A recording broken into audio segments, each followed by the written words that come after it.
Alright, we're finally back on the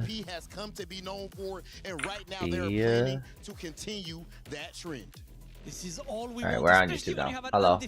I'm not falling asleep this time. Hopefully not. Right now, like, okay, I'm not gonna lie. Last night or yesterday was kind of like, you know, oh, there's teams. We're playing hard, you know, things are going around, stuff like that. The games didn't, I guess they weren't that intense as they should be, right?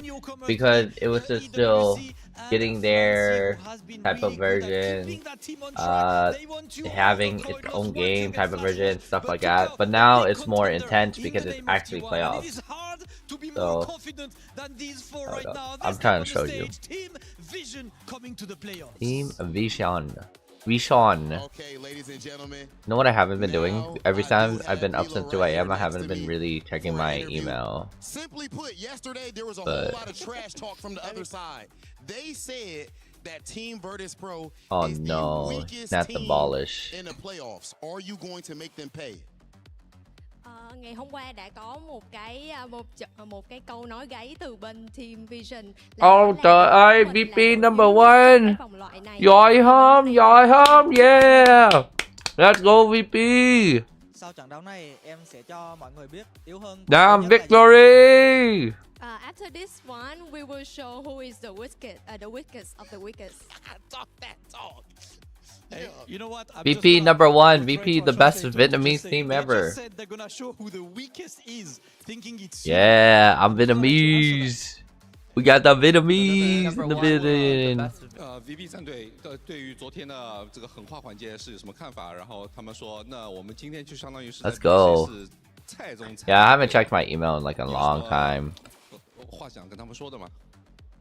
那就拭目以待。然后 BP 是我们夺冠路上的其中一个阻碍而已。我们接下来已经准备好对战闪电狼了。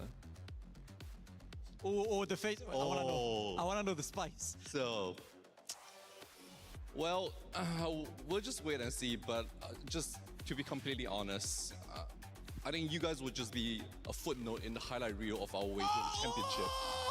That's some smack talk. Dude, why did I was like glazing these people last time, like as I was showing you guys what TEAMFIGHT tactics people are and Wild Rift people are. Like I was saying that, like, you know, they're really nice, they don't really get like mean. Bruh, they just said shut the hell up, we're mean as hell. What the hell? Jesus. Okay. Oh, we're a little bit late here. I'm so sorry, y'all. I'm so sorry, guys, for streaming a little bit late. We had a couple of things go on. So, but we're here. We are here for sure. I'm happy to be here with you guys too. Let's get to our next playoff match. Team Vision versus Virtus Pro. If it wasn't a rivalry already, it is now. Vision versus Virtus Pro. The smack talk has come down. A footnote in Vision's run? That's what they say VP will be. We'll see if VP has words for them. Hoope-san and Casanova on the cast. Hoope, how you feeling about this matchup, baby? It's perfect, man. They hyped up the scene for all of us. Moji, the one in the second place right How's there. your morning? And he's the one trash talking the place, but he's also like the wild card, like Clement said on the desk, the player that needs to pop off. Flancy, we already know he's doing great throughout the tournament. Where are we at, by the way? He's, Oh, we're in hero playoffs. player, We're in the playoffs. one who's going to go I should first. have changed Will that. Moji appear, and he has confidence, and that's exactly what you want to see in a player coming into the series. And if they are going to complete what they've trash talked about, they're going to have to beat Virtus Pro, who is undefeated so far in games. They'll have to deliver their first and second game loss in this series to make it happen and crush their key. Stop the returning finalists out of VP. A surprise for us last year, but this year we expect the dominance we see on the VP. Totally, and they're making it happen, as you mentioned, 2-0 in every series. And I mean, the rest of the players are still saying, no, you're the underdog. We're gonna upload our clip. They are not. They are totally. You know, I've been uploading clips on our TikTok or my TikTok, but I haven't even been logging into my TikTok, which kind of sucks. But you know, Kian being the one with the banter, being the one being present throughout the game, tempo in the lobby in every turn that he has, and of course they're always talking to each other. They have always a game plan, and that's the reason they have been undefeated throughout the series so far. Yeah, and you heard Panda say it during the analyst desk. Morris is somebody we definitely have to be watching out for. He's had a very fantastic solo career, especially recently being able to make it back to the Tactician's crown. Yes, it was not the result he wanted there, but he's been so good domestically, and I think he is a player that can find those. You know who I look up for and I look up at? I look up at Bossa Nova. Bossa Nova is amazing. A huge performer for Vision with so many first places in clutch positions. Honestly, for Francie, a staple in the Chinese region, totally has been a streamer throughout the years, has been helping the community grow so much, and now with a new team and with the highest hopes. I wonder how she's doing. He's used to communicating, he's used to having a chat in front of him, just to get possibilities with Kian here in the front, already with communication, and I love the energy he casts. They're prepared, they're laughing, they're having a joy here, and this is exactly where you want to start. Flancy also laughing, being prepared for the first game. I love the friendly bants, but it is personal at this point between these teams, right? They are ready to go. They don't want to take that lying down. They don't want to be like, oh, you said we're a so how far do we fall back? We're coming late. So we missed Weinen Flash Wolves against Nongshim. I came for that one, and I saw that Nongshim lost. Oh, okay, so we're basically here on the second match. We're not even that far. And then we just have Virtus Pro against Team Vision, so there's just 2 more games. That's it. Yeah, we're not that far. Yes. Yeah, the game is about to start, and we have it. We have Thresh, the randomness, the god of aleatory chances right now. Everyone should have it as a default. And Echo, more of a maybe mid to early game champion, or god if you will. And of course with the anomaly bringing up when we get the laser booms into the game. Yeah, and we are going to have the emblem ensemble for our encounter. This can always create a lot more variability in these games. Hoope, they're not going to let them off easy. Hello, Quali. Quali, I've always wanted to say hello, man. I'm so sorry that it's been a while. It's been so bit, you know. I just want to say hi. Hi, man. How are you doing? We love the Dino Dance. Dino Dance. Hey. Okay, hey. Do we have the same emblem? Do you go for the vertical? Do you go for maybe more of a tempo play? And the difficult part here, Cass, is that you need to contest, but you also need to win against your player or to actually perform. And it's very difficult to navigate this spot in 4v4. There's already a battle of the Thanks, homie. It's cool to hear you and see you around. Which chefs are better, the ones from Vietnam or the ones from China? Because we're going to be seeing some cooks between the Thresh and the Emblem. And there's not a better place to see VP, let's go. VP is Vietnam. Let's go. We went to a restaurant, Jerry, has some, I mean, we went to France and have some burgers. That's exactly what we shouldn't do. But they were great burgers, and I have to say it. And of course, right now, we'll see the best cuisine out of Vision. We see Koju here, just with a ramp up, normally getting the possibilities, and we see the emblem. Senbai already having the Dark Star together with Mari, so 2 players going into a line that is so important, and Flancy together with Milo will be the one contesting each other for the other premium one, that is the Space Group. Yeah, the Space Group we have to look out for. We see the Nova, it's also on Flancy, so there's a world that he can stay out of the Space Groove line, but realistically, I expect since he's the only Space Groove, he may end up needing to contest in there. We also saw multiple Dark Stars, as you were mentioning, and that's been big with the Dark Star Aurelian Soul as an option, but there is a world where it gets contested, and you know, we didn't feel that there was enough variance, randomness in this one. We thought the chefs were maybe having too easy of a time with the ingredients provided. So how about we add a prismatic for 2-1 to keep this interesting? We're already going for the main course. We thought we were starting with the entrance probably. But yeah, and Senbai already thinking about the later stage of the game. He gets forged in strengths. This announcement that throughout 4v4 has been one of the pop-up ones. If you get ideal artifacts, you're already winning the game. But of course, there's randomness. And of course, having I can't do kick. I can't do kick. I'm reading some stuff and I cannot do kick. For Kian, going also for additional artifacts here. Thinking about Silvermare as a Hall possibility, of and Legends. Maidens, maybe Faker if he wants to against go and Uzi. pop up a little Oh no, more. Uzi's in the Hall of This is Legends. interesting. Some of Okay. these more aggressive AD ones are kind of unique. He has the +1 Marauder, +1 Sniper. There is a world for some of the I remember world to the go show, into some of the these Class lines of that are 3000. lesser utilized at the moment. We've seen some Xayah. We've seen like maybe a few Master Yis, not too many, but it opens up some options.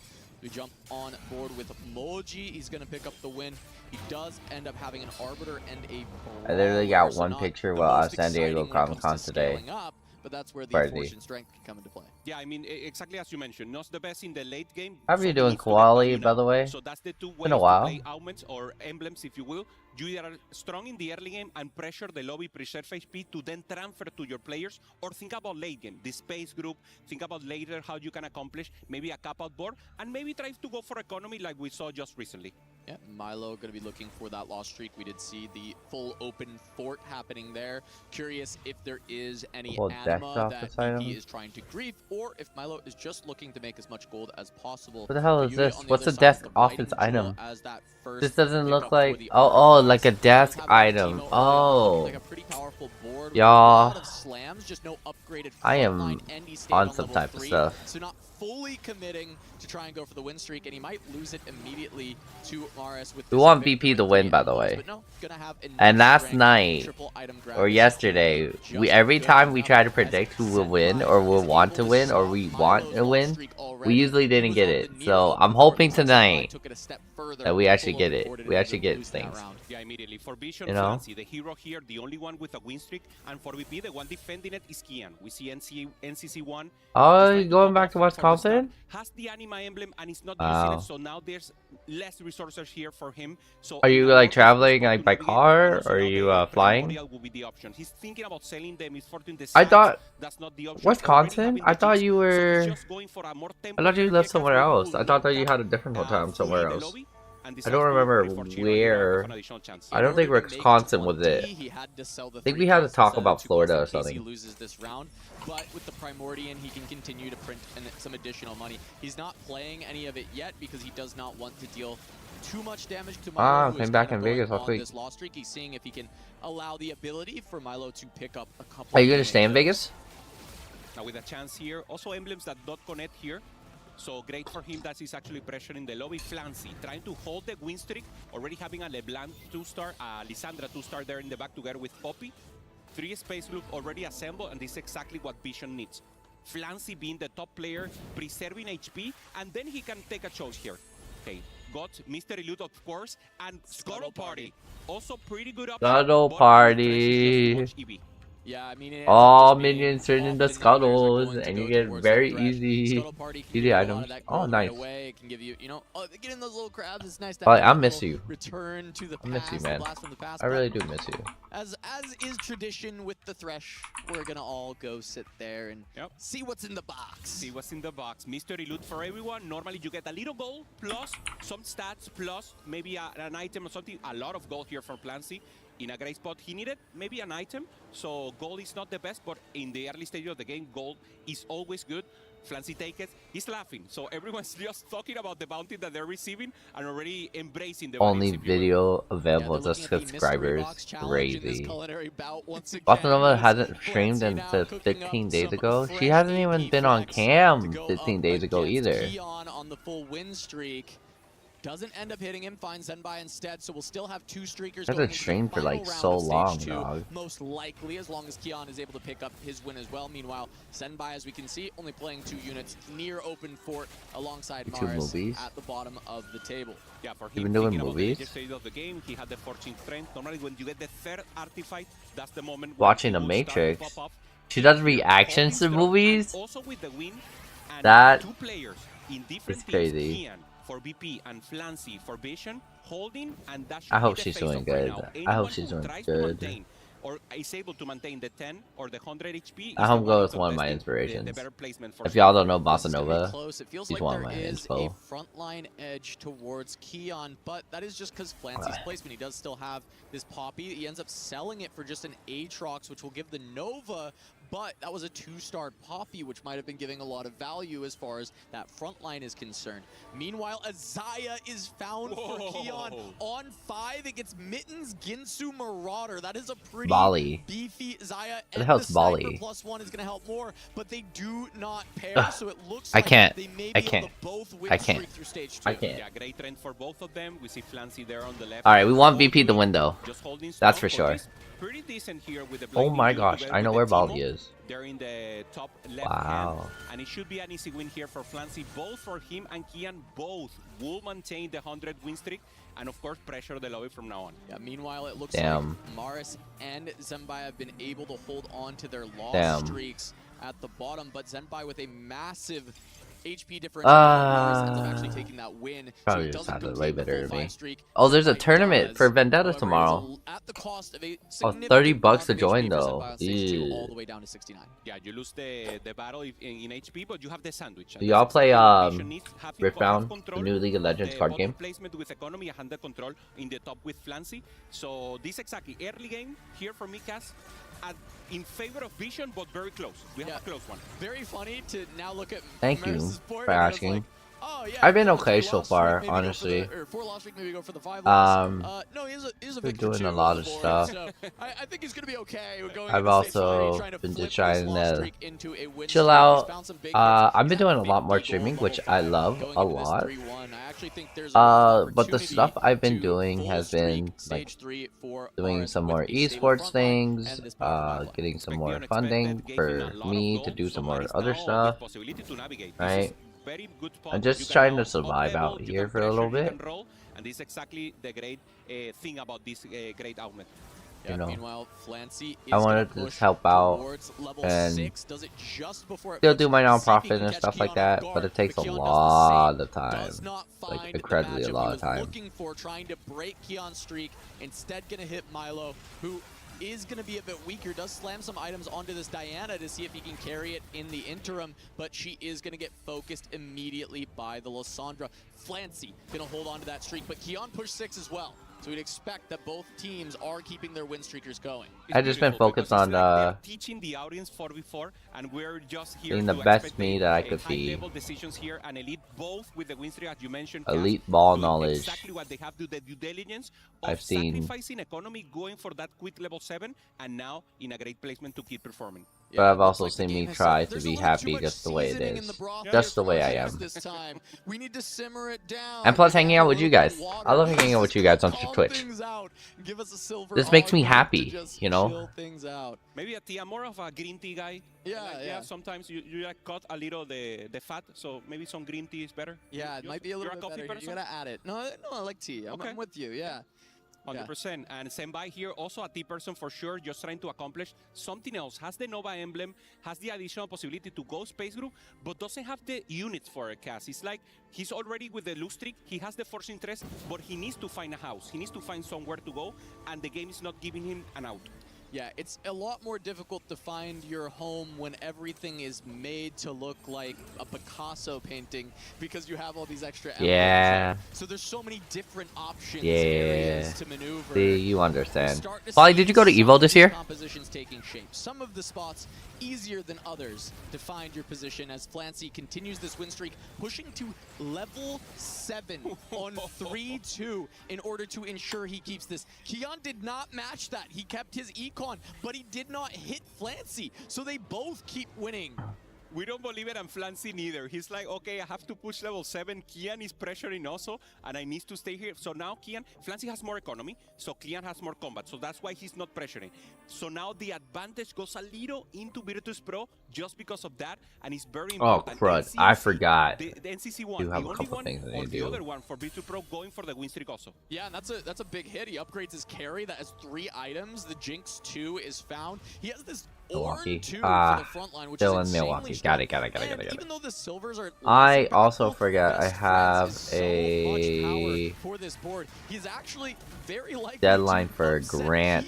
Streak his own teammate in this spot, as of course there was not much reason to remove her just yet. You need to save him for later, but NCC1 Grant now has and potentially the strongest board in the lobby currently, and he will snap on July 24th, 5 p.m. So that's today. So I got to do that. I have so much things. Yeah, Evo, a lot of people. I got a lot of people to go Evo, and thanks to our sponsors of Evo, who are the owners, of course, and the managers, they let me hire people to work at Evo. So we were seeing 2-star 5 costs soon enough.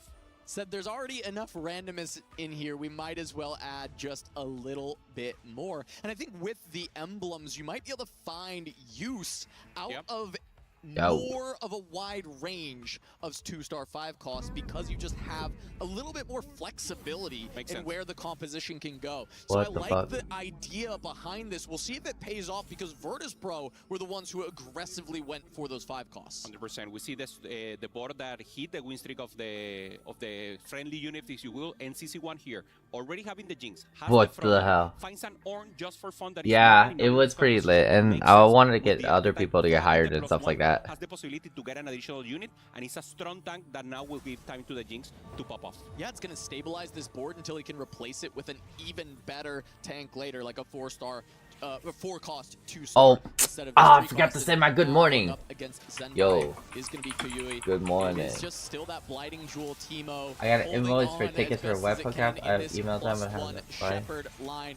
Only on the 4 Shepherd for now, but this is a very good start to capping out with the Shepherd build. Blighting Jewel, Ginsu Slam already. We talked about how sometimes navigating your direction in these lobbies can be tough. That is a very clear indicator to say, okay, Shepherd, Ginsu, LeBlanc, here we come. Yeah, 100%. And normally we see the 5 Shepherd, but as you mentioned, he has the emblem. We could see the 7 Morning, Shepherd that is also so strong, give you the weight and also additional CC and control for the game. Koji thinking about that 4-2 as my little self, or younger self, as my younger self, younger self would say, VP #1. It's not exactly the most optimal, but at least it finds a little bit more value for the composition. You're already going in that direction. I kind of like the Zhonya's idea, though. It maybe help a little bit more with the front line, which is an issue now, is just a Gragas 1. Yeah, also the scaling is very interesting, the Lich Bane, because now double artifact, maybe Lich Bane, as you mentioned, with the Winsus, and you have additional pop-up possibilities here. So Koji trying to hold on against Moji right now. Friendly fire for both of them.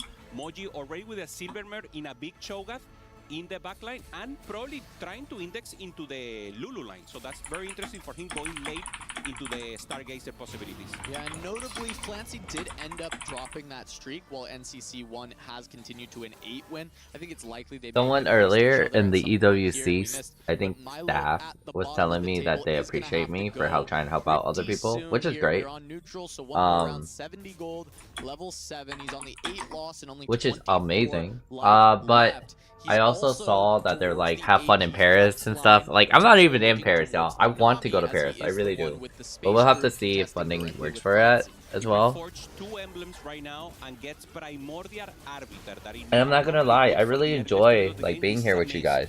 Right now for him. So Milo, low in HP, not high rolling the emblem situation. It will be a difficult spot to navigate. Let's see if he can high roll the roll down instead. Looking for those Namis, finds a pair of Tom Kenches. Kench is there, not even one Nami. Very important for him to stabilize. He will need to find anything here. There's one. He found it, no Blitzcrank on 8 our just yet to go alongside this. Does find a Shen that he can use for the emblem holder for now, but really wanted that Blitz, wanted the Nami too, because Flancy is so rich and has so much health to work with that he's gonna have a much easier opportunity finding that 2-star.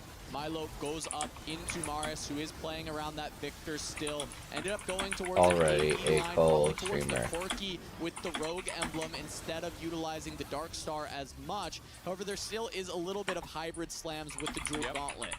Yeah, Maris looking for the Leona 3-star as a possibility. And now this for is Rocket League. For Vision, they have to challenge Milo. They have to hold the Namis, making sure he's the lowest in HP for the other team. This is Rocket League. And once again, seems like everyone's a little bit down out.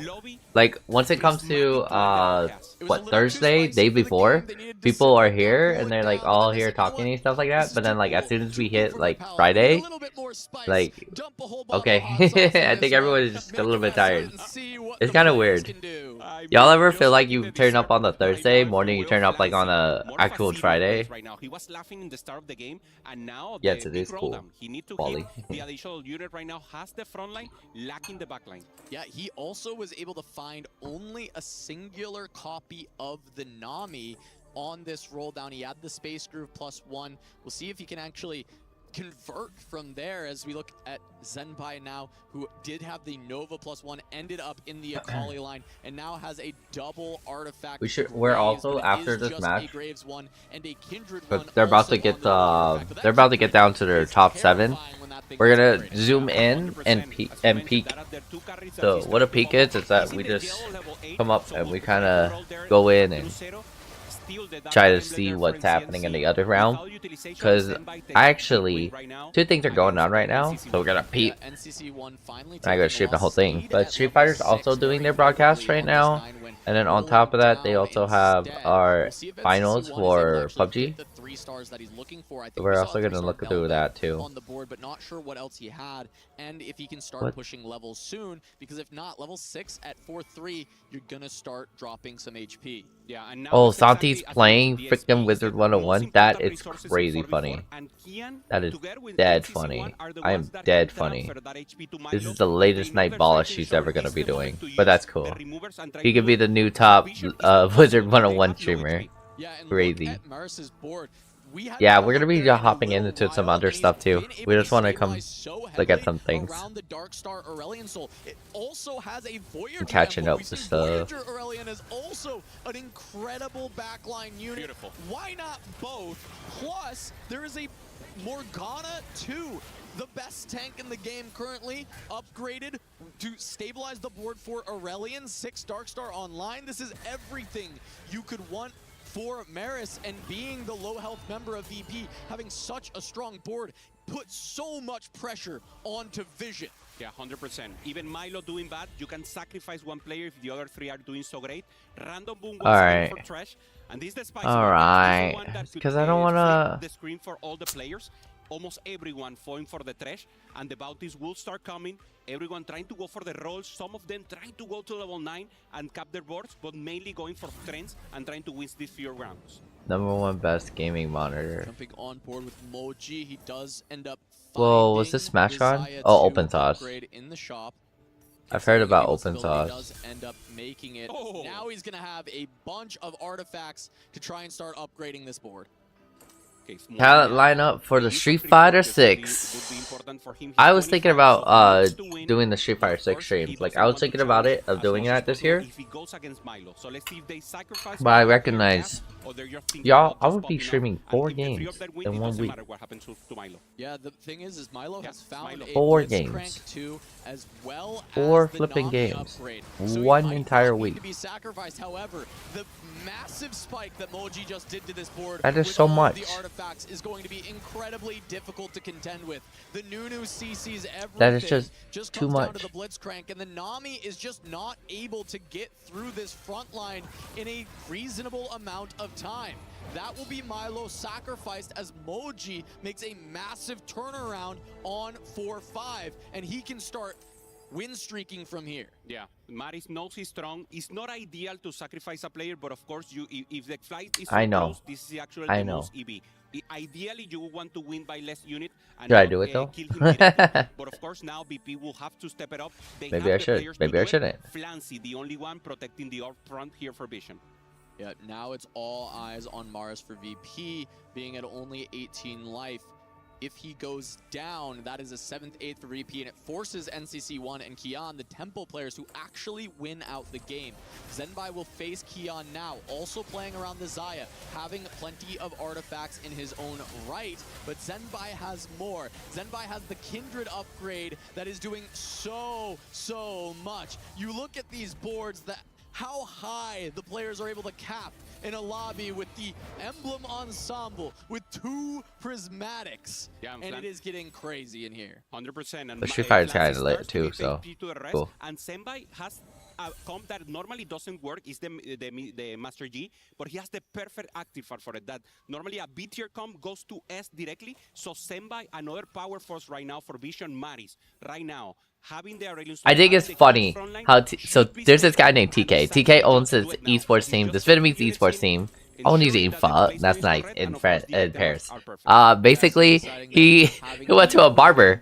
He went to a barber, but this man, this man is bald. So I'm like, what? Homie went to a barber, but he doesn't really have any hair. I mean, I wonder what that barber session's like. I really wonder what it's like. Definitely, he doesn't have a beard either or a mustache. So I'm like, I wonder what that cleanup is. Oh, London just happened for Valorant 2 weeks ago. Crazy enough. Yeah, crazy enough. That's actually tournament after tournament. Having the possibility, Moji thinking about going level 9, 55 gold still for him. So Isa goals for Maris should be an easy fight. Oh, today we are also trying to buy League of Legends tickets from the MasterCard program. So let us write this down. Have to see whether or not they're going to keep these win streaks. Both of them hit hard on their last roll downs, and you can see NCC1 gets obliterated by Zenbai's board. He's just too strong. The access to the back Final Fantasy Fan Festival in Berlin. Michael Reed. See the VP players, Kian, NCC1. They played so aggressively with their gold, so aggressively with I think this is Yvonne at Lake Tahoe. Free fall compared to Vision, who played Benef. for highest I don't know what in this Benef is. absurd lobby with all the Okay, so what are the things we gotta do today? Today we gotta turn in a grant. And Vision has hit some obscene caps. Look at that, y'all. I'm using my Streamer University. This is what happened with Saya. It's not the normal carry that you want in the game. Having the emblem means that you need an additional one. So Urgot. So we got a grant. That one. He's lacking one Urgot here, Cass. With at that, 5. I think will have changed it a lot. So luck is not inside right now. We have league tickets. See if Vision can try and hold those Urgots and prevent him from hitting the 3-star. As we take a look at Morris now, very low on HP. We have Riftbound because there's a Riftbound event. The VP roster. He has this upgraded Aurelion. It does so much damage. It's got the backline. It's going to take down Flancy. There you go. We got our first squad down. And then we'll zoom in on some other streams and see how the world is going through those things. The strongest board that they have. Yeah, he drops the lead here in HP, and now NCC1 is the one who can protect the rest of the lobby. Moji here contesting the side has already won. And a possibility here to get 2-star. Also the Jin doesn't find it now, communicating just to make sure, Cass, at least in positioning, they're able to get a win out in case they face each other. Yeah, we see Kian does end up finding a Rammus too. He's finding some small upgrades. He needs to be able to outlive Moji to give a shot to Virtus Pro. Kian finds the front line but doesn't find the Urgot. No Urgot for him. He'll go against Kayui, which has the Blighting Jewel LeBlanc setup. Big carries for that Shepherd line we talked about earlier, but not the strongest for Vision.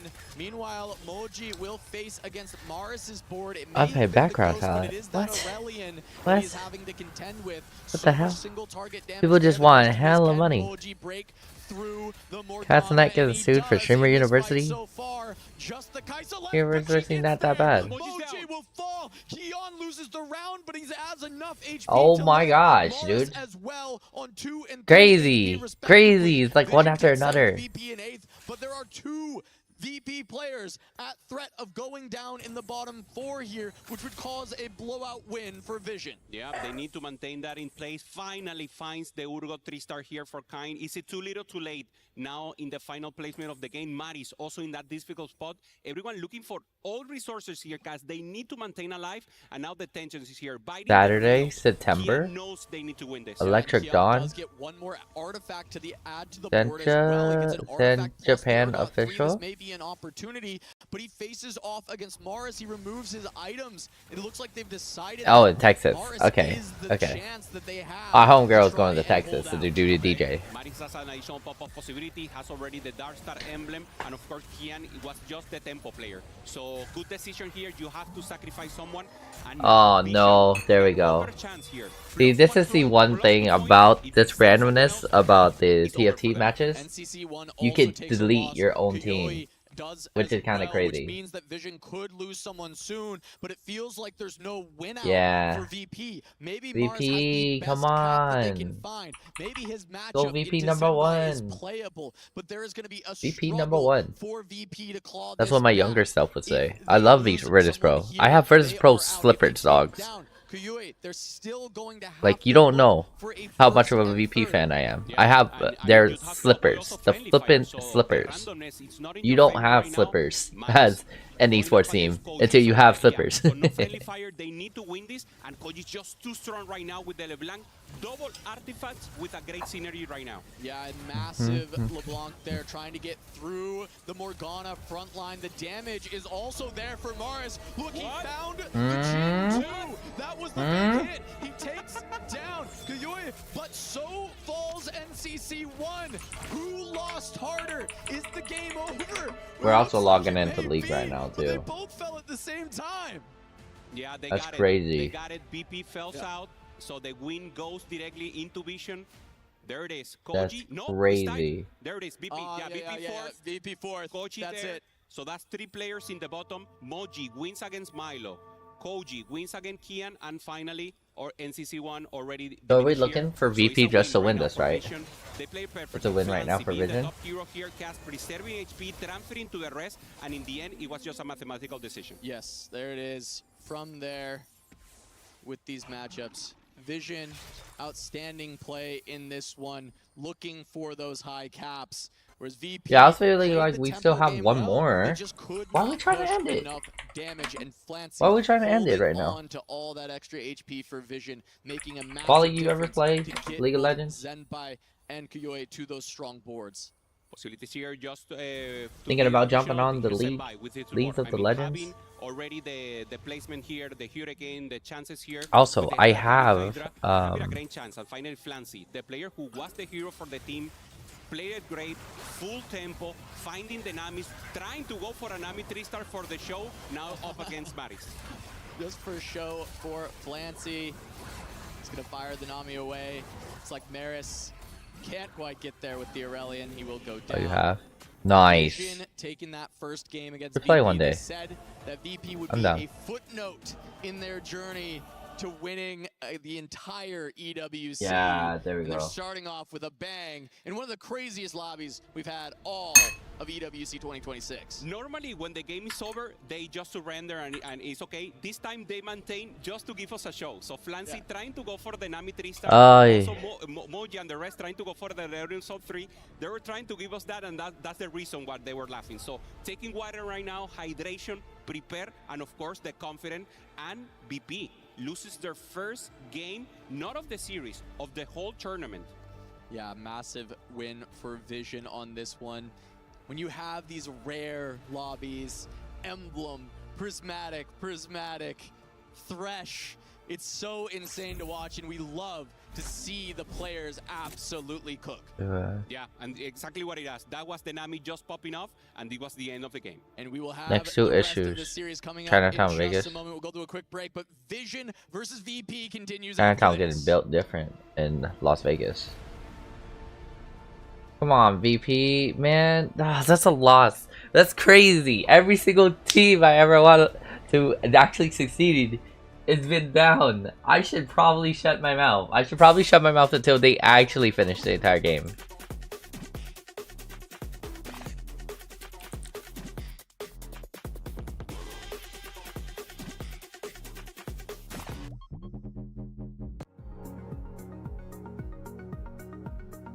Alright, so like I said, since the games are over, we are going to The interview before heading onto the stage we're gonna go said pop exactly this from into Team Vision. other Virtus things real Pro quick. Will be a footnote in TFT EWC history. Well, we are now one round away from that. One round, so it is the best of 3. Reality. They're So backing up the Trash Talk, and Team Vision now lead 1-0 in this. alright, let's go let's go peep in. So Marvel Tokon? I follow these streaming accounts that have like a database thing. Okay, hold up. Let's go visit Marvel Tokon stuff. I am in love still with fighting games too as well, so there's that too. It started off well for Virtus Pro. Walk me through this game number 1, because obviously for Virtus Pro, Marvel Tokon. Badge. Oh yeah, because the beta is going on right now. That is true. That do be true. People could get the beta right now. Alright, what's the other thing we're looking at? We're looking at... So we're gonna... Hold on, peep in the PUBG. What the heck is going on with PUBG? Is that double lift? Actually past my head, like way back there. This is a proper way to finish a can-can. Can-can? Huh? Oh my. You ready to try? You first? You first? What about together? Let's just see how far I can get on a split right now. Let's try, yeah. Oh my. I think you can go farther than me. Y'all, what are we watching? Oh, what? Why are we watching double lift attempt the can-can? Yeah, no. It was a good try. It was a good try, I believe. I feel like you and me should at least try to do the entire thing through. Yes, Okay. ready for the mayonnaise. Yes! Oh my god! Yes! Nice job, double lift. He's getting low. Get low. And get ready for and It's okay. That was my mic. We don't need that. He lost his mic. Production insurance is for. And then be like high kicks. Okay. All right. Which would cause a blowout win. That is some dancing. That's some entertaining dancing. Ready? I'm grabbing my leg. I'm grabbing the wrong way, okay? And oh,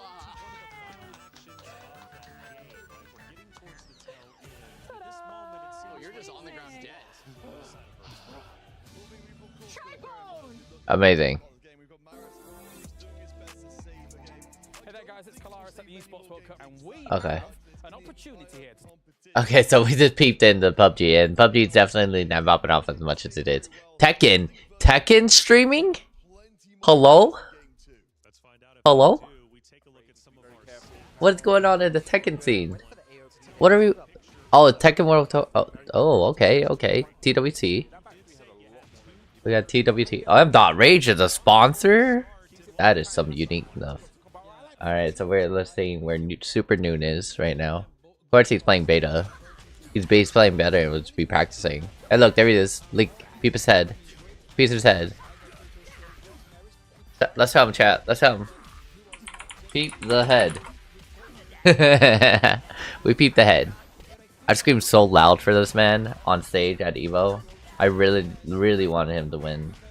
Especially since he like plays Teemo. Once I found out he plays Teemo on 2xKO, I was like, dude, I love this man. Toby Golf. We can see him? No, he doesn't have it on. Alright, he's gonna be practicing. But we really also wanted to peep Street Fighter. There we go.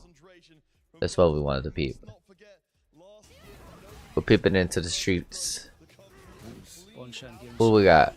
Who we got? Who we got? We got the guy Bonchan man. Oh, dude, I just want now some Bonchan. That sounds so good right now. We love the chicken. That is one thing I will say. Bonchan has never Bonchan against senior power. projectile pattern, right? It's very hard to Oh yeah. Who are the casters? Things if you're gonna use a projectile character. Who the hell are the casters on this? There's a lot of people though in Japan that's doing this stuff. Oh, chat. Alright, well, it didn't look like we peeped in time for PUBG, that's for sure. That killed? Oh, what was that, PC? Was that PC? That's why I probably did so much damage. But we're gonna pop into one more. We're gonna pop into one more game. The Mobile Legends. There we go. That's what we're popping into. We're popping into Mobile Legends. Where are we at right now with Mobile Legends? Team Vamos versus Team Spirit. Oh, we have a Team Fatality versus Team Falcons. Philippines. Team Falcon Philippines. And there's this Team Falcons meta. What? Huh? Oh, oh. Is just sleeping all the time. It's like he's not focused on the game. Nghĩ là tất cả thành viên của các đội đều thi đấu rất là tập trung nên là không có người như vậy. Mình nghĩ là tất cả những đội ở đây là đều là những player rất là mạnh nên là. Dude, I'm such a fan of these people. I'm like y'all. Which player has the worst hairstyle or haircut? Em nghĩ đấy là Kabasuzu từ Vitality. Yeah. Y'all don't even know. Cái tóc mới của anh ấy nhìn không đẹp lắm. Mình không thích mái tóc của Prevent đến từ McCoy lắm ạ. Không biết sao mà mình cũng thích ạ. Which player do you think is the most selfish in the game? Em nghĩ không phải ích kỷ mà là kiểu tố chất ngôi sao mà gánh đội là Honey từ Aurora. You don't know what a true vô địch thế giới nên là trình độ rất là cao. Mình thì nghĩ là alright, like this right here. có một lối đánh I wish they had my name, Lee in Tekken. Oh, they probably do. I'm not gonna lie. He'll be back. Which team has the worst They do have synergy or the worst chemistry in the game? Em nghĩ Y'all, I am a true VP fan. Nên là nghĩ là cái sự gắn kết không quá cao. Mình thì nghĩ là Let's go. I am a true VP fan. You are a true VP fan when you have their slippers. Their slippers. These slippers, I am a true VP fan. As I used to say when I was younger, VP number 1. Let's go, VP. VP number 1. Both orgs are tied in the club championship race in number 5. Both teams want to make it to semifinals, but only one team is closer than the other, and it's Team Vision. Virtus Pro. Yeah, but Team Vision is close to winning. Well, we'll find out in Just just a kind of moment. crazy. Or no? Oh, we're actually trying to look at this real quick. Like,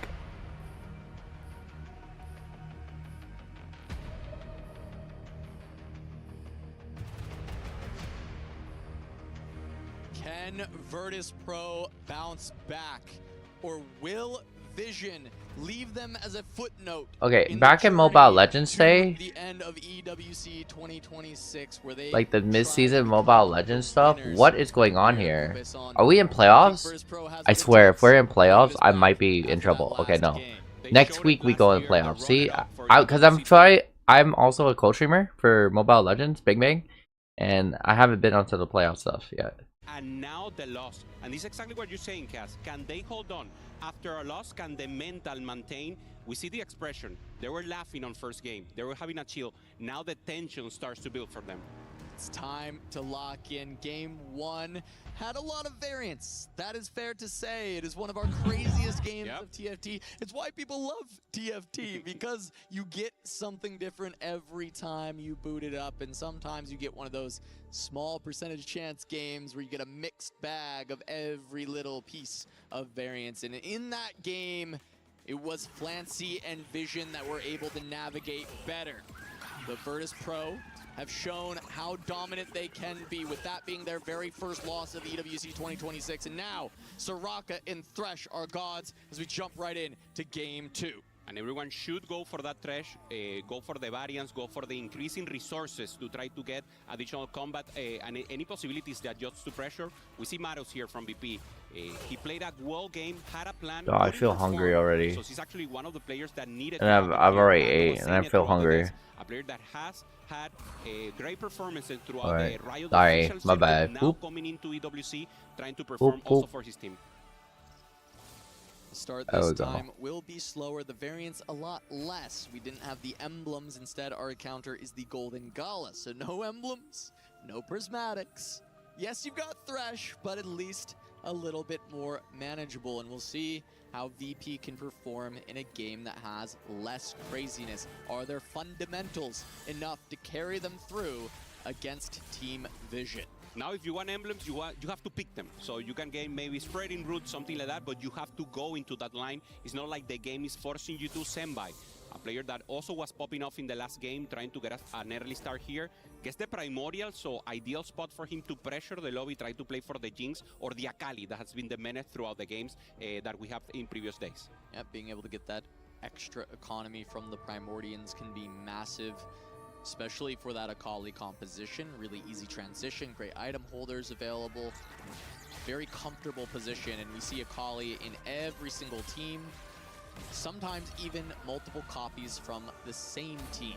A change of characters in both games. First game, as you mentioned, full randomness, and now more of a pick out, a line selection, if you will. There's two types of games. Normally, you line selection games or resource management. Resource management will be more important right now. Select early your line, and then just try to help as much as possible. Possibilities here, bodyguard if Senpai wants to be the win-out player, and of course gold if you want to lose and maybe maintain a lose streak right now and just help later. Yeah, we've seen a good amount of advanced loan over the course of the tournament. Players using it to have the extra resources, so in the end game, they can hold extra units, they can push for those big win-out, big caps, but of course advanced loan is going to reduce your augment power, but you know it's golden gala, so you're trading a gold for a silver, in this case guaranteed. Okay, Senpai also goes for bodyguard, so we have two bodyguard players in Vision, Senpai and Moji. So both of them are going to think about the later stage of the game cast.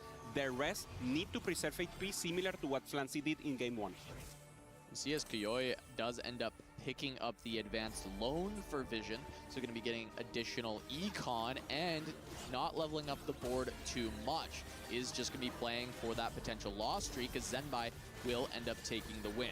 Slamming here for Flancy, so exactly what we mentioned. He's going to pop off. He's going to use all the resources right now, and if Flancy doesn't get a tempo advantage, it will be difficult. NCC1, the player in the tempo side also here for VP, has the win, so has the Ezreal to start lacking a little frontline, and of course looking for upgrades right now.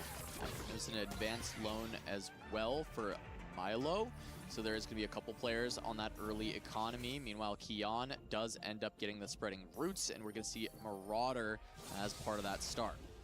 Yeah, for him, Marauders for plus Ionic is a great spot. He can really go index. Normally, we only see 2 Psionic, now having 4 as a possibility. Maris, directly with an open, and also with economy augments, he's thinking about the later stage of the game and also protecting against Vision. Yep, calculated loss is going to allow him to just feel good about the open fort. He gets all that extra economy, potential for win out, and while doing so, can continue to grief any loss streaks out of Vision. NCC1 is going to be on that win streak pretty easily. Ezreal 2, frontline item slammed, as well as the Ginsu potentially looking to go in the Shepherd line and for that LeBlanc. Yeah, also holding Primordials there just to have additional possibilities, maybe trying to go for Jinx if that's an angle for him. So very important for them. Normally we see the board and we know what they're playing right now, but if you see the bench, that's actually the most valuable information, because that's what they're preparing for the later stage of the game. Kian here, going for slamming also with the win streak, and Flancy doesn't have the win streak. So Kian is the one protecting here for VP, having 3 other players thinking about more the later stages of the game. So Maris, Milo, together with are in the lower bracket and in the lower part, and Kian and NCSC are just pressuring right now to transfer HP later. Exactly what VP has been trying to do in the previous game as well. They had 2 players playing tempo excellently, but they could not find the win out in the last game, and they couldn't dispense enough punishment onto Vision to get the job done. NCC1 is going to move on to the Primordian, at least for the front line, is going to get the Briar to carry instead of the Ezreal that we saw earlier. Yeah, and we see here what happened to Flancy. He has a great composition for the later stages for stage 3. I feel like shooting my shot. No, it's okay. We don't shoot our shots. Why don't we shoot our shots? It's because we just don't want to. Thinking about popping up later, and for now, who is supposed to protect the tempo is not doing it. So the early stage of the game going against for Virtus Pro, but we know Vision has a plan to pop up later. On board now as Zenbai picks up a win over Moji. Will be Maris on the 3-loss. Streaks fully controlled by Virtus Pro. Now we get the Thresh. Jeez. Our first god pick, and for the most part, everyone going towards the Thresh as we expect, but Maris considering that Soraka. Yeah, Maris with the Lustri with calculated loss, prefers Soraka for now. Everyone just wants a randomness. I mean, additional resources. Already having a plan means that you can go for this Soraka just to maintain your plan and just continue the Lustri. For everyone else, is trying to pop off, trying to get a better What's a angle VQ? What's a VQ? I'm Vietnamese, I don't even know what a VQ is. The archetype of these players is not well defined. They really need to go into the line. Flancy is supposed to pressure the lobby, he's not. And of course, you want to have that in place as soon as possible. Golden Remover for Moji, very good in 4v4. Be able to permanently have removers available, hold on to HP. Ideally for this kind of build, when you are able to find the Golden Remover, you love to be in the win streak area, because then you've got all this health and the remover allows you to start spending it for your allies. But you know, not quite there for Moji. He's only had one loss. His board is relatively strong, but maybe not enough to contend with NCC1 or Kian, and we'll see that immediately here. He puts a death cap onto the Teemo in an attempt to try and get through a bunch of these units, and that Mordekaiser is holding fast on the front line, but Briar has a ton of damage. It's actually a relatively close fight due to the Shepherd giving that additional front line, and the Briar is trying to fight her way through. She will find her way to the Teemo. Moji just on level 4, not going to be able to hold up to NCC1's level 5 board. Kian also looking to hold on to the streak. It is going to be Zenbai that we see now, able to go at least to 2, but all the level 5s are actually on the side of Virtus Pro. Milo, Kian, and NCC1.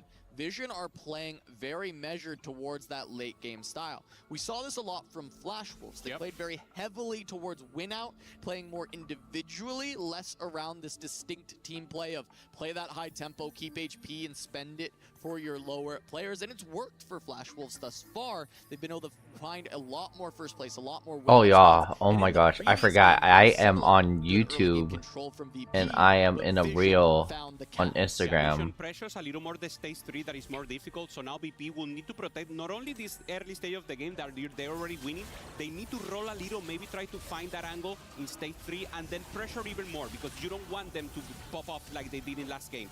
So it's scavenger situation, if you will, for Virtus Pro, pressuring, maintaining HP, and then the pop-up from Vision. And VP not able to hold on to the double streak as they do rotate into each other. Kian is going to be the one who gets to be the beneficiary, while NCC1 pretty low on gold. Losing the streak does hurt quite a bit. When you look at the side of your screen and you see the gold for each player, Kian is kind of the poorest as we start to see players spend a little bit more. Perfect spot right now for VP, 3-player defending 1, 2, 3, and you have the lose streak on Maris generating so much HP. So full early game going for Virtus Pro, or runner-up from 2025, having great chances here. Moji, thinking about how he can pop off in the rest of the game. Having the emblems means he will have to go into the Marauder line and try to play the Master Yi. Yeah, Kian with that emblem does want to go potentially towards the Marauders, as you're saying, has the Psionics. It's going to be really strong to have both of these emblems for that comp, and while it's been lesser seen,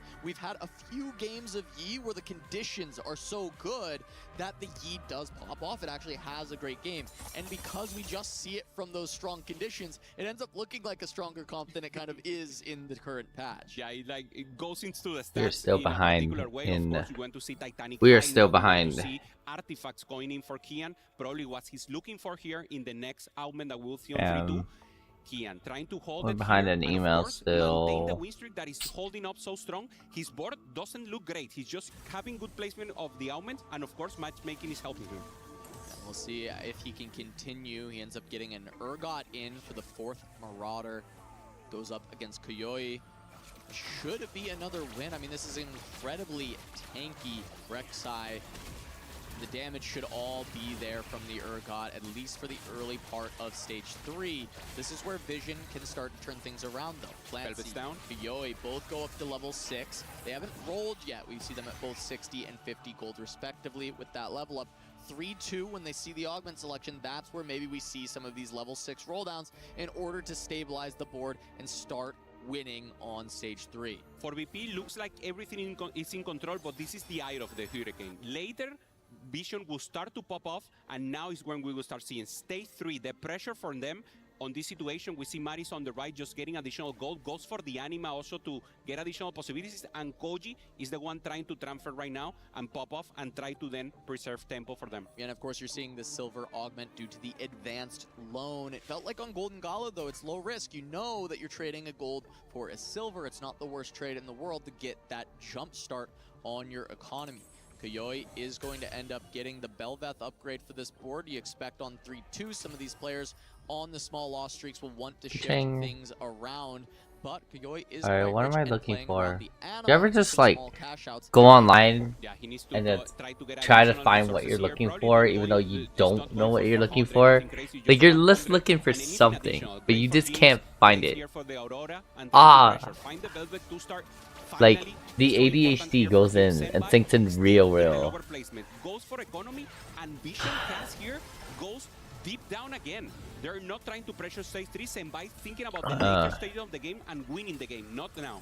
Yeah, getting that Where extra is- gold. Moji picks up some additional combat power since he was more on that win streak angle, having that Chess golden arena. maneuver to be able to make sure he can hold the HP for the team. So it will be Moji trying to protect the rest of Vision while they look for these very high caps. Meanwhile, Kion, we see, does have the Dark Star emblem now, so the Psionics reforged away. And it is going to be looking instead to try and play around this Dark Star with Where the item is slams the- being a little bit more friendly towards the Akali 2 with There that it is. gunblade. Yeah, this is not the Here's angle the that he wanted. checklist. There's a lot of I goals swear to this get. is not gonna So load. the thing, I mean, Dark This Star is never a loads for better me. emblem, but you mentioned it. You don't have the I am a resources to use it creator. perfectly, and TFT is a resource management game right now. Sign in. Going up against Senpai, who eliminated items, decides to put a little, but Senpai we know is in a lose streak right now. So it will be Kion, who did lose his win streak. He finally took a loss, but not looking to continue that loss streak. It seems as though his board is still powerful enough in stage 3. Won't get to keep the streak, but Milo will carry the torch for VP. Still, the HP preservation heavily in the favor of Virtus Pro, with Moji in My that Discord spot we username talked is about a earlier, huge- continuing to try and hold it as we do get Thresh with the random boon once again. Oh, people getting but a few message. more players going for that belt on Soraka. Yeah, but this is Kale. This is Soraka doing cosplay of Kale, if you will. So normally Kale is the one giving you the items, and that's the moment that you want to go for Soraka. A belt that is so important right now, maintaining the tanks as a good possibility, and more randomness. They're talking, they're thinking about that. This is the moment that we have the most communication about the team cast. They're thinking about how exactly are they going to pressure. Do they need to use the removers now to preserve AP, or do they save it for later? Yep. Meanwhile, NCC1 still preserving a good amount of life in his own right. He was on the early win streak, took a couple of losses, and now back on the 2 win with the 380 items slammed onto the Misfortune. Kuyoi versus Maris, both of them on the Anima, just trying to take the small cash outs, as you mentioned earlier, Hoope, but Maris quite rich. See, level 7, 36 XP already pumped. Very close to getting to that level 8 to start rolling down and looking for the 4 cost with a ribbon already on board. Yeah, and for Maris is more important. He has 8 loot streaks, so he can generate a lot more from Anima in this round. So great for him to avoid Koji, who was on purpose very weak to try to punish him a little. So Maris, once again, additional pop-up, more resources for him, and he could be the win-out player for VP. Yeah, we really have to pay close attention to this roll down from Maris, because he is going to be able to pick up a little bit more from the Anima. If he takes one more loss, he goes 200, but I imagine you just take this now, get the Jinx 2, get a little bit more value. And is this the turn that you go level 8? You have 9 rolls available. Looks like Okay. it's just re-leveling. Let's see So where great we're next at. turn. Oh, It is dude. incredibly greedy. I love this one. I think I have ADHD or something. Thinking about it. He got permission. You have to be greedy. Which is not Go for surprising. it, really pop off, try to I use the let my resources, friend know and one Koji just time trying to that I protect them. think I had because of that, look at the ADHD, HP totals of and the then lobby, right? literally VP she has looks at all me the and help she's like, except for Maris. They "You know didn't they know? can sack him as Like, you much just as didn't- you just possible knew?" every And I was like, time he "What?" rotates into a teammate. And so it's take one more round. Get as strong as possible, because Vision is going to outcap us this game. Yep. You must be the one to carry the torch, Maris. Yeah, if they're going to a catwalk, send at least 1 or 2 in the bottom and then fight it out in the rest of the game. Make sure that they have to go 1-2 to win against you, and that's exactly what Virtus Pro is doing right now. Great placement, Koji once again taking the loss, and Moji against Senpai. Friendly fire here, and taking the win for Yeah, Senpai. Maris does take that last loss down to 16 HP. How big of a roll down can we see? Trying to go directly, or obviously trying to find the units as soon as possible. Has a bar just to try to inflex. Finds Riven, going for the Nami. Not even one Nami still. Front line almost in place.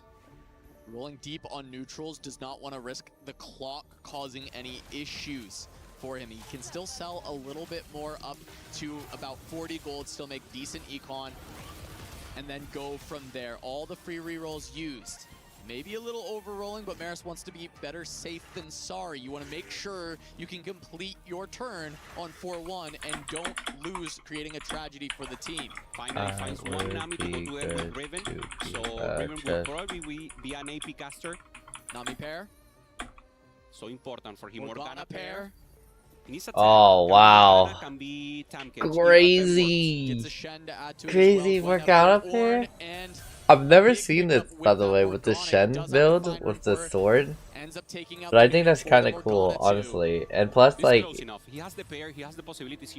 a good way to start building stuff.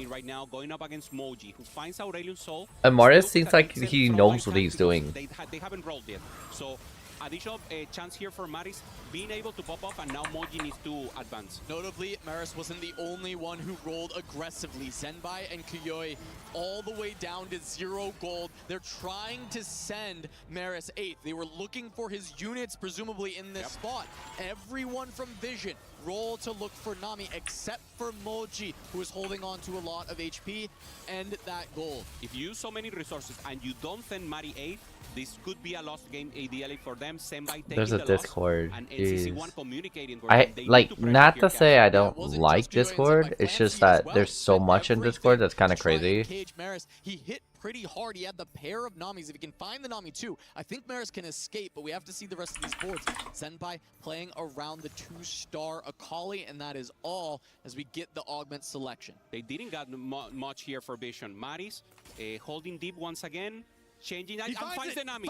No way. Vision rolls down aggressively, bro. Tries to send Maris 8th, but What he's the hell? found his composition. He has an itemized carry in the Nami. He has the best tank in the game. He has the Morgana. Has the additional resources for Amnia to also go into the Riven. This is ideally what Virtus Plus wants, and they want to tie the series here. Cass, our runner-up from last year, in great placement and good tempo to win the game. Yeah, meanwhile, Milo and NCC1 both on massive win streaks. They can donate some health towards Mars without. They could donate some health. That's so funny. Had been used. I think yeah, this is the worst thing ever, where you have to fight each other and you guys are like on the same team. Like, bro, that is crazy. That's like, how are they tacticing this?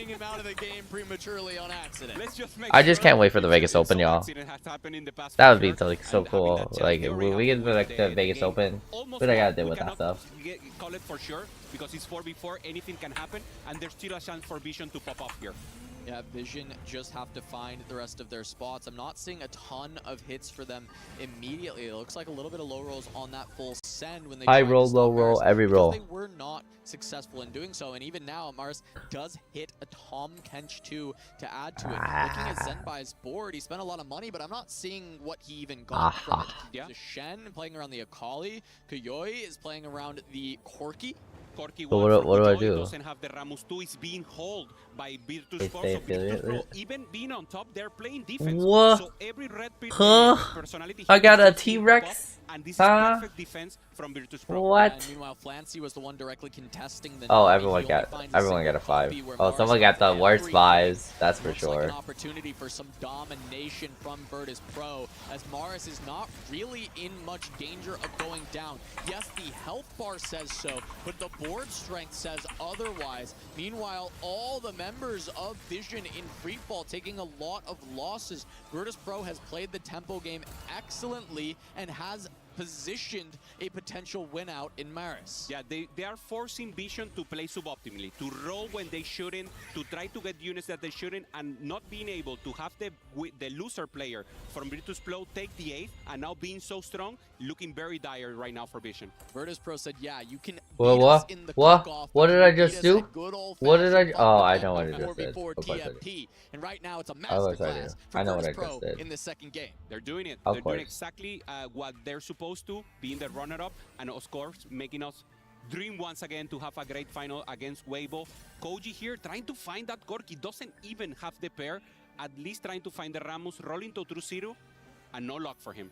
Donkey rolling across the board from Vision, and they're not finding anything as much as it has been that masterclass from Virtus Pro. A little bit of low rolling going on here from the side of Vision in this game, and that is making it so Virtus Pro can try and send them swiftly into that 7-8 and even look for a full blowout. Flancy knows it. We see Oh the my god, my expression brain that Flancy doesn't have hurts. the My brain carry. was He hearing knows though. they were being outcapped and out-tempo right now by Virtus Pro, showing at standing right now. Corki one, Nami one on the right, and Vision in a difficult position. Yeah, NCC1 trying to send out Koyoi with that Corki one. He's found some frontline stability though. He did pick up the Mighty Mech. And these Virtus Pro members played aggressively when it came to the tempo. Not having too much power yet, but that's enough to deal some damage to Koyoi. Flancy gonna go down in 8th. He has done so much for this Vision squad across the course of the tournament, but this game was just not his. Contesting into Maris's Nami does not find the units, and it is a swift 8th for him. Meanwhile, Zenbai finds the win, but Moji now on a 2-loss streak. Koyui in trouble on just the single copy of Corki. It is pain for the Vision squad. There was a pivotal moment in stage 4-1. Everyone went to roll. Everyone was just trying to grief the rest of the units, but it didn't work out for Vision. They went for the Hail Mary, didn't work, and now it's just a matter of time right now. Koyoi knows he's weak and just trying to win it here against the Bites. One of them will be sacrificed. Let's see if Koyoi managed to win one more. Yeah, trying to hold on. I'm glad Team Vision's losing. Let's go. Maybe I should just start the root Team Vision. Honestly, that would have been it. That would have definitely been it then. Moji with his LeBlanc 2, but that would be at best as the Akali. But that'll be too much. I'll be asking way too much. Sends Corki out and Koyoi quickly to follow. Yeah, Koyoi, if you're playing Corki, you need to stabilize a lot before. He couldn't. He tried to play defense right now. So we have 2 players from Vision in 7 and 8. So the only situation, the only scenario for them to win is to go 1-2, and with the pressure from Virtus Pro, it just doesn't look likely. Yeah, I mean, going 1-2 when there's above 50 HP for 3 members of Virtus Pro, basically 2 lives apiece for Zenbai and Moji. If they take 1 small loss, potential for a 3rd, but very unlikely. Kian able to utilize that early lead to go level 9 on 4-7. Very early level 9 that he's able to complete with that explosive growth. And that's going to allow for this board to get even stronger. Holding the Ramesses from Koyoi the whole time. Using it as the tank for his composition with the Brawler emblem because that allows that flexibility. Yeah, it's beautiful. I mean, getting the Bastion in, and normally a unit, as you mentioned, that is not in this composition, just using it for it, and tempo play, great recognition here, elite for Kian in the 4v4. NCC1 just trying to pressure level 9, get an additional unit, finds the Vex together with the Nova. Let's see if he has items for it. Yeah, Kian's Ramus is the polar bear found in Paris, France right now. It is being enough for the team to send Koyoi out in 7th and punish the Vision members for their low rolls. All right, VP. Going up against that Kian board. Hopefully for VP, they don't mess up the sacrifices, but they do feel like Kian or Maris should be the strongest. We're not even that behind, honestly. That is a correct assessment. VP's not that behind, which is great. Tanky, Maris should be fine. Moji is going up against Zenbai, so a little friendly fire needs to happen already from Vision. And it looks like Zenbai able to hold on. Moji's front line does crumble. He has the damage when it comes to LeBlanc, but the front line has been too weak. Yeah, Moji takes the L. Zenbai looking strong, but doesn't have the level 9. And he's already contested on the Vex with the tempo that Virtus Pro has already assembled. Moji just trying to hold up as anything as he won. The Nunu wasn't fine for Moji. We're already on stage 5. The defense from Virtus Pro made whole difference. Yep, nothing able to be hit for this Vision squad. Looking like a blowout in response from VP after that first game where Vision was able to outcap. There it is, trying to find the win here. Goes up against the Kindred. Is this the moment? VP Kian having a chance here to take the series away from Moji. The LeBlanc needs time to ramp up, but they don't have the time with the tank. Yeah, there's only a 1-star front line from Moji versus this massive brawler. There's the oh my god. And that's gonna swiftly send Vision 6th, 7th, and 8th. VP domination. Let's go. In game 2.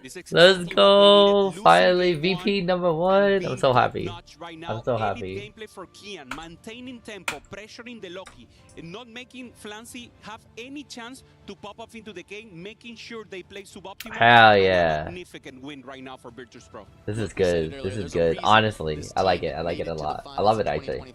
Their team play is exceptional. They are great at the 4v4 strategy. You reduce variance, you increase the power of Virtus Pro. In the most standard of standard games that you can get of TFT, that is where they will put on the biggest show. And yes, low rolls from Vision, but the punishment that came to those low rolls from Virtus Pro was swift and decisive. Yeah, Moji trying to hold up with the LeBlanc. That is crazy. That is so crazy.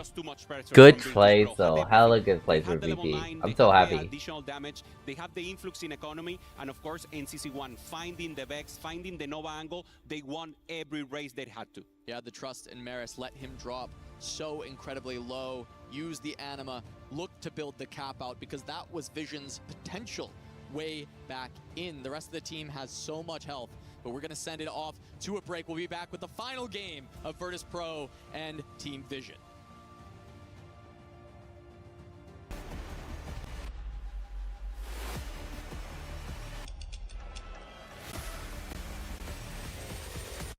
Oh.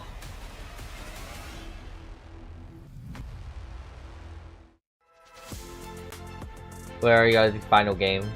Crazy. I'm happy for it though, honestly. Well, not a 2-0 this time. It's going to game 3. Virtus Pro answer back in a big way. Now the question is, can they close the series out? Well, I'm going to ask at least one of our analysts in just a little bit. I think they could. Oh, well, I should keep my mouth shut. Honestly, every time I said something, dude, it's always the exact opposite. That's how it happened. Much different from game number 1. A lot of RNG in game 1. A high frequency was crazy. This game, though, standard, and therefore Virtus Pro is able to go back to their bread and butter. Yes, I like how Virtus Pro actually piloted this game. They didn't feel tilted after the blowout on game 1, and I feel like they just did an amazing job.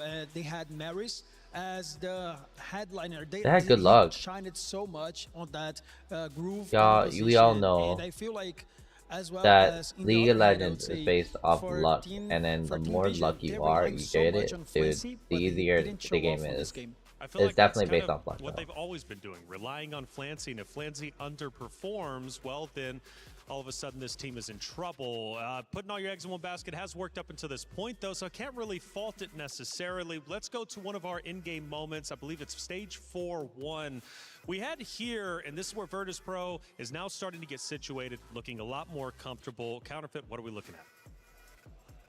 All right, well, hopefully we'll have that come up for us. That's right. In just a second. It's so exciting, we can't even show it on the TV. But yeah, of course, we saw it in the previous game. Maris was doing an incredible on the job TV on for a really, really long time. This was, I think, one of the moments where it could have conceivably. Dude, he has so many traits open on Octave too. That's actually sick, actually. Of course, Moji on the other side, another player who's known for taking the 8th for the squad. But when Maris pulls out the big guns, that's when it counts. Yes. I feel like Maris did such an amazing job. He holds his economy on stage 3, and he rolled it very deeply on 3-7 info. And the other big part about this in CFT that you have to have a strong ass economy. Like honestly, they're doing pretty good, not gonna lie. This is where Virtus Pro starts to really feel like, okay, we can do this. We're about to close it out. We take a look at it, of course, and VP, man, just on fire throughout this entire game. Yes, I mean, especially for Team Vision, they're relying so much on Flancy, as I was saying, and he had up to 30% win rate. And this game, he didn't fail. He didn't have a great opportunity to win out. So I feel like for the last game, he need to show off, but I feel it's going towards Virtus Pro. All right, we take a look at our stats from that game number 2. We take a look at all the players here and who ended up performing incredibly well. Now, at the top, we are going to have NCC1, who was instrumental in that victory against Nemesis on day number 1, pulling off 2 back-to-back first places. He's going to put another one in his books.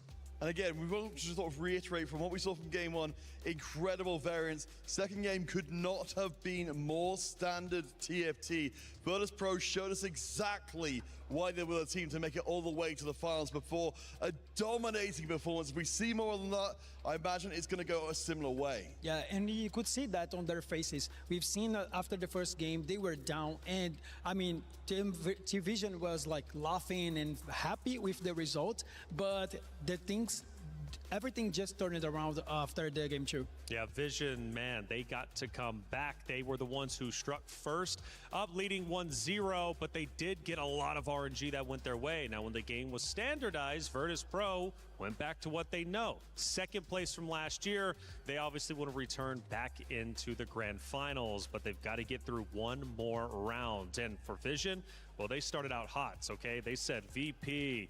VP will be a footnote in the TFT EWC history. When you come out with fire like that, with the trash talk as fuego as that was, you got to back it up. So at this point in time, for Vision, they've got to close this out, because if VP does, it's going to be a wild experience, I'm sure, on that very stage. When they go to shake hands, it might be a little bit spicy. It's going to be a fun one for sure. What are we expecting? I actually want to go to you, right?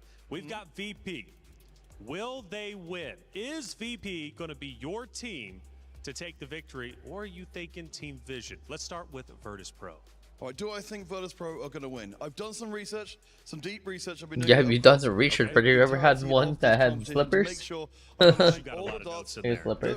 Of course, we needed all of those because we're gonna wish on Poggers. Poggles is going to give us the good wish that we need to win. So, do I think Virtus Pro are going to win? Poggles.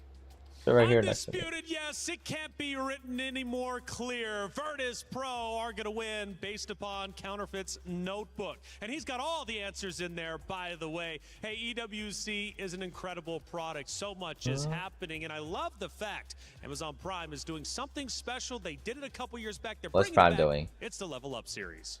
Level Up A lot series. of people are haunted by their past. I'm inspired by it. They're not just playing for themselves, they're really playing for their entire family. Oh yeah, I know what that is.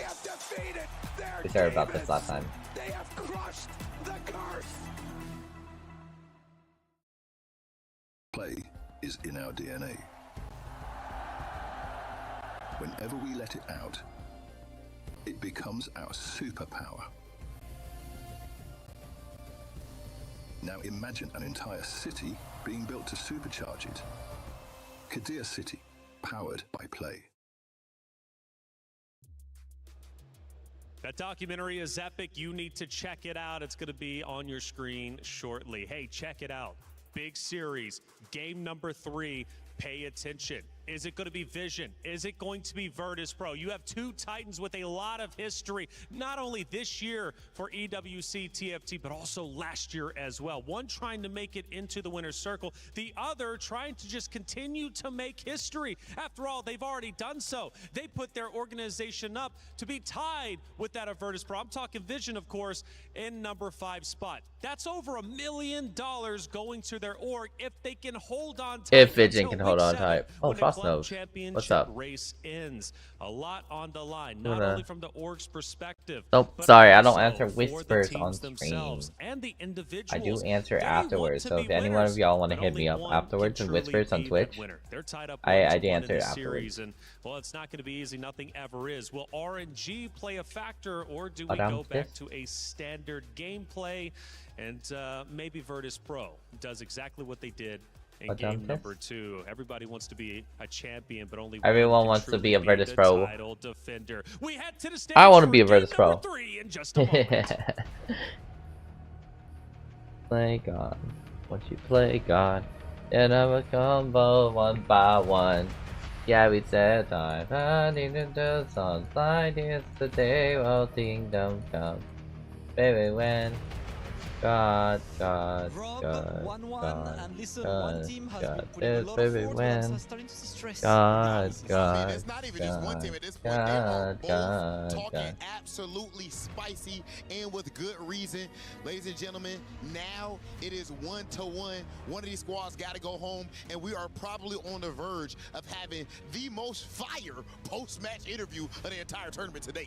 I can't lie, I don't know which one I want, because regardless, the post-match interview is gonna be sick, but these guys, yeah, they've been on the receiving end of that smack talk.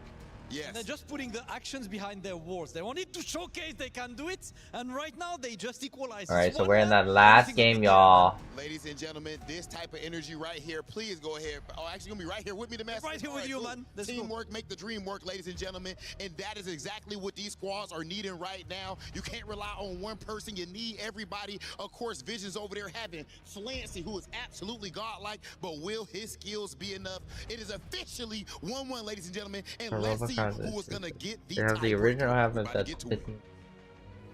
You heard it from Rob. Game 3 of this quarterfinal at EWC between Virtus Pro and Team Vision. A big win from Vision out the gates, followed by dominance. A masterclass out of Virtus Pro, but who can take this down and get one step closer towards winning EWC, and who will have their key crushed alongside their dreams? They have to embrace volatility. We saw game 1 being so predominant. So many things were happening at the same time. So many resources stretched, prismatic. Then in the normal game, the standard one, BP was the one to pop off. They both need to be in the top of the edge. And we see it now.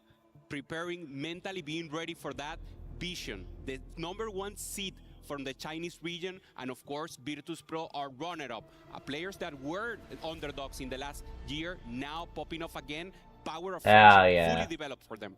Yeah, the underdogs from last year, but since they've had some great success across their TFT careers, and nobody is doubting them after the performance that's put on in 2025, and they started off so hot, not losing a single game. Finally, Vision says these Virtus Pro players can bleed. We can stop them, and they stopped them a single time. But will that be the only loss Virtus Pro will be seeing today, or can Vision finally get the job done? Flancy needs to make it happen for this team. He's been the clutch factor every single time. Can he do it once more as we jump into game 3? Soraka and Yasuo as our gods. The stage is set. All right, Soraka and Yasuo. Their key crush after this game, and of course Yasuo is the name of the game. We saw this god so prevalent, not only when you play 3-star, but also when you want that beefy tank with possibilities like Cosmic Hex, that you have HP scaling, and of course Flancy is starting in a good mood. And when Flancy starts with joy, starts with a smile, normally that's when Vision. We know what team we're going for. We're not gonna say it. We're not gonna say it, but we know what team we're going for. He decides to play a lot more control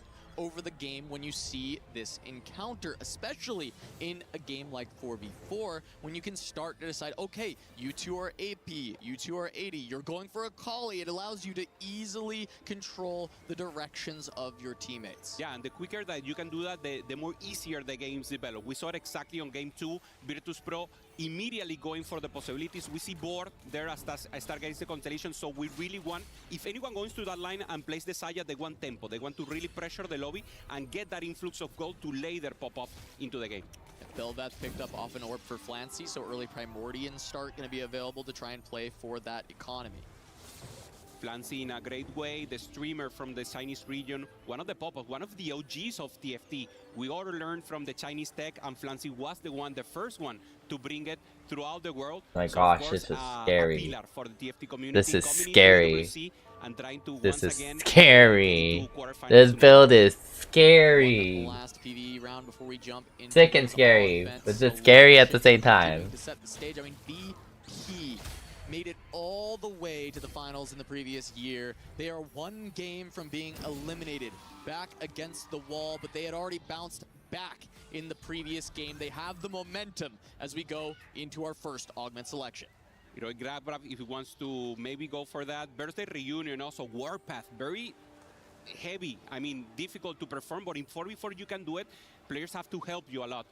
No, he decides to go for Birthday Reunion. It's a great augment. He can pressure tempo, and he can go immediately to a 5 cost soon into the game. You know, we've talked a lot about this augment throughout the tournament thus far. Birthday Reunion has given players a lot of win-out positions throughout the course of EWC. And what better player from Team Vision to give that win-out position to than for Flancy? But notably, he had 4 Cho'Gaths and a couple of Sandras. There's consideration to start with the reroll and then level up. It's going to be a tough decision. Maybe he can just tempo out with the 2 stars. Yeah, for Moji, thinking about this moment, he going immediately for gold, and then, I mean, sacrificing his net augment That What will be the the name of heck? the game for him. And What the try heck? to look for a possibility. For This is not what I NCC1, need. goes for the emblem and gets Vanguard. So good spot also for him. Flexibility. Probably trying to go for the LeBlanc and maintain tempo for them. Yeah, gonna be nice to have that Vanguard +1. Flancy is going to take that early loss. He is holding on to these 1 costs and has not leveled, so curious what direction Flancy will end up deciding, right? Birthday Reunion does want Jeff to level up over the course of the game, but he is kind of being led towards this 1 cost reroll that can hit that cap, but he needs to hit very early for it to happen. Nova Emblem for Koyoi is going to be able to set up for that perfect Akali board. Already having the Striker Flails, that is the best item here for Akali, together, of course, with the Healing Gunblade. Having an additional component going perfectly, Koji has a perfect setup right now to pressure the lobby on the later stage of the game. So Vision, already with a plan here, Cast. Koji will be the one to pressure, the one to protect the Akali Nova Amble, and with the emblem, he has cap-out possibility together with the Vex. We're seeing a lot of good spots for not Vision. As scary, not as scary, not Senpai as does scary. have the Leona printer. We'll see if he's actually able to print up to a 3-star Leona throughout the game. He's able to get extra Leonas every 4 seconds he stays in combat. It gives him a good chance. So then we have to take this and do a bop. With it, Briar 2 with some great items carrying for that Akali is going to give some opportunity to look for the win streak, as Flancy is going to want to look to loss streak, gain a lot of economy to level up for that birthday reunion. See another fight here. We see a Misfortune early into the game coming up here for NCC1. Whoa, that's and of scary. course, Senpai just trying to hold off. Flancy in the losing spot, just trying to preserve HP together with Maris and Senpai, and of course the players to watch there on the top, Milos, geez, that's scary. NCC1 and Koji. On the last round, it was full domination from Virtus Pro, both in HP and lose streak. Now it looks more balanced. Once again, though, VP pressuring Vision. They want to play for pressure. You look at the augment selections for them, Treasure Hunt, Solo Plate. They're trying to play for that early tempo, that early pressure, with only Maris with the clear mind as their loss streaker once more. Exact same strategy as our previous game. Let Maris play to be the win-out player. Let him scale into this game while everyone else on VP plays to preserve as much health as possible. And if they want to go for that technique again, they need to take out Koji. They need to be the one in the top, so Koji needs to hold the line. He needs to preserve HP. He needs to maintain the win-out possibilities here. For now, Senpai here slamming already the AP angle, and we already have a little of this scenario of the compositions they will deliver later. And we take a look, Milo does run into NCC1, so they will have to break one of their streaks. NCC1 is the player who gets to hold on to it for Virtus Pro. Koji maintains the win streak. Good news here for Vision. And of course, priority should be going directly onto the Solar Hex. As a great chance, yeah, 100% of people going into that line. Oh, Maris. Yeah, I get it with the full loss streak idea, get a little bit of extra health. He may even potentially have heal cut already, or he knows he can find heal cut later without too much worry. So it is going to be nice for Maris to just get a little extra HP, even though Soraka is rarely taken. The most important resource right now in 4v4 is that HP, both to maintain yourself with additional life and then also to help your teammates. Is it a waste? I think it was. At least in majority going for the Yasuo. And now no pop-off. We see the reason, as you mentioned. Going for the loose streak, going for the clear mind, making sure he has economy 40 gold right now. Insane. And a great chance to go for ideal items with the anvils. Yep, 2, 3, 40 gold. Gets to hold the anvils, can try and find the units first, then decide where to go. A lot of flexibility for Maris, especially if the rest of the team does end up picking their compositions earlier, then he can decide to fit where he needs to slot in. NCC1 here trying to hold and should have a good one here against Kian, who's the one contesting the Akali, has the Gunblade, so we will see him pop off Treasure Hunt, so an ideal spot for him to be the one to roll and obviously try to Damn, find the it's not Akali looking so well. possible. I'm not looking so hot. Yep, that was not looking so hot, Sam. Good for Weibo. That was not looking so hot, y'all. Incredibly well in their series. It's okay though. They were able to find that augment multiple times, and it had been a core part of their strategy whenever they see it. This time around, VP getting the chance. We've enjoyed. The same. As Koyoi I definitely is able enjoyed. to hold on to the win streak down to 2-6 alongside NCC1.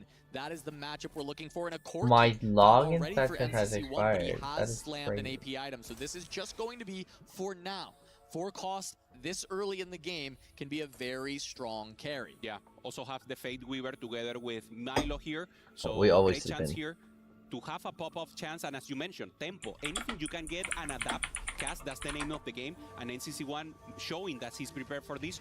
Koji, so important for him to maintain the win streak and be able for Vision to fight it out going up against Moji. They dodge each other again, so 2 win streakers through stage 2. Moji likely not going to take out his teammate. However, the positioning a bit awkward because the Lissandra immediately hits the carry. It is a disaster for Vision, breaking Koyoi's win streak themselves, as Moji, however, is looking to try and power up his own board, leveling to 5, where Koyoi was staying on 4 and econing. Yeah, a difficult spot here to handle Moji only having a 3 win streak. The only way to maybe think of this as a trade-off is for Moji to keep winning from now on. 3 win streak, maybe if he goes to 5, 6, something like that, it could make sense. But of course, it's not an ideal spot. We see Milo here already ramping up with the Deathblade and thinking about... When you type L in search, the funniest things happen. It's either you get LeBron James or you just get... you get League Legends. One of the 2 L's. Looking for that flexibility. You have the anvil, so you can send your team in the directions they need to go, so they're not contesting the same units, not contesting the same lines in a very easy fashion. Milo already having heal cut, so won't need to slam the 4 a.m. in the morning, y'all. I hope everyone's having a great morning here in Vegas. Yeah, or night. Either way, wherever you're at. Hope you're having fun, having a good day. This Kaisa should help him to get an additional chance, trying to get the time breaker in, the third one, just to get additional economy and something else to pressure into the game. Yeah, Kion on that treasure hunt started losing quite a bit, but when he gets to start rolling down, stacking up the treasure hunt, finding those Akalis, he has the ability to slingshot. Strong position for the Virtus Pro team with 2 players at the bottom and 2 at the top. Loss streaks and win streaks intact, making a lot of economy as we see a Ginsu slam. This is going to be the LeBlanc we anticipated, holding on to the Shepherds on the bench and just using the Corki as an item holder on stage 3. Yeah, great placement here for NCC1. Trying to find out the tank, has the tank, and now the access to the backline to get with the Corki. NCC1 the win streak. If the LeBlanc doesn't go, yeah, he pop-ups, goes to the left, but the tanks are holding out deep. He's equalizing the front. Very close, there's the cast from Corki, and that's going to be enough. Moji had to take over the streak from Koyoi, from Vision, but NCC stops it in its tracks. So we've got yet another golden augment. What the hell is going on? The chances here. Going for combat. Right ID, what? Uplink going up for Koji. He needs everything. What is going on, y'all? Stats, any combat power chance. Huge roll down here, finds the Rek'Sai booster pack. Picks up the Rek'Sai 3-star. Crazy pickup there from the booster to just give value what to is Keon's going on immediately. Exactly what Virtus Pro needed. They already have the win-out player or the preservation.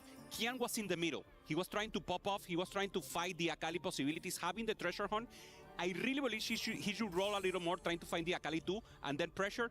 I think he knows he's strong enough, and he doesn't want to destroy his economy. Good decision also. Yeah, the risk is there, but he also can recognize that Koyoi is down to 10 gold as the direct counter on the Akalis just on a pair. So he feels comfortable that Koyoi is not going to be able to hit yet, so he decides to hold the line. Not sure if it's 100% correct, because if he finds the 2-star, it could be even better, but at least feeling that he can slow it down just a little bit. Yeah, goes for Koyoi now, who also has the Akali. Maybe more in a Temple's place. Koyoi is holding the Jax, so wanting to go also into that line. Will take a hit into Kian, and of course pressure a little more. Kian also trying to go for the treasure hunt, so now probably the roll down would happen again. He got dumpstered in this fight, but that really is just one Akali got on the other. Fight ends kind of almost immediately. Not really that indicative of the board strength between the two, since that was how the fight went down. Mars once again finds Anima. He's going to be able to level up this board a bit more, just like in the previous game. He's positioned himself to be the win-out player for Virtus Pro. No roll for Kian, so we're seeing Maris right now having the Anima, trying to get anything he can, already having the sniper emblem, going into the space group line, trying to find the Samira to be as stable as possible, if you will. Doesn't have the Gwen 2-star, that is normally the placeholder, if you will, so going to play around the Aurora for now. Yeah, VP once again creating a vision sandwich, and they're looking to eat them for lunch in yet another masterclass of 4v4 TFT. Maris going to be looking to take even more losses here. He's still not leveled up the board too much, just putting a few items in to pick up some takedowns and take a little bit less damage. Runs into Kian. This time the Akali stays alive, and it's going to be a big chunk into Mars. Going to have to keep our eyes on that, but Soraka is still available and could provide even more help for Mars to buy additional space. Yeah, Maris finding the meeple emblem that is not ideal in the archetype of the compositions he was looking for. So maybe a player more in the lower side of the rope, if you will. Now let's see what Yasuo gives us here. Cryogenic. So we have healing, if you will, and freezing possibilities here for the tank. And once again, whoever has the biggest tank is taking out the vaccines right now. The big thing to look out for with the cryogenic, it's the same tanks as usual, but it accentuates their power. Morgana gonna be able to find an additional cast, heal up again. It makes her so difficult to take down. Nunu gonna probably get an additional snowball out, causing more CC. So if the damage is there, those two tanks, while they're the best, they become even better than the rest of the counterparts because of this stall time. For NCC1, not having anything to start here with the Ilaoi, has the chance to do it. Change the items, as you mentioned, Cass. Everything will go directly into that Ilaoi and probably also the Hex. Waiting for the last round, obviously, to see if it is good for him to place it or he wants to really maintain the win streak. There it is. Everything going for Ilaoi. Yeah, they're able to hold on to the 8-win and 8-loss, even though they lose their mini streaks between Kian and Milo. But Kian wanted to stop lose streaking and pick up some wins with that 3-star Rek'Sai, picking up more of the Akali. So everything going as planned for VP, and it's up to Vision to break the lines to try and stop VP from continuing this reign of terror, as NCC1 is going to continue the win streak at level 7 on 3-5. HP preservation accomplished for Virtus Pro. Now the problem will be Maris and Kian. We know Maris has the clear mind, doesn't have the ideal emblem, so will keep off. The same happened for Kian. Is Kian able to avoid a lower placement and then pop off here? Did I just get possibilities? Leona 3-star is fine by Senbai. Has also the possibility of ascension. Frontline already in place. Needs to find the Ginso, and this is a perfect spot for LeBlanc. What the flip? Love the ascension pickup with the cryogenic Hex. These fights are going to go longer than usual. That's going to get a lot more value than it would in any standard game. We're going to see if Maris can turn this lose streak around. When will that re-roll show up? Will he do it on neutrals once again before 4-1? Because he's at 33 HP. Eyes on Flancy. He has the Karma already as the item holder for his AP line, and he is going to run into Milo. Flancy, potential win-out player. What is going on with that birthday reunion? So we'll have to keep tabs on him as well. Like, what the flip is going on? But bro, this is crazy. Trying to find a bar, anything that goes ideal with the items that he has. And of course, Flancy, embracing the variance. This is exactly what we want to see from the hero or Vision. And of course, Moji here holding up. Also playing Epiflex, probably will stay on level 8. Oh my gosh, what is going on? Lobby NCC1 finally beat. Does not continue that win streak. Kayui is going to regain the win streak he lost earlier, as we do see Morris sending it on 8 on neutrals once more. Trying to roll ahead of the curve, find his units. Morgana pair. There's a Vex available in the shop, gonna roll past it. Not enough room on the bench. Needs to find the front line to go for this board. Still no Nami just yet. With the items, it feels like that's the direction he's trying to go. Yeah, trying to find what the an LPK summer, that's what they say. That he has, but you mentioned it, holding space group, trying to go for the Nami, sells directly the Samira. He really needs to go, finds a Jhin and doesn't go into that direction. Morgana 2 picked up, massive for Morris, sells a bunch of units to try and continue this roll down. Can he find a carry? Passes up many copies of Aurelion Soul, but he finds a Blitzcrank and the Nunu upgrade. Frontline could be stable, but where is his carry? There is a Nami. Finds the Nami with ideal frontline right now, so probably going for scaling, if you will, in the Nami Archangel, something like that will be ideal for him. Of course, having so much chances with the Blitzcrank also popping off. This is stable board for Maris, but he needs a little more. He has the Anvil still. We'll see what item he can find. Does get the Striker's Flail to go onto the Nami. Still a lot of extra damage. He is just Nami 1, but with the Blitzcrank online, with the Morgana 2, the Nunu 2, this front line is insane. And once more, Maris has been able to escape that 10 loss with a successful roll down, pushing ahead of tempo. 3-7. There's no world the Vision players can contest that roll down. He's before everyone else.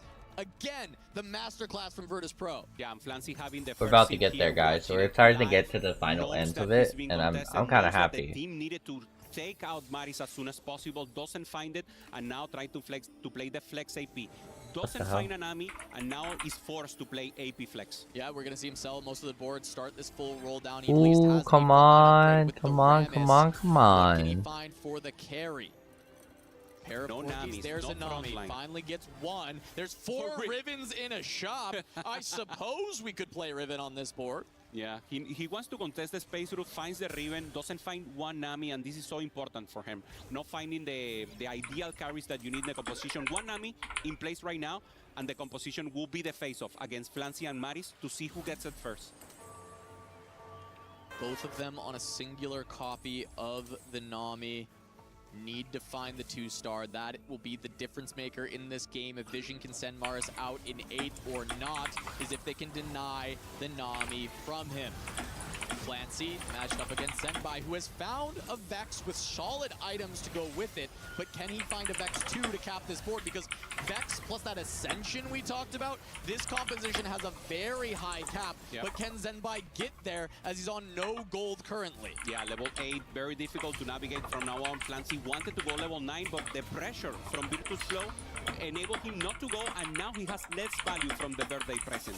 So the tempo, the aggressiveness, the resilience right now for Virtus Pro is making the difference. This is going similar to game 2. Yeah, and Kian has found that upgrade for the Akali, so at least he has the 2-star that stabilized him, let him find a 5-win streak. I think a shining light for Vision in this game versus the last is Koyoi being able to hold on to the wins, hold on to 81 health. He's going to be able to donate that to some of the players who do have these high cap potentials. We see with the Vex from Senpai, from Flancy, if he can find his Nami. There are spots, there are bright lights for Vision in this game. A way out, including even Moji on the max. He has the Aurelian Soul, good itemization, but this didn't come from an Anima spot like we've seen many times before. And it's so good the recognition from Vision. They know Maris is strong enough to maintain, but Milio is the one who's low, so they're holding the Corgis. They're thinking of sending the second one in the lowest speed, so thinking ahead. This is a great play right now for Vision, going for the angle.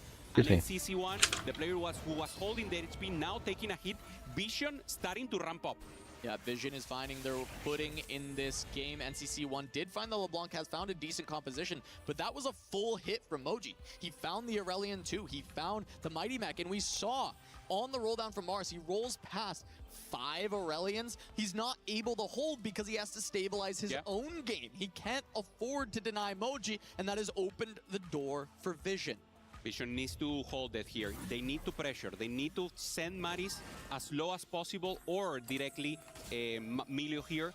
Koji trying to roll, trying to find anything additional. Frontline was not assembled. 2 away from the Jax, no gold to do it.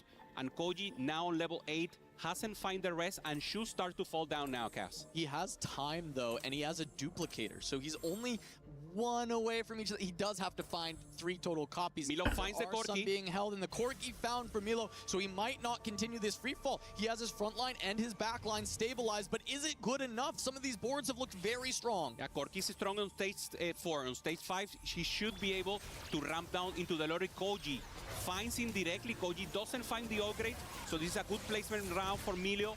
Trying to find it. Access to the backline is the name of the game. Is the Akali able to wrap up? He could win it all. Stuck on the Rammus for now. We'll see how long that happens. And the Corki focuses down the Akali. Big win for Milo to snap this 6th loss and keep the HP alive for Virtus Pro. Great damage also. NCC1 taking a hit. Both Maris and Milio holding, being the top. Kian is the one now holding up. We have 3 players from Virtus Pro.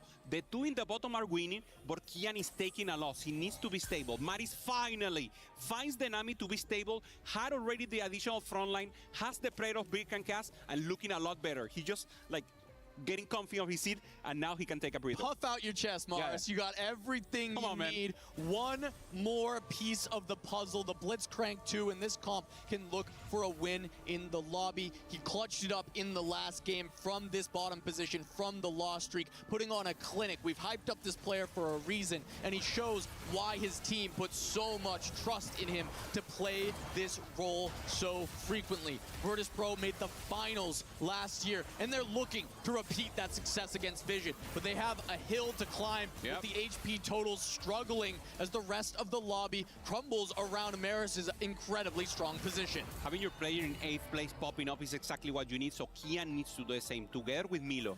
Are they holding up?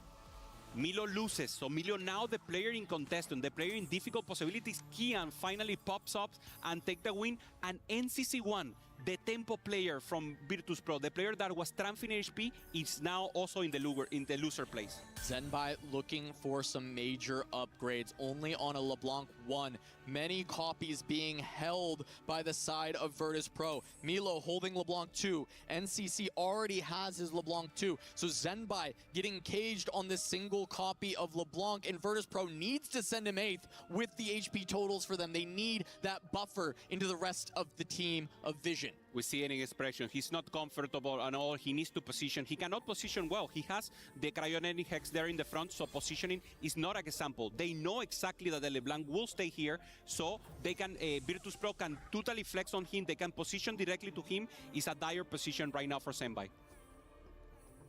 Zenbai can't find anything. You see him still in good spirits, trying to figure out what to do next. Not even have the pair. It's so difficult. The spot is looking doomed, so they need to send Milo 8th if he wants to pop off. Yeah, Zenbai did replace the Vex one with this LeBlanc as well, just recognizing that he needs the Shepherds in order to help this front line a little bit more. Even every little piece helps, and this fight is massive for the standings in this game. Milo on 20 HP, Zenbai on 27. Upgraded carry available for Milo. Can it make the difference, or is Ascension Archangel Jutsu enough to make Zenbai's board too strong? No. The Rammus is falling first. The front line staying Doesn't alive look forever. good. The Ascension fully procced. The LeBlanc fully ramps, and it's enough Oh. for Zenbai to take a big hit on Damn. Milo. Massive stakes on the line as NCC1 takes the Oh, 7th loss in a row. Milo needs to change. He needs to change his build. He needs to change to something better.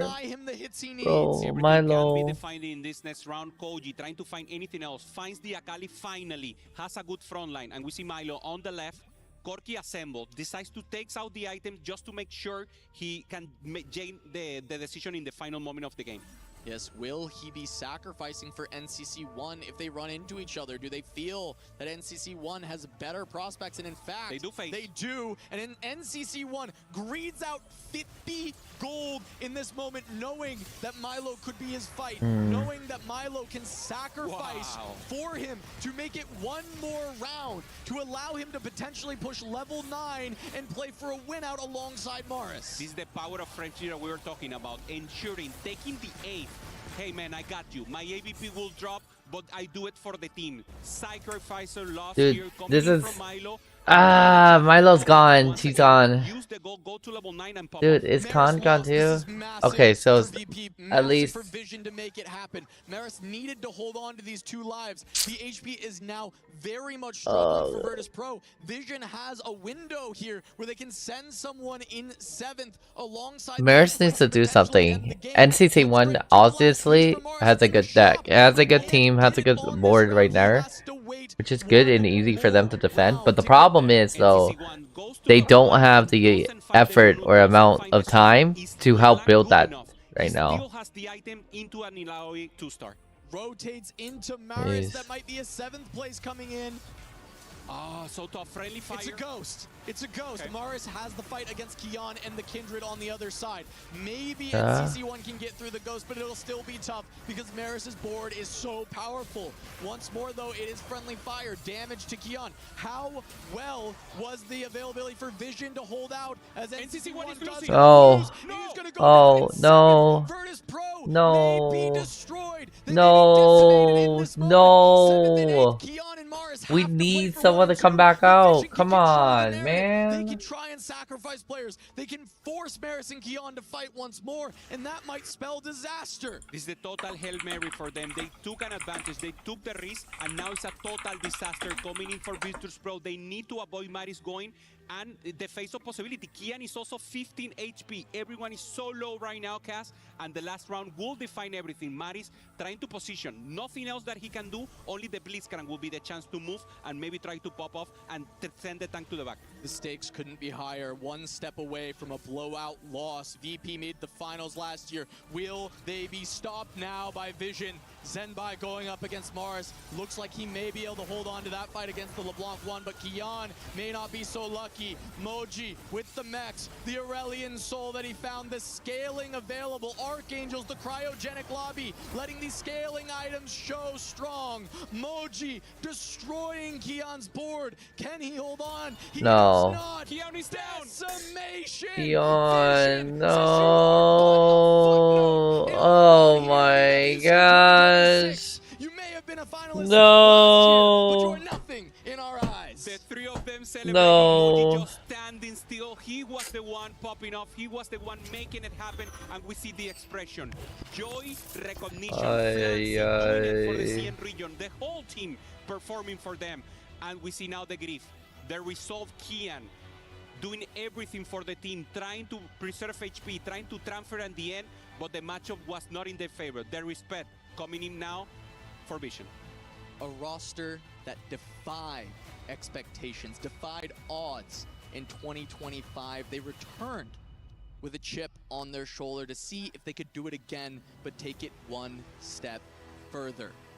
We have 4 teams in quarterfinals directly, and this is the final fight. Maris just taking it off, and it was just not good enough. We'll send it down now to the stage. Hang out with Damascus and Vision after their win.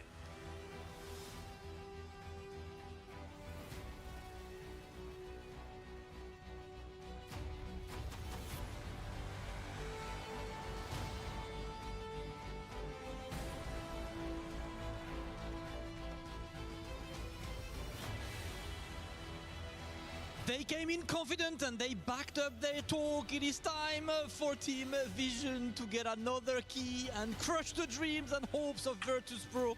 Damn, dude. Literally, I cannot keep my mouth open on these things. And now moving forward on the playoffs after an ecstatic performance. Congratulations to Vision for the victory against Virtus Pro. 2-1. That Oh, was a really close my whole thing was just to just have them just win. There was so much Ah, emotion it's in okay. the final moments. 首先恭喜 That's Vision 能成功 okay. 拿下今天的比赛。刚才看到 Bro, that was so close. Every time I want Virtus Pro to win as a step in. Oh man, every team I've chosen in TFT, I want to keep my mouth shut. Oh my gosh. My mouth is shut from here on out. 来到 EWC 的舞台，所以你这次的比赛想证明什么呢？ What would you like to prove on the EWC tournament stage? 我想证明我们4个是世界上最好的4次队友。 I would like to prove to the world that we are the 4 best players on this team. 恭喜，这次你们可以 4th best player of the team? You mean 4 best players in the entire game? Congratulations, and let's crush some keys.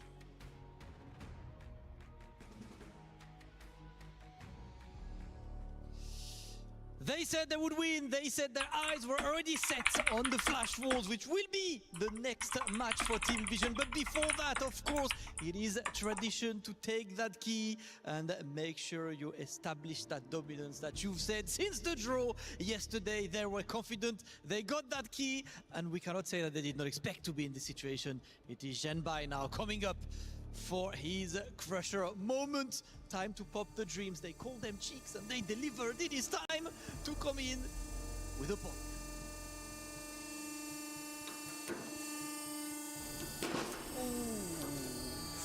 When you see the jump scare on the player, you know that was satisfying. Team Vision moving forward after defeating Virtus Pro. I want to say as planned, but that was their plan. Surely not Virtus Pro's plan.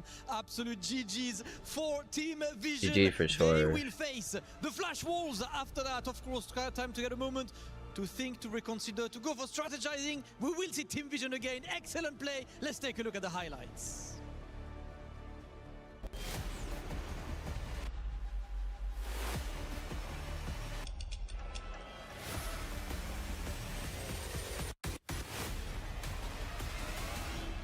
What to say? I'm not cold streaming.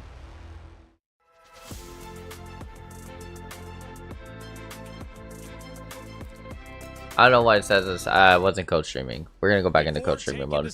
Oh my gosh, though. Every time, every team that I really want just to be out there to win, I keep running into the fall of the same caster curse that everyone had.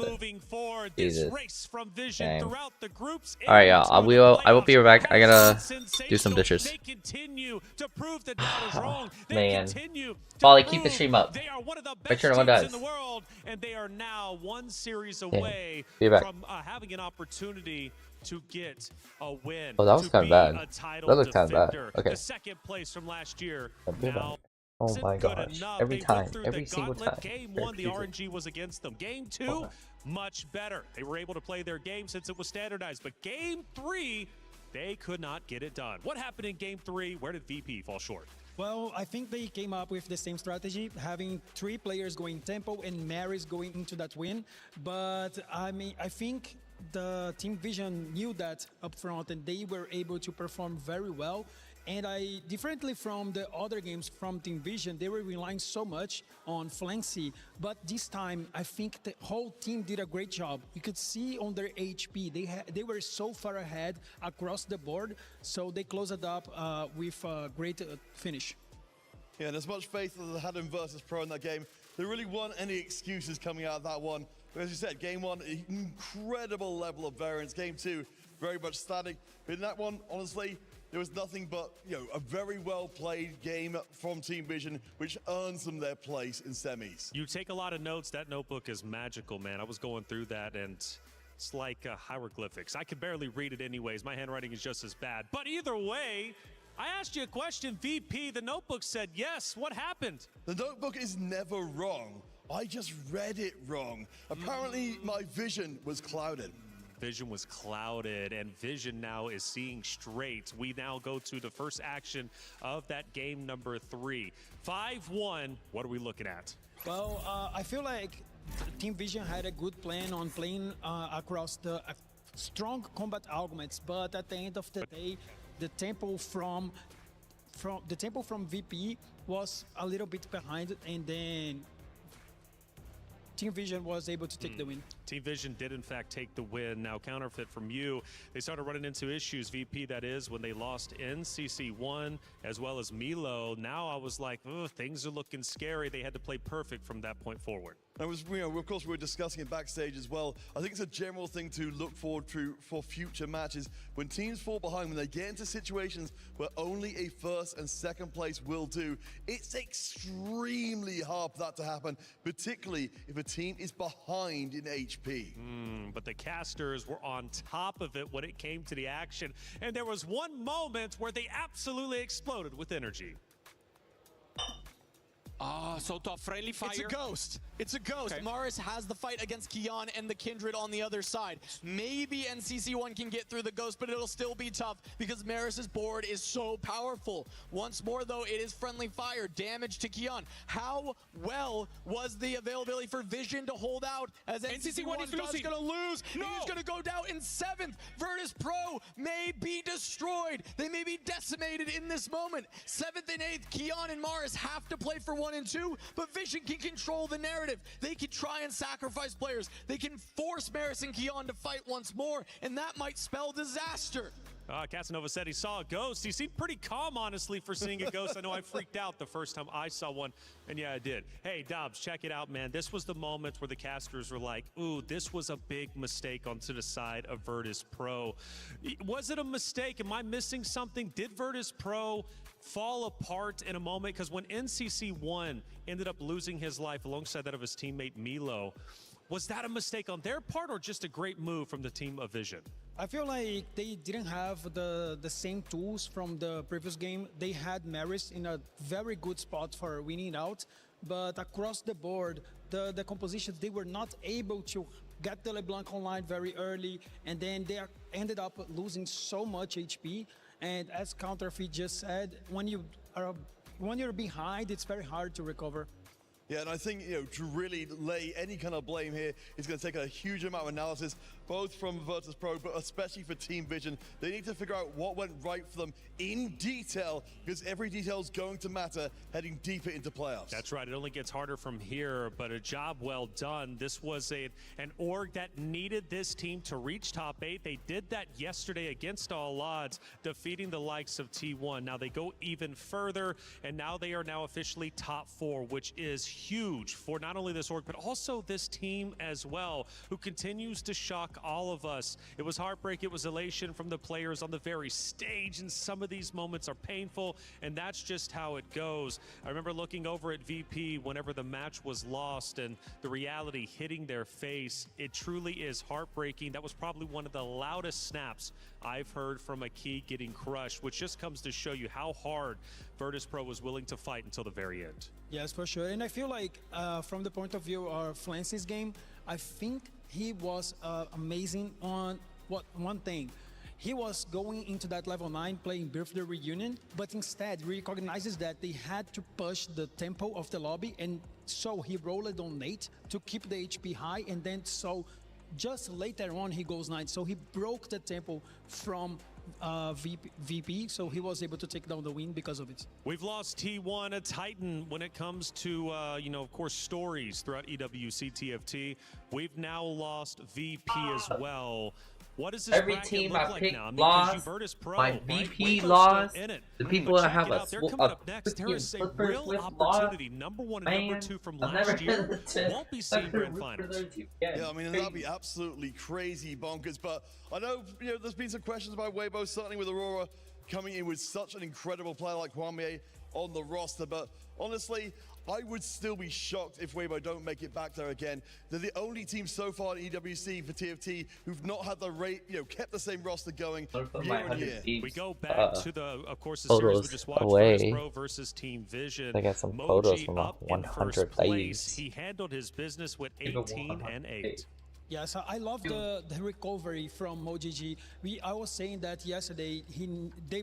Their teammates, they needed to rescue him because he was going 8 so many times. But he showed just on playoffs what he is capable for. So I feel like this momentum from him is gonna be very important for tomorrow. Now, Flancy has already entered into the GOAT conversation. He is now top 4. He finishes this top 4 as well. What does Flancy look like if he wins this tournament? Like, what is the GOAT conversation around him at that point?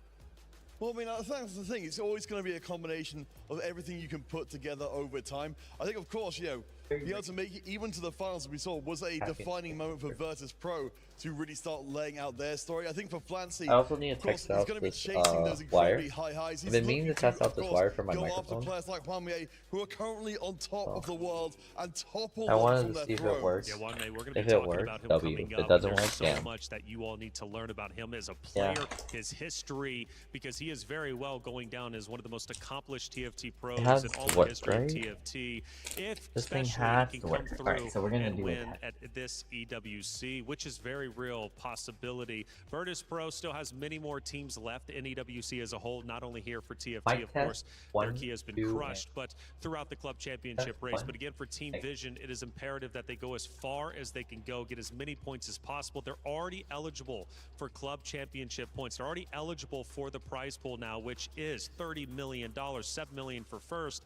So at this point in time, getting 1,000 for winning this event would be tremendous for them. They're already sitting at about $1.4, $1.6 million. Of course, that's going to change. It's still early with week 3, but the more they get, we're talking still hundreds of thousands of dollars for this valuable organization. Did you see Team Vision going this far whenever we started the tournament?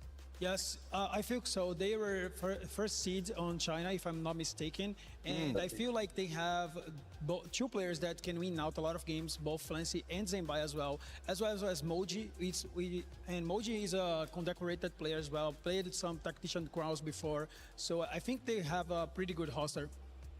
No, absolutely. And I think, of course, we've seen across the entire event, you know, there's only so much 4v4 going on. And so going for the qualifiers, going for this tournament, we're seeing teams really starting to surge forward. I think from the Vision side of things, we're getting to see them getting better and better game by game. Hopefully good enough to really shoot for the finals and eventually winning the whole thing. Well, I mentioned a club championship. It is well underway with this series done. I'm curious. Oh, it works. It works, y'all. It works. It works. Yes. Oh my gosh. I'm so happy. I'm so happy. Okay, so what happened, guys? What's the worst thing that could ever happen? At the moment, they're sitting I at 1,300 club championship lost points, which puts them firmly in 3rd position. by From this point, they've got to face off against an underdog in clicking Godlike. receiver It'll be an for my incredibly road tough mic. matchup for them, It's but if they manage to get the job done, they'll bad. catapult themselves Those from road both mics, it was a Team road Vitality mic out of pro too, Teamfight and it was the Tactics receiver. into The second receiver is place. one of the biggest It's a ones tough I ask, lose. but there's big rewards. I've We'll lost see if it. they manage to get this done and I'm move gonna up do the club another championship stream with me leaderboard. trying to find it though. We're gonna try to find it next Friday. Crazy enough. Okay. But yeah, I'm so sad. I lost it, but now I have a new alternative. This Xingnia Pro is gonna help me out so much, honestly. It is a USB-C that goes into a USB. So it takes a female for USB, and then thank God that homie Tim hooked it up with the Nikon rig, and we can use this for the streaming part, and we are good for sure. Okay, since we are in the break mode, we are going to zoom around. We're going to do a zoomy. What are the zooms you mean? What are you asking? So zooming around is basically we're just going to hop onto other stages and see what they have on their other side. So let's go to PUBG. PUBG's going right now. This one's not the one we want to try to contest. So I guess there's a group team, a group stage, group thing that's going on right now with people and playing PUBG. So there's that for sure.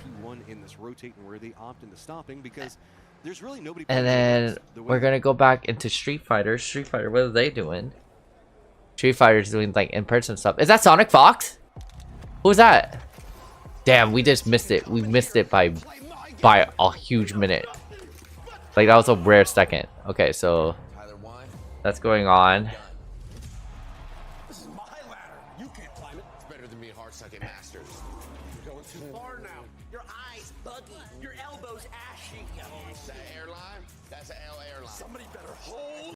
Oh, Laser's streaming 81. It looks like the network is completely disconnected. I tried reconnecting to it, but nothing works. My Wi-Fi. My head feels so empty. Where is Mother Sphere? Where's Santi? Motherfucker. Let's see how Santi doing. Is he still playing Wizard 101?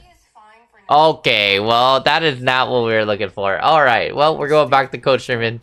We're going back to where we belong. We belong in the Esports sphere. Let's go back to TFT, guys. Let's never leave our bubble again. Let's stay in TFT. I do like streamers. I do like watching Twitch stuff. But yeah, now it's not the time. That's for sure. That's for sure what we saw. Our third series of the day. And this is a big one. It's our crunchy story of the day after all. Crunchy story? There's a crunchy story? China finally. Yes, that is true. So Aurora is an undercut team that I've heard that's really good at TFT as well. Now, the problem is Weibo has won last championship series, and Weibo is pretty good at this game too. Dude, their randomness and all like in on that stuff, it's crazy.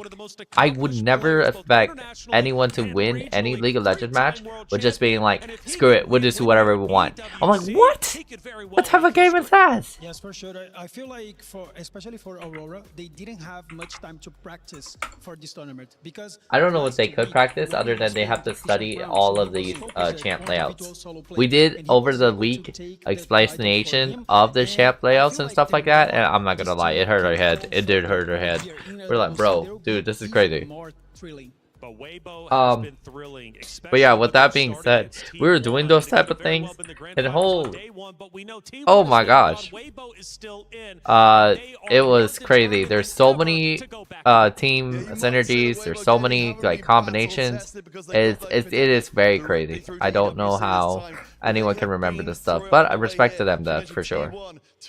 Good, we get a respect. Shout out respects for those units, those people who play this game. Shown they're still the same team that won last year. Well, before the competitors go on stage, Kitty had a chance to catch up with some of them.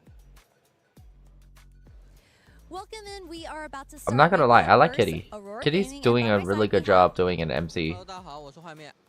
Hello，大家好，我是 WBG 骚皮迷。 He's doing real good. 欢迎各位选手 Congratulations, because we Kitty. have an amazing Kitty, player I'm happy lounge for that you, the players can position that relax they're at. in. I was wondering what their favorite activity was at this player lounge. Ah, what is their favorite activity? 在休息室做出最好玩的事情是什么呢？ Ping pong? 体验了一下这边就是选手的那种日常按摩恢复。 Okay, so he has been enjoying the player massage that is available at the Player massage. 我们一些人喜欢就是躺在沙发上面去。Homie said I like We massage. love relaxing on the sofas to watch the ongoing matches. And of course, for this set, we have a lot of amazing 5-cost. The funniest thing ever What was is their favorite people 5-cost can unit so oh far? favorite 5-card units. That should be Aurelian 是 Soul. 男枪啊，有无限的成长啊。 Aurelian Soul Great should be because it. he scales infinitely. 喜 Wow. 欢威古斯，为什么呢？对面的双攻。 Ah, he likes Vex because you can attack the enemy 2 Vex? times. 谢谢各位选手们。 Oh, That's you gonna can be attack the all for enemy the twice. pregame, That's and we'll cool. see you guys later on stage. That's it. Alright. Alright, before the match starts, we're gonna run into a secret. Just like a small ARAM. Weibo Gaming are already the title defenders, but they're looking to go back-to-back. Last year, we didn't expect them to win, yet they did. This year, they are highly favored to take the victory. They stay together, the team chemistry is in, and South Pimi is on fire. MVP from last year. Oh, they don't want that. Said final MVP Godlike, and the game was looking very favored to Godlike, but after losing 3 rounds in a row, and then Salpimi Where is it? One ARAM though. on his board, and he was We're able to run take one down the ARAM. win, and that series was very important. We're for going them. to run They're one. heading to the playoffs. Being Been undefeated. a good minute Wando, since a I played. cornerstone player for Weibo, 7 major tournament titles. His legacy has been cemented, but will it be even more so if he's able to win once again? What is Guan to the Weibo roster? If he's able to win. Absolutely, Rock. Of course, he's been the subject of conversation a lot backstage because people are looking for really big things out of him to try and push forward. They've got tremendous opponents to face up against. This is the proving ground. Well, let's go right back to you because Juan May, he was in the proving ground Bum, here bum, in this bum, very bum, venue, bum, and he bum, won bum, it, bum, and he bum, bum, firmly bum, believes bum. this venue where we are for the Esports World Cup is pure.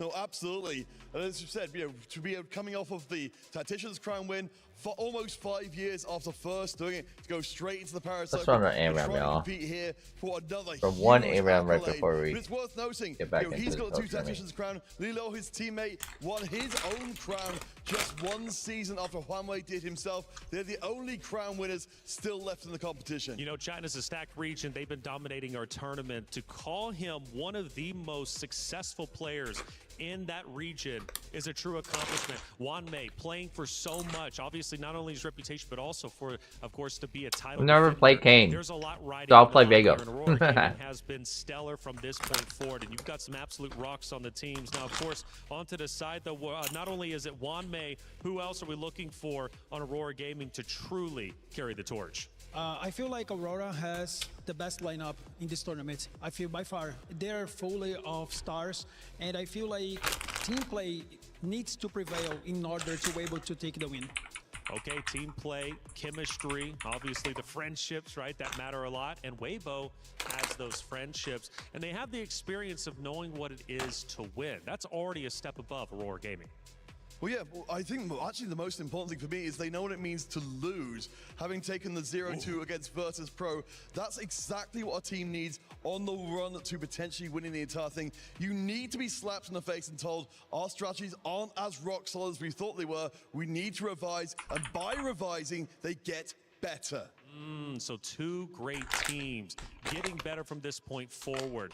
But how earth-shattering would it be if Weibo gets a defeat here? If they lose, they're out of the tournament. Would it make the earth turn upside down? Well, I feel like for most players in the tournament, we've seen a lot of players saying Weibo is the team to be beaten. They're still the best team in the world on 4v4 and here at the EWC. And I feel like they've proven themselves, but they can do that once again.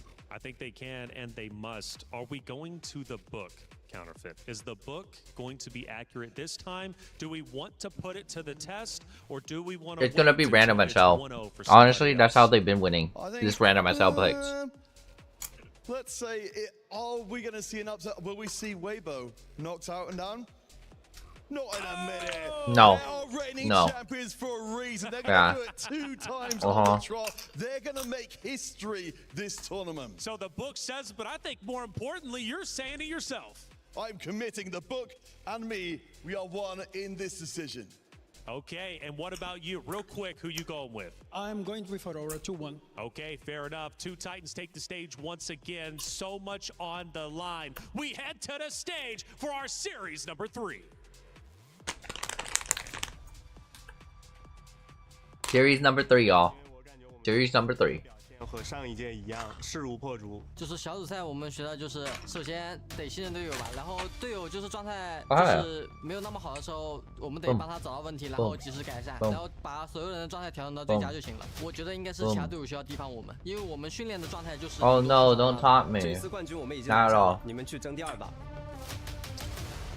Saviors of the West. I mean, it's hard to I've never seen AG.AL succeed in TFT before. Like, I've missed their games almost every single time. I think they just lost. Didn't they just lose? Or are they playing on the next range?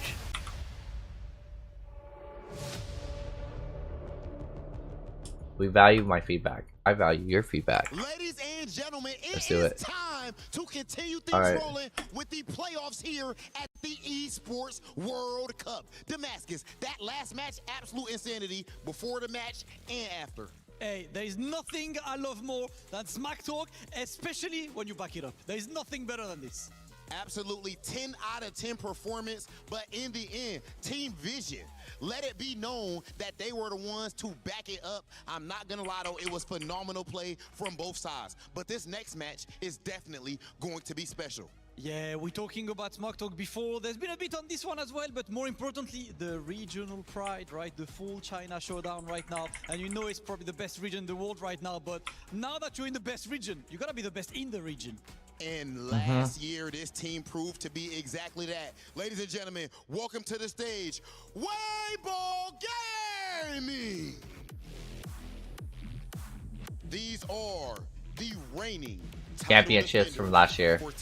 Again, they've used this to play random shit and it just works. That's crazy. See, that's the thing that's like scary about these people. Both teams hailing from the strongest region in the world. And strongest region is TFT because they love the Gemmel. No, I could say that. I could say that honestly. I've been in that situation. I live in Vegas. We're hosting an entire Vegas regional. While the others' dream is here. Weibo 2-1 victory over T1 to start things off, and then 2-1 versus Godlike as well. The path was not easy, but they have shown why they lifted this trophy before. There's no such thing as an easy path, but when you're the title defender and you're trying to go for the back-to-back, you just have to put in work. They've been putting in work, but right now they're gonna have to put an extra work to face these guys coming up. This team is looking absolutely ridiculous. We've said it. It's also a team hailing from China, led by one of the very best in the world. It is time to welcome Aurora Gaming. Okay. If I have a right curse, I want Aurora to win. If I have the right curse. Honestly, the last time I just wanting to them to win, like any other team, I've already lost.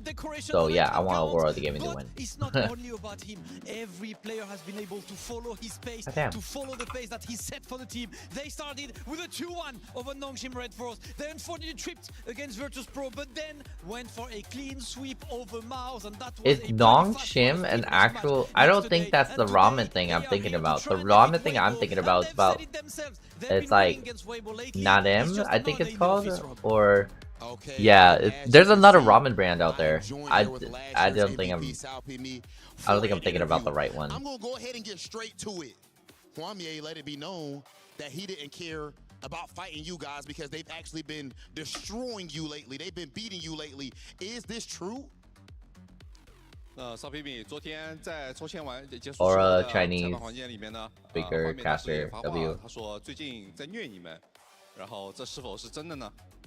这个当然是我们在放水了。我今天只想对 AUR 说，打完今天你们就可以去感受一下巴黎当地的特色了。Aww, they're talking smack. Because we've been letting them do so. And all I want to Wow. say to Aurora Gaming is, after today's match, you guys can go on a bit of a tour of Paris because you guys will have the time to do so. Dude, what is up with these TNT people? You on that side as well, brother. Go ahead, Jay. Go ahead. What's going on, Damascus? A very simple question. I need his answer. It's very simple. He just said that they were only winning because they let them win, and they're ready for tourism. So I would like him to know his answer. 那前面曹彬彬发了这些狠话，说你们已经可以准备去旅游巴黎了，你有什么话想回给他们的吗？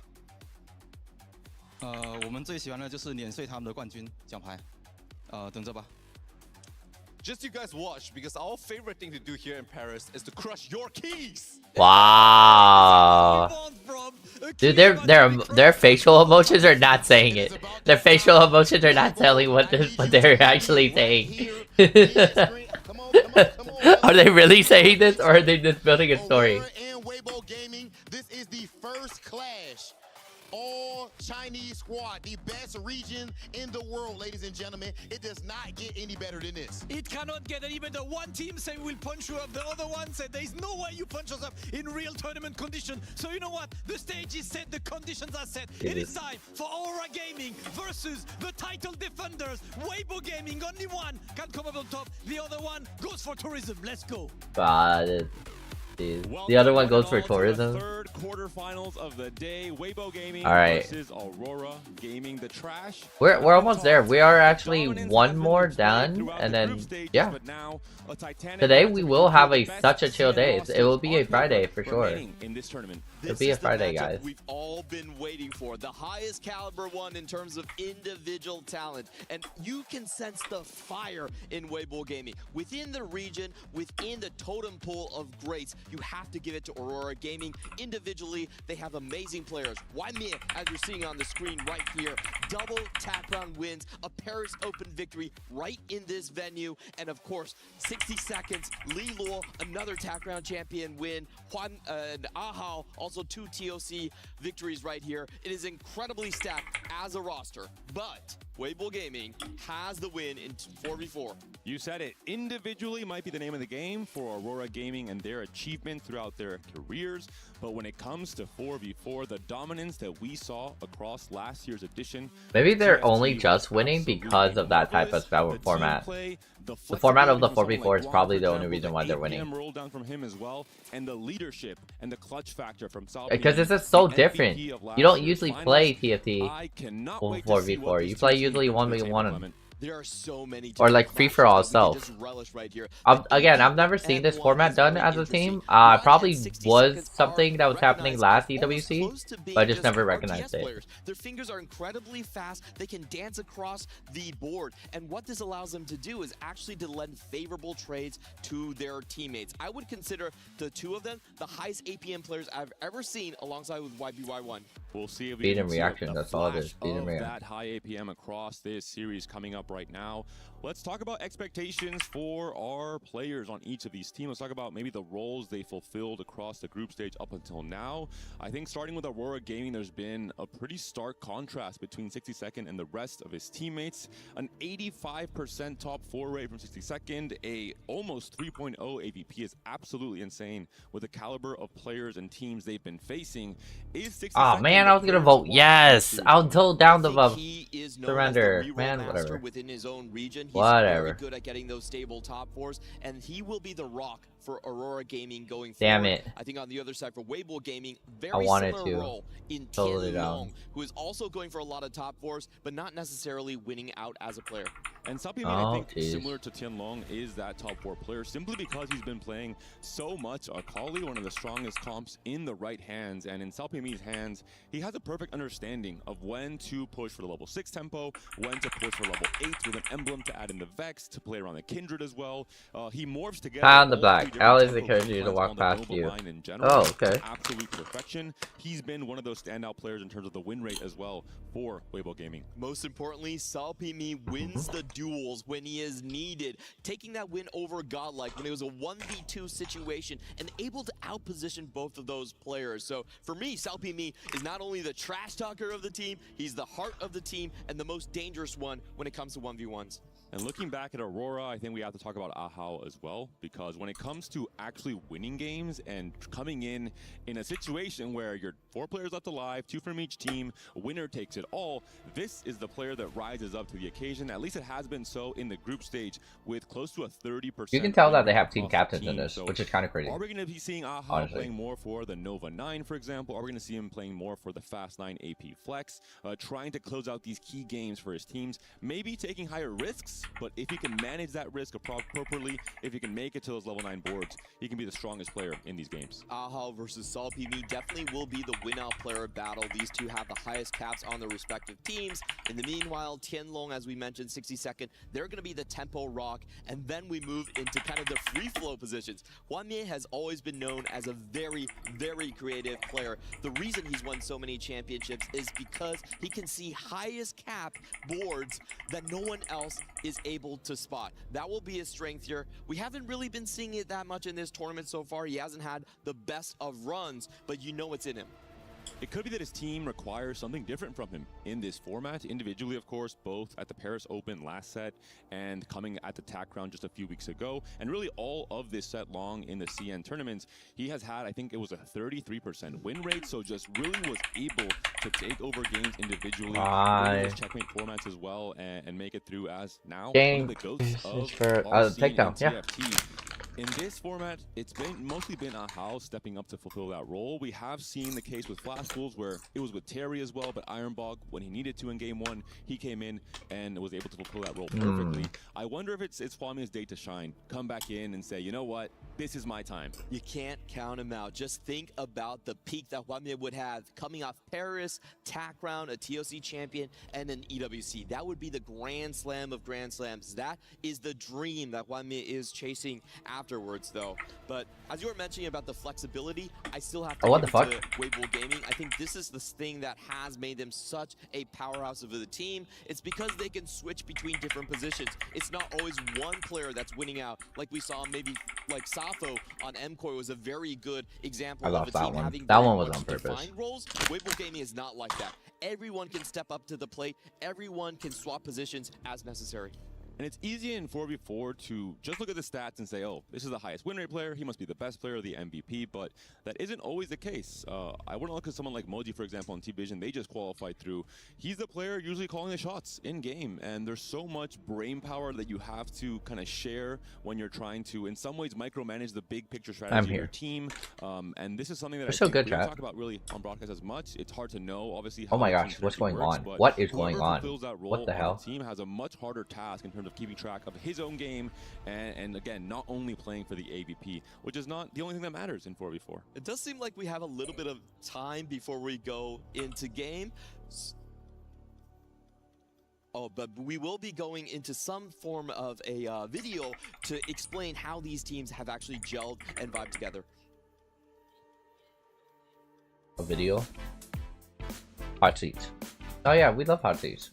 Hello everyone, welcome back to EWC with some TFT. I'm joined by Aurora Gaming here for the tournament. We're gonna ask them some tough questions here in Hot Seats. So let's start off with the first one. Which player do you think has the worst hairstyle? Which team is simply overrated? And why? 是我们当时第一轮预选赛的时候，我们就第一轮打他们嘛，结果他们 I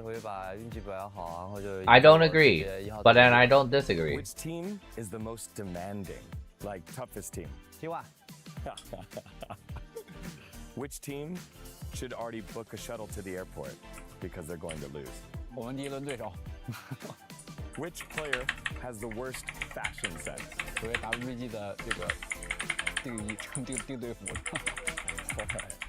Thank you very much, guys, for Hot Seats. Best of luck at the tournament. Thank you, Aurora. Built to move. WJ's. Trapped at a desk in one singular posture for 12 hours a day. It's time your chair evolved. This is Secret Lab Titan EVO. Ergonomically engineered for you. WJ's. Hybrid workers, artists, backing your every move. Oh man, Jays. Oh man, Jays. Oh man, Jays. Oh, some man. players from Weibo maybe don't have the strongest fashion sets. We'll see if that bites them on the butt coming into this series. Yeah, I was gonna die anyways. I might as well. We'll see if Weibo takes their revenge. A lot of trash talk across this whole tournament, Clement. It's been kind of fun to see from some of these players who are usually a bit more reserved. And I think we've got all of the heavy hitting points out the way. We can kind of dive into the more lighthearted parts. I feel like Guan's haircut is the most divisive in terms of the CN scene. You know, it's really hard to pull off that divided bang look because it shows the majority of your face. A lot of players are not confident enough to pull that off. I'm a fan. Guan has a fan in me, but we'll see if his gameplay also has a fan in me coming into this series. I'm just excited. The names on paper, obviously Weibo, the title defenders, you don't have to really say much more in terms of why we expect so much from them across this quarterfinals and across this whole tournament really coming into this edition of TFT at EWC. But looking at Aurora, just purely from a name perspective, you read out the roster and you say, my goodness, how have these four players come together on one team?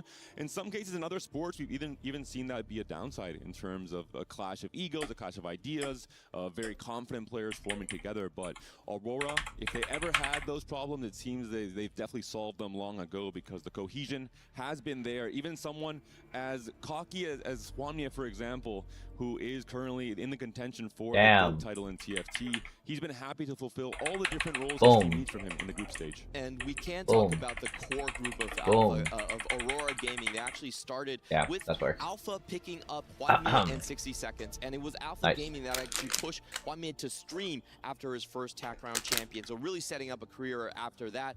And then in 2024, Twisted Minds. If you finish out on stream, should I say that? Should I say that? This is a roster long time in the making of basically picking through the best pieces on the market to finally get to Aurora Gaming. Little by little, piece by piece, the team has been formed. This might be the final iteration they were looking for all those. But if they defeat the current title defenders, maybe they're now considered the favorites coming into tomorrow's semifinals and potentially a grand final as well for this year's edition of TFT at EWC. The keys, you know, up in the air now for this series in terms of which of the keys will be crushed. For Weibo Gaming, they're forming. Actually, there were a bunch of friends trying to teach the Weibo gaming manager how to play TFT. They're teaching the manager how to play? That is funny. Why don't we actually just send these four players straight into the fire and into the tournament? And what a tremendous bet that actually was. At that point in time, these four players Alright, that was fun. Really that was some good gaming. In terms of the Alright, we're going back to coach tournament. Incredibly stacked, but they have proved themselves. They've proved themselves as players. This guy is so mad. They want to go for back-to-back champions. The most impactful TFT coaching session of all time is all I'm hearing here from Weibo Gaming. And hey, I took it as a coaching session as well last edition because what you get to see in 4v4 compared to individual TFT, the extra layer of depth and complexity and strategic. I got my icon. My newest icon that I wanted was not the Poro icon. It was the icon of a dead fish. You play for very high tempo, you play for your HP. Not to say that was these bad. Contradicting kind of strategies that you wouldn't consider an individual play come to the spotlight in 4v4, and as someone deeply invested in this esport, it is so fun to see what these players come up with in terms of solutions for all the different problems. I think the game will be decided by who has the strongest win-out spot. It typically is, and for both of these teams, they have the exact same go-to composition. It is that Nova Fast 9 comp that both of these teams have a 2.5 AVP over 4 games. So the sample size is actually very, very strong. They know whoever gets the birthday reunion into that spot will define the entire strategy. Who do you protect? Yay, I got my new fish one. one. Play for tempo. Nice. If we're going to look at a player to maybe call out to see how they perform and if they can pick things up, I think for me, on Aurora Gaming in particular, I have to mention Liluo. Alright, so I just knew somehow, some way that this one's gonna last just quite a bit.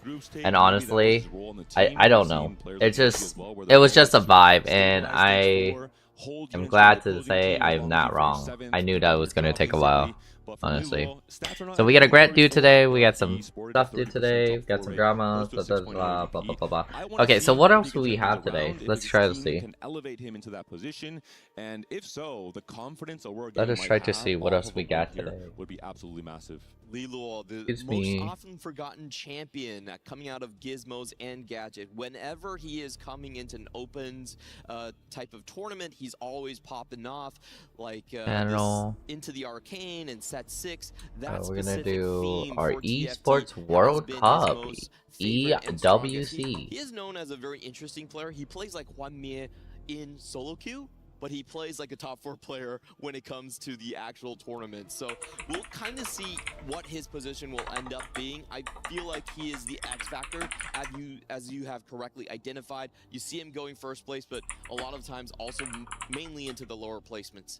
And I will say, I think Hwanmie and Liluo have had kind of similar redemption arcs in their career. Hwanmie, of course, a TAC Crown champion all the way back in set 5, and now this set. It's a huge gap, but Hwanmie has risen back up with both the Paris Open and the TAC Crown. I'm always awake. Now, you know, being GOAT contention. Liluo kind of similar when it comes to the set 6 TAC Crown championship, and then the rise up in the Macau Open, the chance to once again say, hey, I'm here. I'm not just in the history of TFT, I'm in the present as well. And we'll see even more present in this edition of TFT. We'll see what they will catch up on it usually back by into the spotlight after he was winning the Monday. Eastern Asian Championships back in set 9. It was a very, very long trough. We have heard Hwanmie talk about this as well. He's thanking all the supports of his fans and Alpha Gaming for keeping by his side all this time, for him to finally climb back into the peak. And he is on the cusp of really cementing the GOAT discussion. We talk about title, we talk about Dissoap and Hwanmie, the 3 players in the world. Dissoap, that is a name that I have never heard in like years.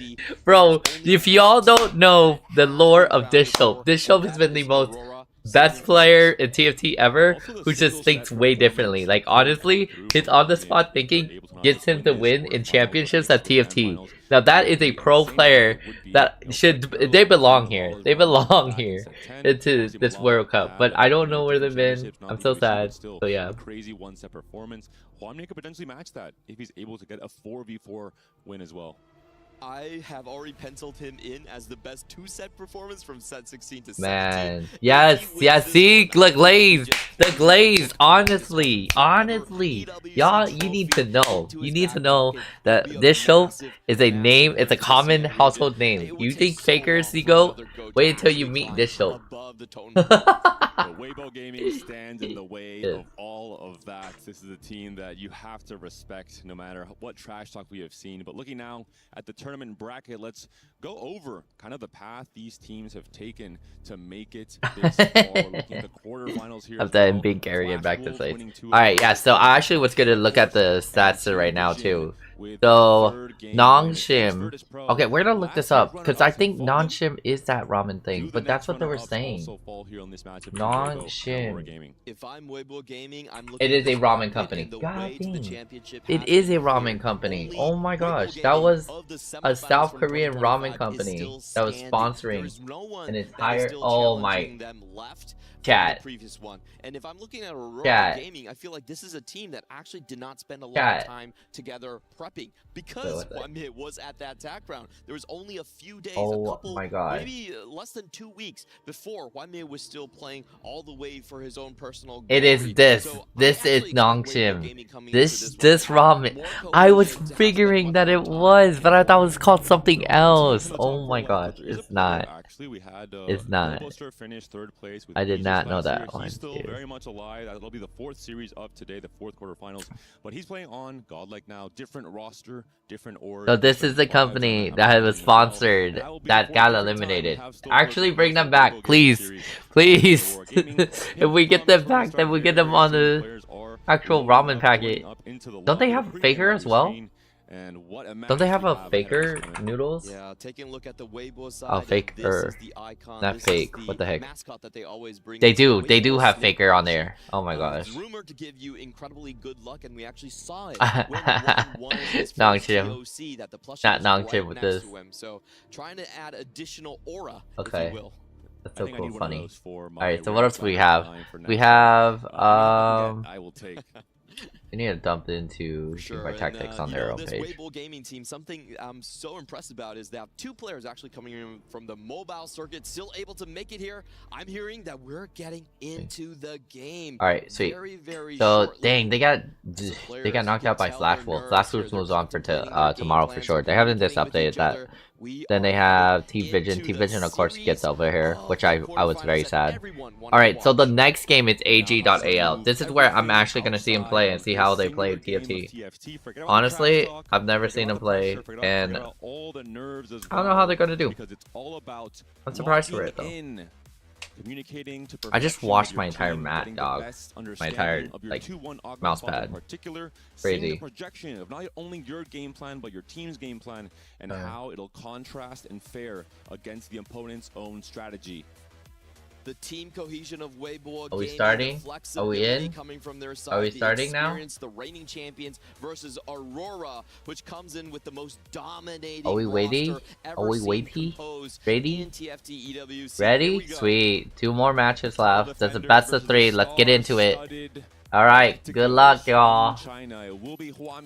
Good luck, Aurora Gaming. And Lilo challenging the title defenders of Weibo Gaming as we move into our game 1. Any augments? I think tomorrow we're gonna start be doing some predictions, some fun prediction things, so that way y'all can get a little bit more involved into this stuff. Reunion will reunite Weibo Gaming with the championship if it is offered. I'm going to make that a prediction. It has been the best composition for both of these sides. Okay, my counter offer is going to be Salpi me picking up Treasure Hunt for I think the 4th or 5th time in this tournament already. It's been an absolutely crazy combo for him to play into the Akali Nova line. But as we move into game 1, our 2 gods will be Soraka and Yasuo. Yasuo in particular, very strong, synergizing in particular with the Cryogenic Hex and the Cosmic Hex, buffing up tanks like the Cho'Gath, like the Ornn, like the Jax in some of those reroll comps can be such an effective strategy. In Man, I'm so in love with the TFT, like displays and stuff like that, the cosmic stuff. Oh man, there was a time in my life where I was just so addicted to like the battle fast stuff, and I was like, I had to get it all, and I had to get everything. Something that's really interesting about the CN region is their Not love for anymore. Diana as a transition point into the There's this thing though that I really want to buy. I think it's like like the herb type of like spawn and stuff like that. Mainly because dude, I don't know what it is, but you look so intimidating when you have it. When you like, you're popping up and then you're using your herb stuff to come out. You look so intimidating. In this quarterfinals matchup, it's a constellation that leans pretty easily into both the Lulu, into the Zaya, even into the double Corki we saw from Odessa yesterday. So some creativity can definitely come through with the emblem printing constellation. Oh, now we have the Arbiter for Juanmie. Let's check if he gets the Leona. And you does have it, the best combination. Every 4 seconds, you get a Leona at combat end. That usually signals a very strong Fast 9 spot if you can get the right items. We were asking to see some more win-out positions from Juanmie. This could be one of them, of course. We are still waiting to see what the 2-1 augments will be. One of the Project Elder Dragon? That's so crazy. This is where that looks everyone sick is chatting away, saying, hey, I have these offerings. Who's a win-out player? Who's playing for tempo? We're looking at some of the cosmetics. The cosmetics look so sick, honestly. And it will be the silver one. Whenever we see this one, the question is who is going to be the expedition player across the lobby? As you were talking about win out, I can't replace my little legend because my little legend is kind of sick. It is the one and the only esports one. I need the esports arena though. That's a really cool arena. I wish that arena. I wish I purchased that arena at that time. A whole lot of rods, the more the merrier.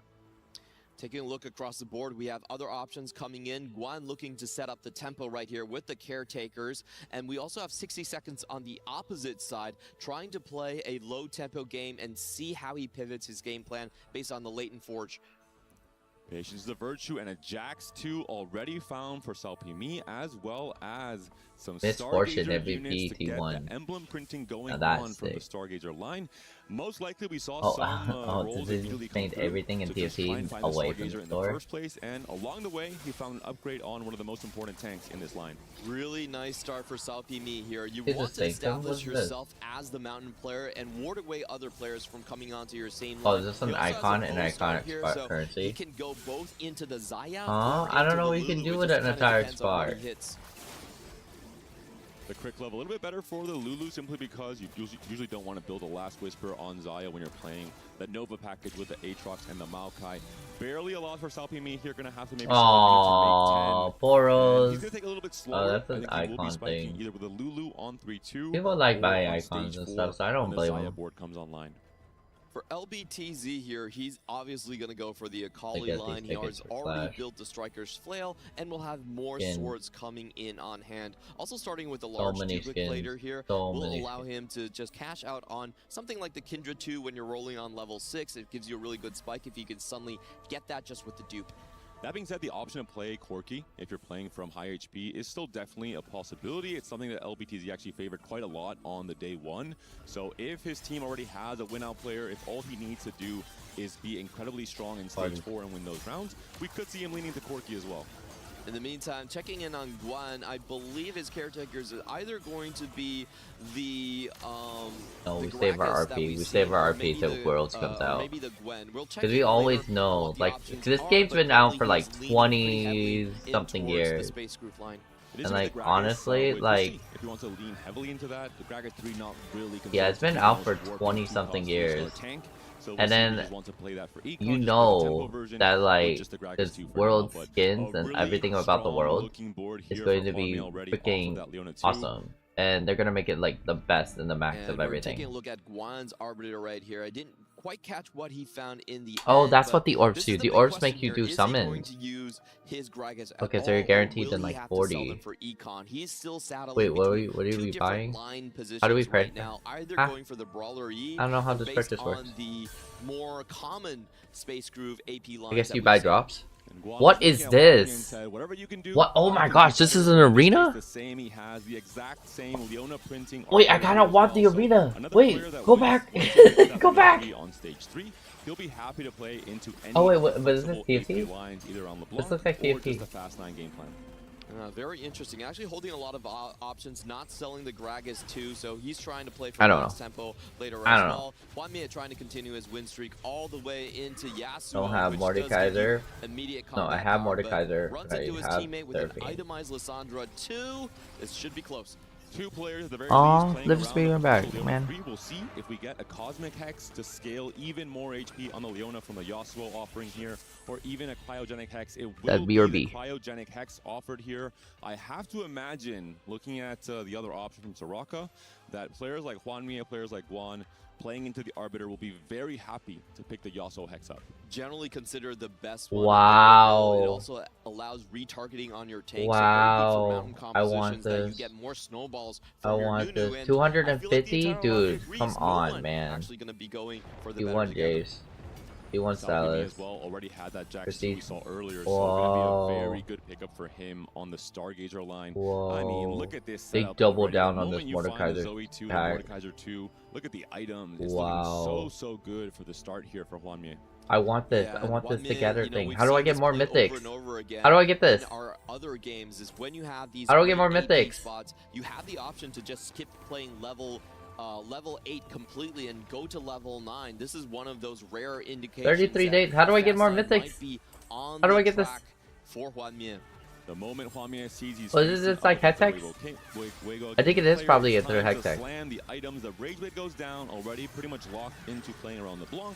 Maybe going to be thinking about more of a level 8 stability, at least a small roll down until LeBlanc 2, and then we can think about being the win-out player or going 9.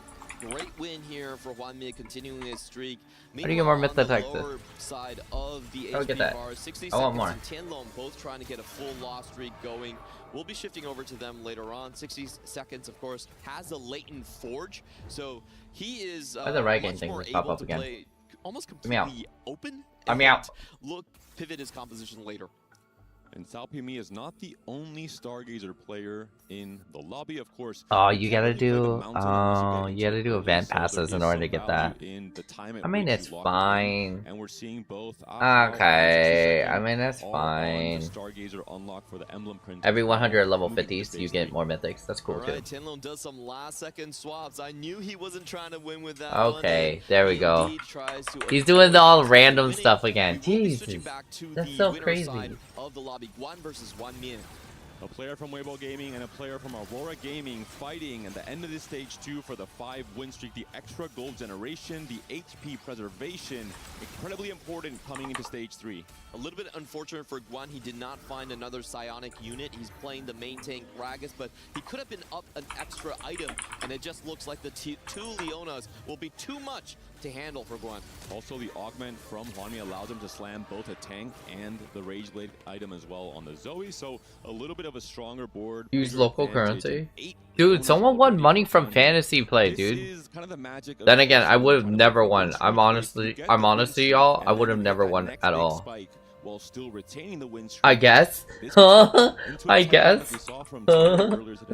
One Leona off, and he is really, really well set up here. On the flip side, we're taking a look at Ahao. He's our other mountain player. He found a Lulu very early on into his game, and even though he does have a loss streak going, a 4 full loss streak, I expect him to bounce back very hard in stage 3. You typically do want to stabilize by rolling on level 6 for your Milos and hopefully getting, yeah, Milos. I thought I was talking about the VP Emilio, yeah. Almost had it.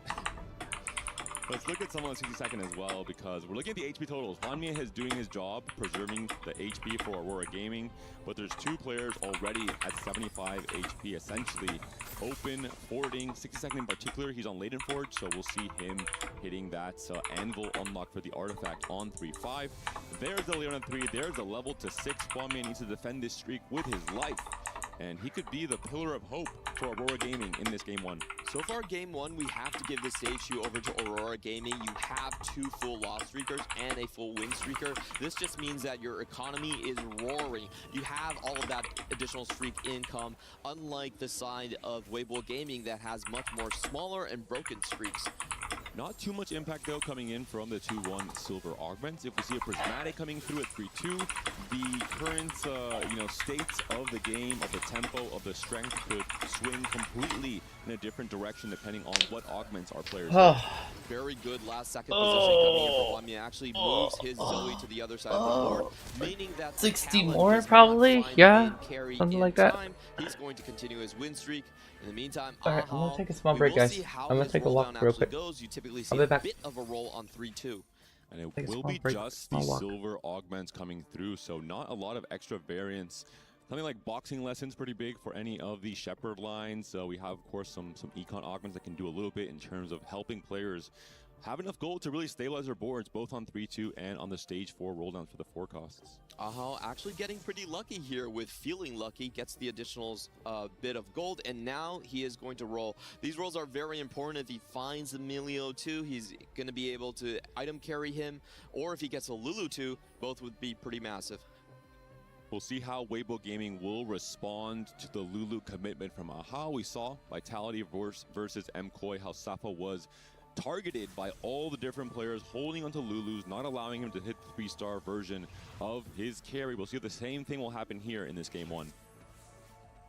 LBTZ coming up to the board. He is going to be contested on the side of 60 seconds. 60 seconds looking on our screen further away. He did actually go into the Pandora's item, so we'll be able to switch around his Latent Forge. Looking like he's going for the Nova line as well as LBTZ here. Really smart play here from Salpimi with a climb the ladder. You're playing into an incredibly big vertical as well, as vertical as you can get in terms of having, maybe 8-star Gazer if the game goes on for long enough. So you can have your final stacking, scaling unit like a Zaya, for example, or a Lulu, getting so many extra stats over the course of a fight. All right, this is 60 second. We're just seeing what he's scaling up for right now. It still looks like he is going to be contested. Typically, our teams do not like to have the opponents actually having a free runway onto the Akali reroll. You have to stop that. You have to force them into a less win-out position with Kindred. This is something we haven't seen too much of in the tournament, but I have heard rumors that Akali Mountain is a comp that can be played. Akali is incredibly stable, and she just does a lot of work in the general shell of the Stargazer line. There's already a lot of mix-up, of course, with the Aatrox and the Maokai added into the Xayah board. You can add an Akali as well. And the fact you already have Pandora's items and then you can print the mountain emblems, that's absolutely massive that you pointed this one out. He could get early Nova, so even if he doesn't hit the Kindred, he can be completely fine. He could get other Marauders to kind of help with the rest of the composition. So this is a very, very high cap setup being played from a loss streak into win out. And of course, the ever-important Gunblade has already been built and found thanks to the Pandoras. Hwanghae does finally take a loss to Li Luo, so both of the win-streaking players, both in the same team, I think. Not the worst thing in the world to have Li Luo kind of come ahead and take that win. Looking at the God Offerings, it will be the Solar Hex from Yasuo, so the chance for just some additional or some guaranteed burn coming through without players having to build those items. Yeah, and for players like Hwanghae that have already committed to a Sunfire, it might be a little bit more tempting to go on the other side. Indeed, we see him going over and just getting some extra tankiness for his front line. He's already committed to the Twin Guardian, so that front line is going to be very, very rock solid. Even for our Xayah players, maybe you're not so interested in the Solar. Alright, I'm back. By so today, later on too, we're also going to, so not only are we going to try to get some like codes done, get some stuff done, get some work done, do some announcements. I need to also put that down. We're going to try to build some PCs. We're going to do that. We're going to build some PCs because we need a second streaming desktop. Not the worst thing in the world, and he's found a very lucky unit. And I want a second workshop PC, so that way I can work on things. And then I'm also gonna have to upload stuff, so we're gonna do our uploads for YouTube. And as you're mentioning, Hwanghae does have the Lilona 3, but does not have the upgrade on the Zoe, for example. Whereas I think Lilo has a more balanced board with the Lysandra 2 as well. Yeah. And 60 seconds. We'll do an upload for YouTube too. To use my Pandoras. Yes, and then we'll try to sell some cards today. I got a Diana. Just be able to Crazy. assassinate the Diana backline. It's Moonfall. Prowlers. You Nice. see that jump directly over into the carries. It is one of the best items you could find for this Akali. I think we're seeing why Hwanghae gave up his win streak. He was scared of what was coming from the late in 4. Just Akali is so dangerous towards any one-star copies of backline carries, because the moment she gets onto your carry, it is GG game over for that fight. Yeah, just able to slaughter everything right here. So I think 60 seconds has now turned the corner. The only question left for the domination of Aurora Gaming in Game 1 is just how is Ahau doing? You know, if Ahau have missed on his 3-2 roll down, there still is a chance that they might be in trouble right here. But the rest of the members on Aurora, I think they're completely fine. And Guan, it looks like, of course, using the Caretaker's ally just for some extra econs on the Gragas's. Instead, he's going to be moving into the AP line. He has been playing I hope you're sleeping. This I hope people are That's really sleeping been his right role now. on this team, playing mostly around the Space Groove boards, playing around some Shepherd lines as well. Does have the Rage Blade that he can build here on the Zoe, so that might be a consideration coming into Stage 4. I'm getting really worried for our reigning champions. Looking across the board here, I feel like Aurora has found stronger spots. They have the perfect artifacts coming in for 60 seconds. Statistically, the best item you could get coming in for that Akali. Lilo is on a win streak right here. His spot is pretty good. Hwanghae is already committed to Shepherd, has a massive HP lead. What answers are there on the side of Weibo Gaming? I'm looking across here and there just hasn't been a very clear answer. It might just be leaning into the variance of TFT. Sometimes we've seen teams coming out of Stage 3 incredibly well equipped to take over the game. They can roll down 50, 60, 70 goals and not find the 2-star upgrade they needed on their 4-cross, and the game can swing entirely in the other team's favor. We'll see the pivotal 4-1 and 4-2 rounds if players find their upgrades, but more importantly, if they get griefed. If someone is target griefed by the opposing team, they can have an absolutely nightmarish scenario coming to Stage 4, no matter what their current HP is.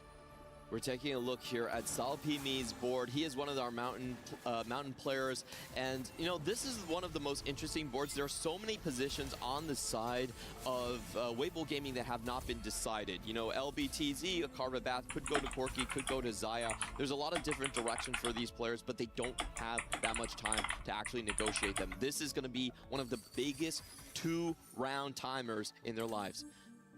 Seeing the Corki held here by Salpimi, I have to imagine that LBTZ is not going to be playing Corki, or else, you know, the cell would come through. There isn't certainly a Corki 2 already for LBTZ coming into this 4-1 round. It has been sold, no, it has been played now, actually. Oh, taking a tech from Odessa, maybe we saw him playing the double Corki Stargazer Mountain line to great success earlier in the group stage. And Salpimi says, you know what, I like that. Yeah, it looks like Salpimi will be committing himself over towards the Zaya if he does find it, and the Corki will just be a unfortunate item holder for now. I do expect him to sell it later on just for his teammate. That probably means LBTZ is still going to go onto the Corki line.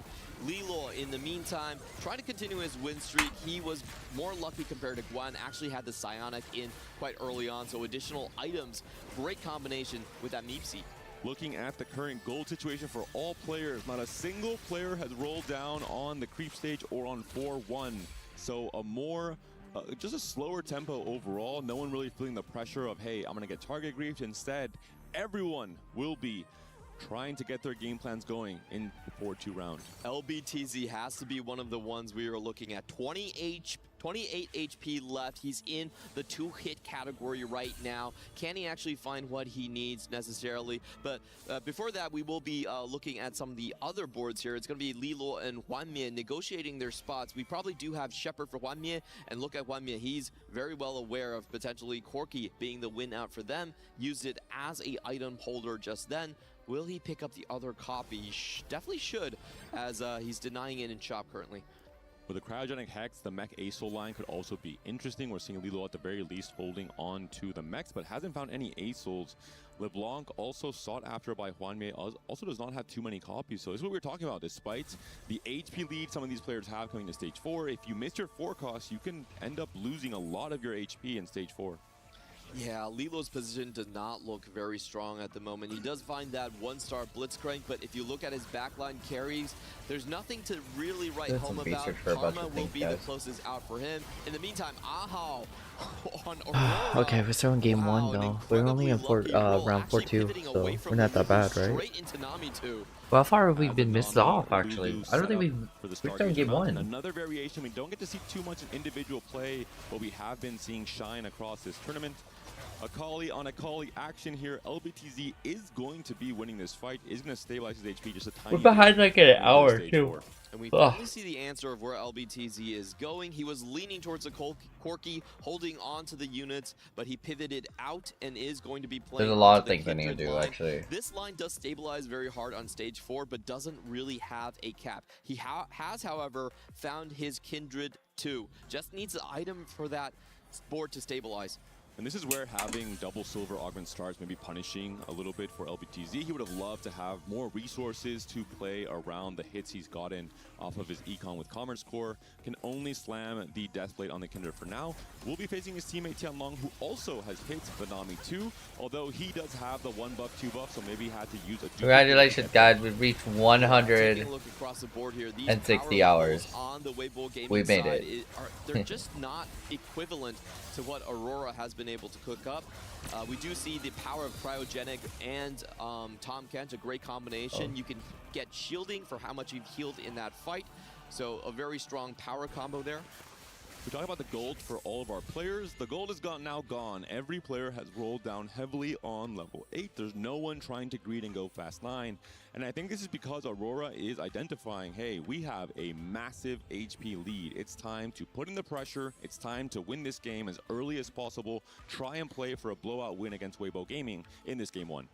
And I think what Weibo Gaming are trying to do is actually to lock out 60 seconds. We know that composition Akali reroll can be a win out if it hits. So we have LBTZ punishing him by going directly into the same direction.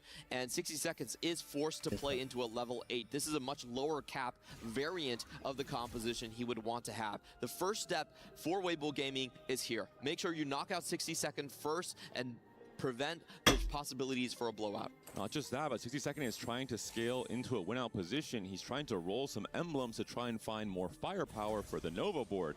These emblems being on the item bench, this is lost tempo, lost pressure, lost strength on the board. Despite the Soul Awakening pickup, can 60 Second win these fights? He can if his teammate sacks for him, and that's what we're seeing from Hwanmie.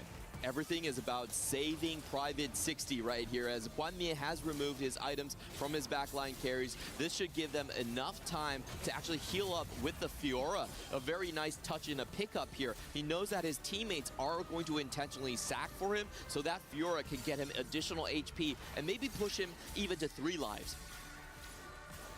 We'll see what these emblems will roll into. One turn is all 60-second needs with the right amount of luck to turn this game around. He's still going to be on maybe even 2 lives, or 3 lives rather, with the healing from the Fiora that you mentioned. The reroll with the Pandoras comes through. The Meeple and the Psionic is found not the most impactful options for the Akali setup. Yeah, he ideally would have wanted 2 Nova emblems just to round out that composition and get that Akali passive online. Not able to hit it right there. He is going to have to rely on his teammates once again. The battle of the Nami carries, 2 very different boards, but 1 singular carry on either side.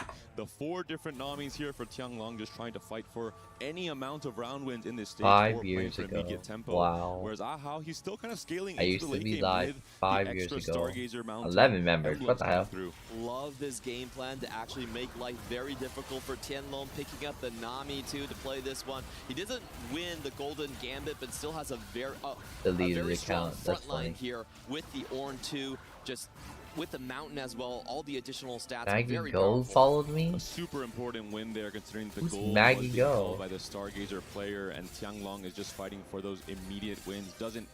Isn't able to do so. Hwanmie takes the loss. A lot of mirror matches in this round. 2 LeBlancs going up against each other, with Blonde taking the win there. What was Maggie Go? One is the only one that is in a stronger position at this point. Hwanmie, we saw his board. Even though he was losing, he had 64 gold. He didn't really mind getting into that situation. He's going for a straight level 9 angle. 60-second loss his previous fight. What's Still Maggie's no last stream, Nova dude? emblem to be found right here. He has to play it the manual Oh, Maggie way, was a putting Trovo in person. 5 I different had a Novas, Trovo and he has member to use all of his follow emblems me. right That's now. crazy. 1 hit, losing by 4 units would knock him out into 8th.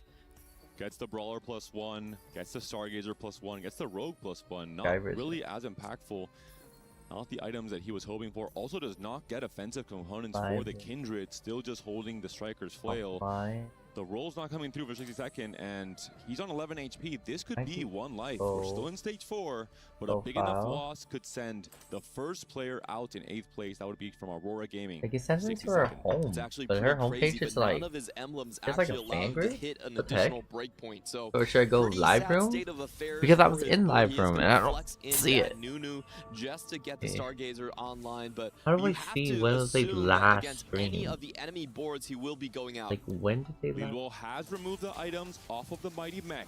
Is this going to be enough with Fifth just the Leon. emblem-centric Favorite game. Kindred carry They're and fat. the Prowler's Call Go build for fade. Akali? It can be explosive, but Cookies. Akali can get herself into danger, especially against the Aesol. He's very bursty, but Akali is cleaning up everyone. The Aesol will not kill the Akali, and that will be a very important fight win for 60-second. That is such an exciting fight in 4v4. They knew the Prowler's Claw was going to proc, and they had the low HP units positioned on the right side. You can communicate that with your team and say, hey, I'm going to build a bridge for you into the backline.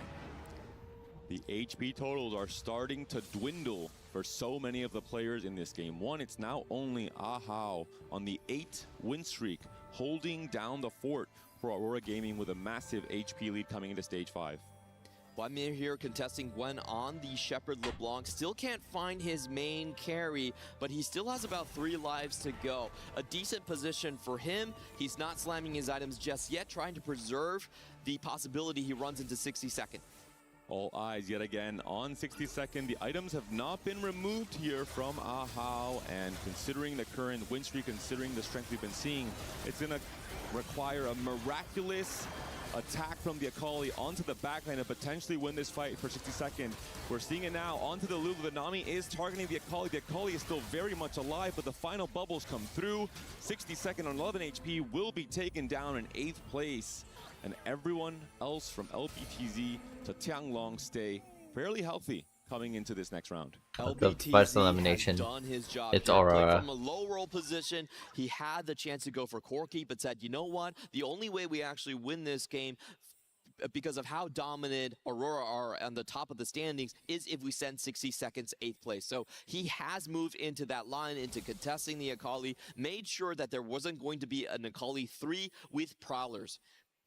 LBTZ holding on to a whole lot of mech copies on his bench. The danger now is going to be the blowout win from Aurora Gaming due to their HP lead against Weibo Gaming, especially with LPTZ now on 1 life and 2 more players from Weibo on just 2 lives. And that's the reason that Ahau did not take off his items there. He wants to preserve the blowout win. Sometimes it's not actually worth it to sacrifice too much for a player that is in the water. You can't dig them out of a hole. So they cut 60 second loose, but now is the main game plan. We already talked about this at the early parts of the game. Aurora in a massive winning position. Can they actually close out with the right fight RNG?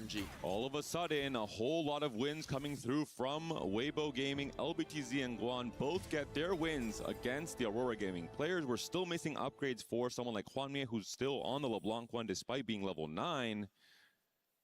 And if they don't find these upgrades, we could see the HP totals flipped in 2 or 3 rounds.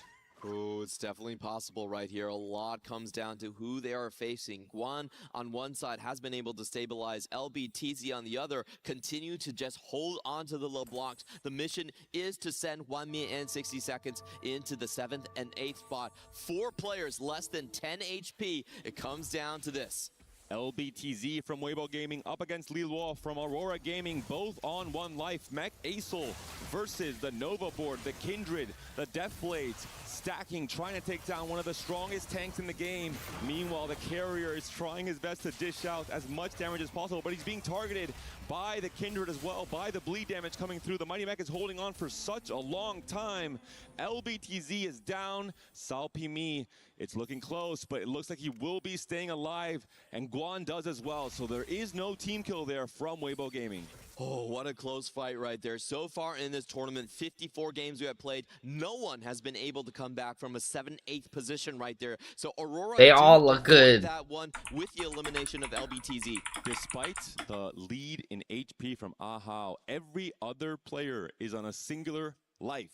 We could see a reverse blowout win from Weibo Gaming if Hwanmie and Liluo are taken down in this next fight. The matchmaking, so important for this next fight. We're taking a look on the Weibo side of the ledger. He's going up against Liluo here. A lot of single target damage coming in from Guan. There is a chance that he could just take down this unit right here with the Blighting Jewel. It's a very favorable matchup for Guan. On the side of Tianlong, though, he is running up against his teammate in Salpimi, and I have to assume that Salpimi's board is the Discord is real. Man, I have to have a second Discord. On the side of Tianlong and Salpimi, dang. But it will be Liluo also going down. It looks like on the right-hand side. Let's see the HP total. Let's see how it's all panned out. Hwanmie and Tianlong taken 2-day out, bundle ticket in only. 5th.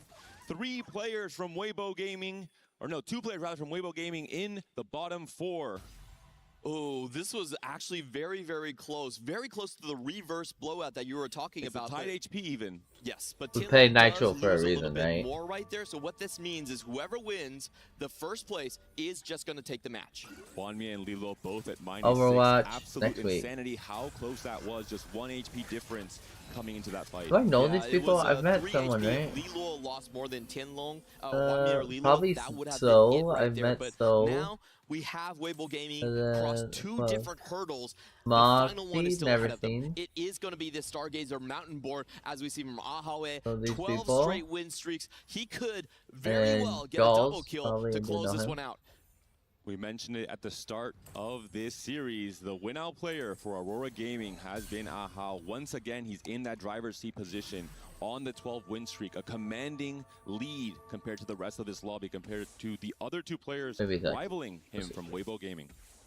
We're going to take a look at where this Nunu Snowball does land. It goes for the largest clump of targets, and I don't think that LeBlanc is actually going to be stopped right here. Yeah, it goes sideways, so plenty of damage coming out for Guan. This could be the first step. He is taking a big, serious look at this board right here. He knows he's not favored, but he's hoping the fight RNG can pull through on the side, but Guan goes down. Not strong enough versus Ahau. What can Salpimi now do up against Ahau? Oh, looks like he was knocked out. A double kill, it seems like Aurora Gaming. No, we're still back in it. SalPME is very much alive as we considered and thought. But I mean, 13 win streak from Ahao, Clements. What can you do to take down this board? Yeah, I do have to think that the positioning is very important. You're trying to avoid getting double knocked up by the Nunu here. So your Jin and Xayah positioning, I think that's the only thing that you can really change around for SalPME. Can you dodge the snowball fights? And SalPME has not hit the max cap. He's still level 8. He's still missing the Blitzcrank. Is this going to be enough juice? You have to climb the ladder. You have all the different emblems on the Jin as well. The duo carry split on either side, trying to dodge the Nunu snowballs coming through. Xayah up in the air, the scaling going down, but look at the Blitzcrank onto the Jin from SalPME. The Jin stays alive, but for how much longer? The Orange being taken down, the Nami still healthy in the backline. She's dishing out the bubble, damage coming through. Xayah last left alive, but Ahao is too strong, too hot to handle. 14 win streak to end the game one. Game 1 win to Aurora Gaming. And we were talking about the win-out players on the both sides. It was Ahao and SalPME at the end going into a duel situation. Whoever comes crazy. out on top, Aurora Gaming coming out top. And it is Ahao. What happens when you just play randomly and you just do waldy random stuff, dudes? Like honestly, and it's actually a miracle how close Weibo Gaming. I don't even know how Weibo Gaming is still in here. like who gives these guys the remote and why are they still here? LeBlanc, the HP started fizzling. Well, they're going away gaming PC. The only point of stability throughout this entire game was Ahao. What a fantastic game plan playing around influencer pre-sale. How do you get influencer pre-sale to win this first game for How? Aurora Gaming? A pivotal win in the quarterfinals. You got only 11,000 followers. Oh, is it because through Twitch? Let me see. Amelia cosplays. Oh, because of the 50k. Oh, yeah, 50k, of course.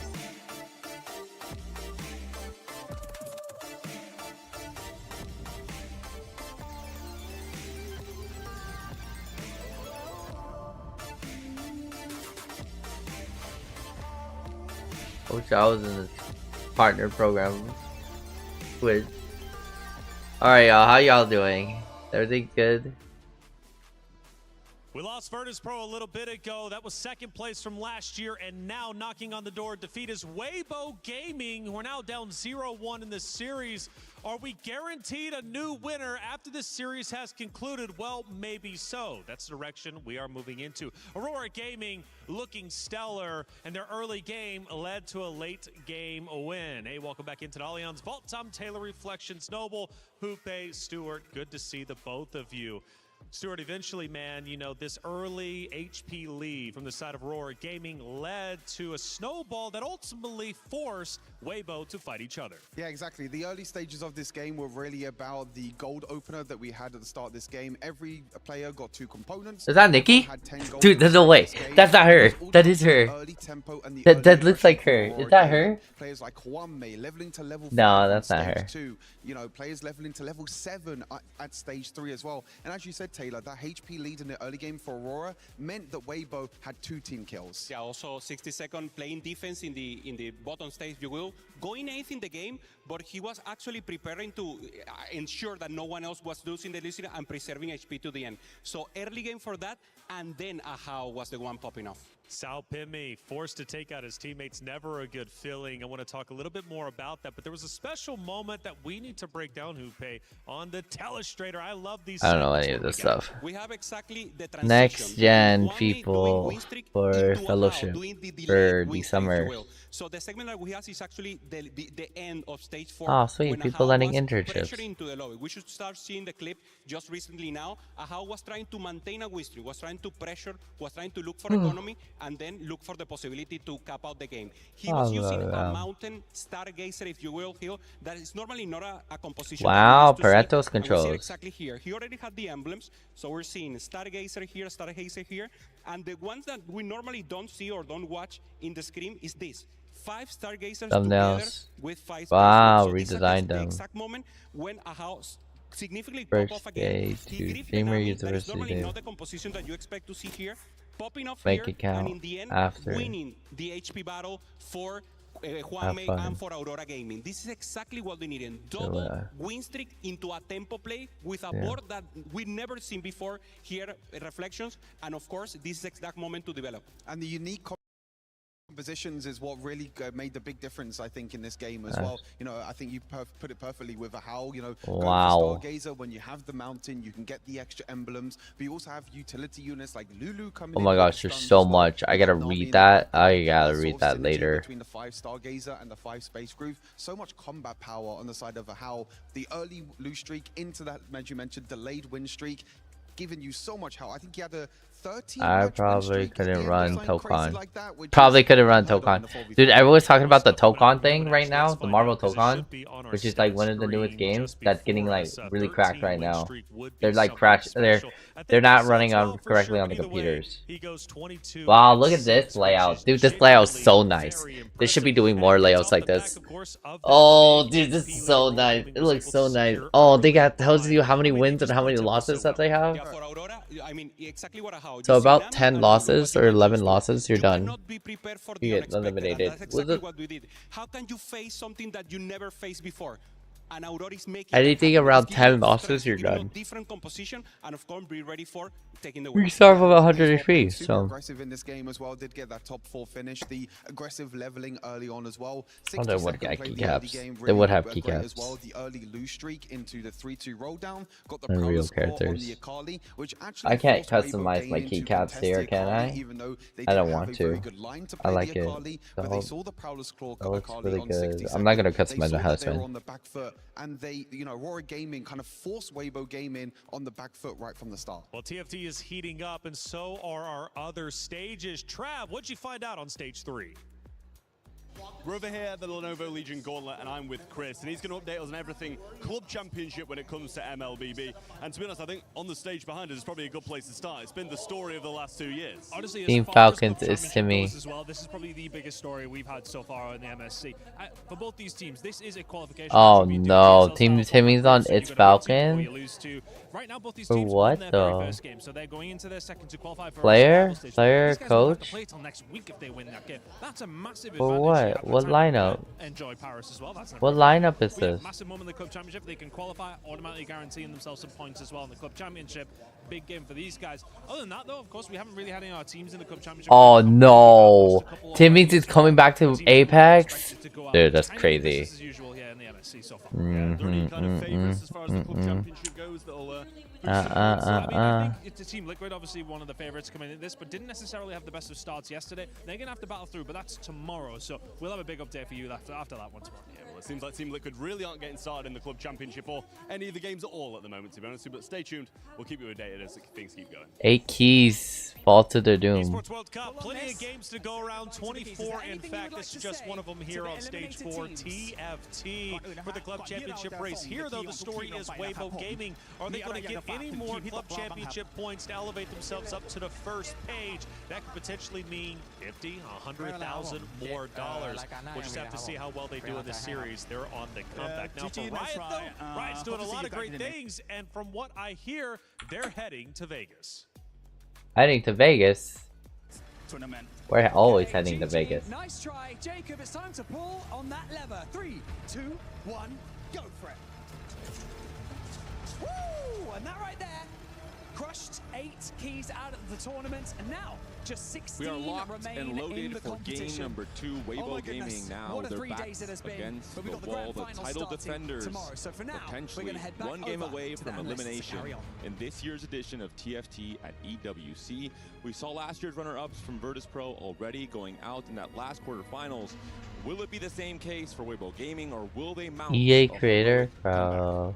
For Weibo Gaming, they are no strangers to adversity. The only easy day was yesterday for them. Every series that they have played has been a 2-1 victory at the very end, so they have the composure. They have had the experience of walking through situations where they are down at the start of a BO3. That being said, for Aurora Gaming, that first game was a statement, but also, I think, an important moment in terms of 62nd, their point of stability, 85% top 4 rate. He went out in 8th, and yet his teammates were able to respond accordingly and find that Game 1 win.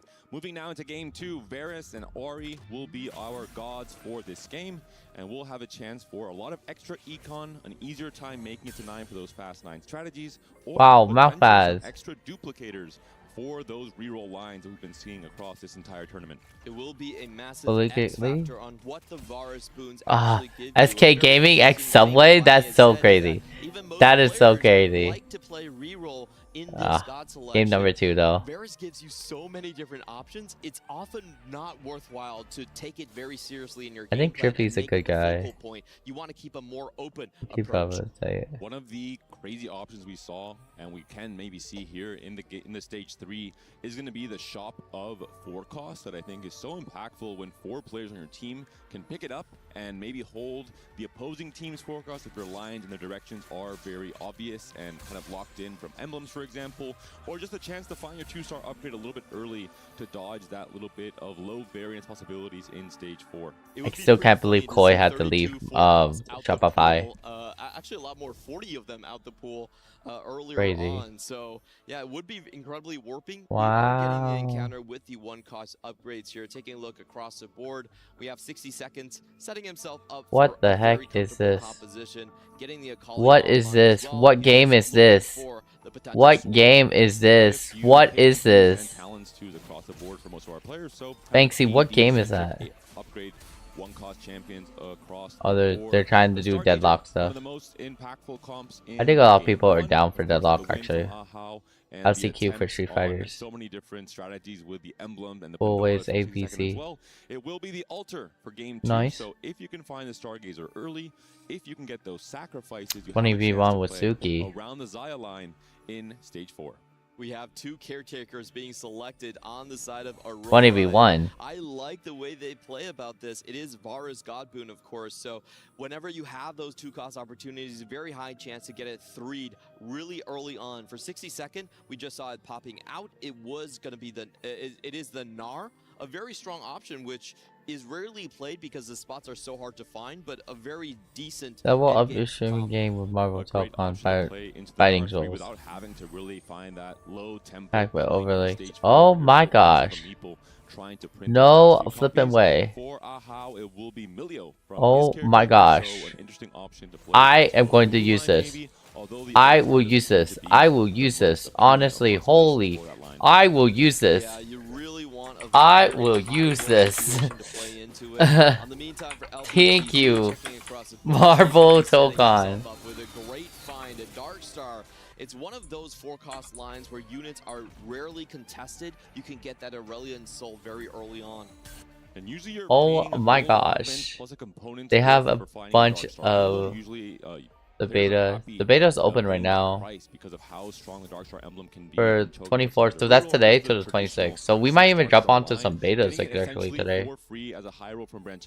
Ooh, sick. One and Gragas, they go hand in hand every single game. The augments are we're doing a lot today. Today we're getting on the Marvel Tokon. Start 2-cost right here, but hey, he's not going to complain. A very strong start regardless. I think there's a secret message maybe. Guan, Gragas, GG, game 2 maybe. We could see a game 3 off of that. I'm reading maybe too far into this, but I gotta get it right now. Definitely needs to I gotta hook up my PS5. We gotta hook it all up, y'all.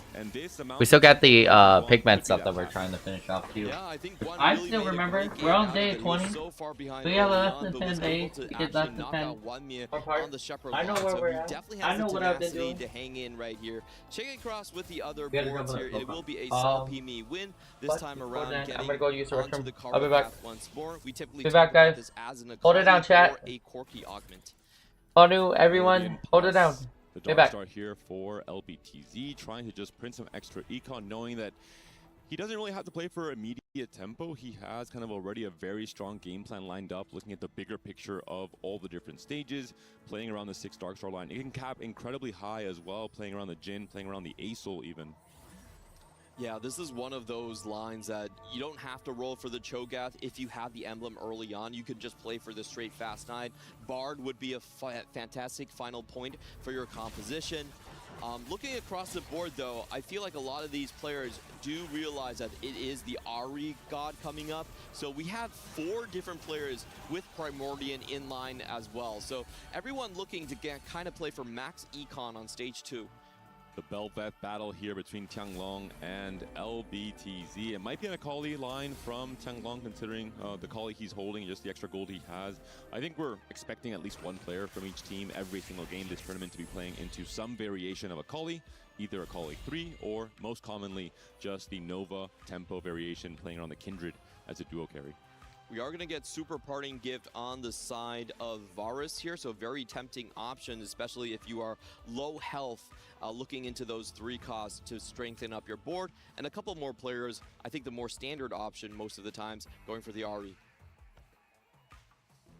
As always, attention has to be paid towards those win-streaking players trying to set up that pressure early on for their team. It was Hwanmie last game, and guess what? It's Hwanmie again on a 3-win streak alongside Guan. We saw earlier with that Gragas 2 coming in very hot.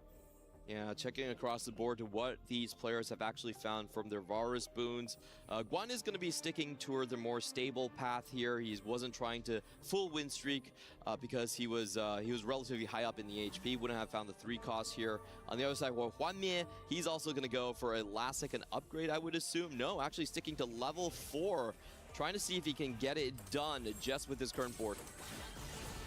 And this, of course, is one of those kind of fake win streaks where you've been facing weaker players despite not leveling. You're on a potentially a 4-win streak, as we're seeing here with that 2-item setup on the Bel'Veth for now, alongside the Jinx, the Challenger online. The question is now if Hwanmie wins this fight, which he might with the Gunblade healing coming through and the Jinx passed as well.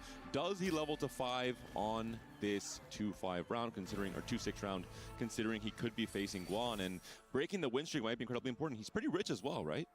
Yeah, I feel like you want to try and go for this. It's such a huge upside if you can just natural the copies in the PV round here. Even though he doesn't have an immediate upgrade, I would assume that it would be worth it.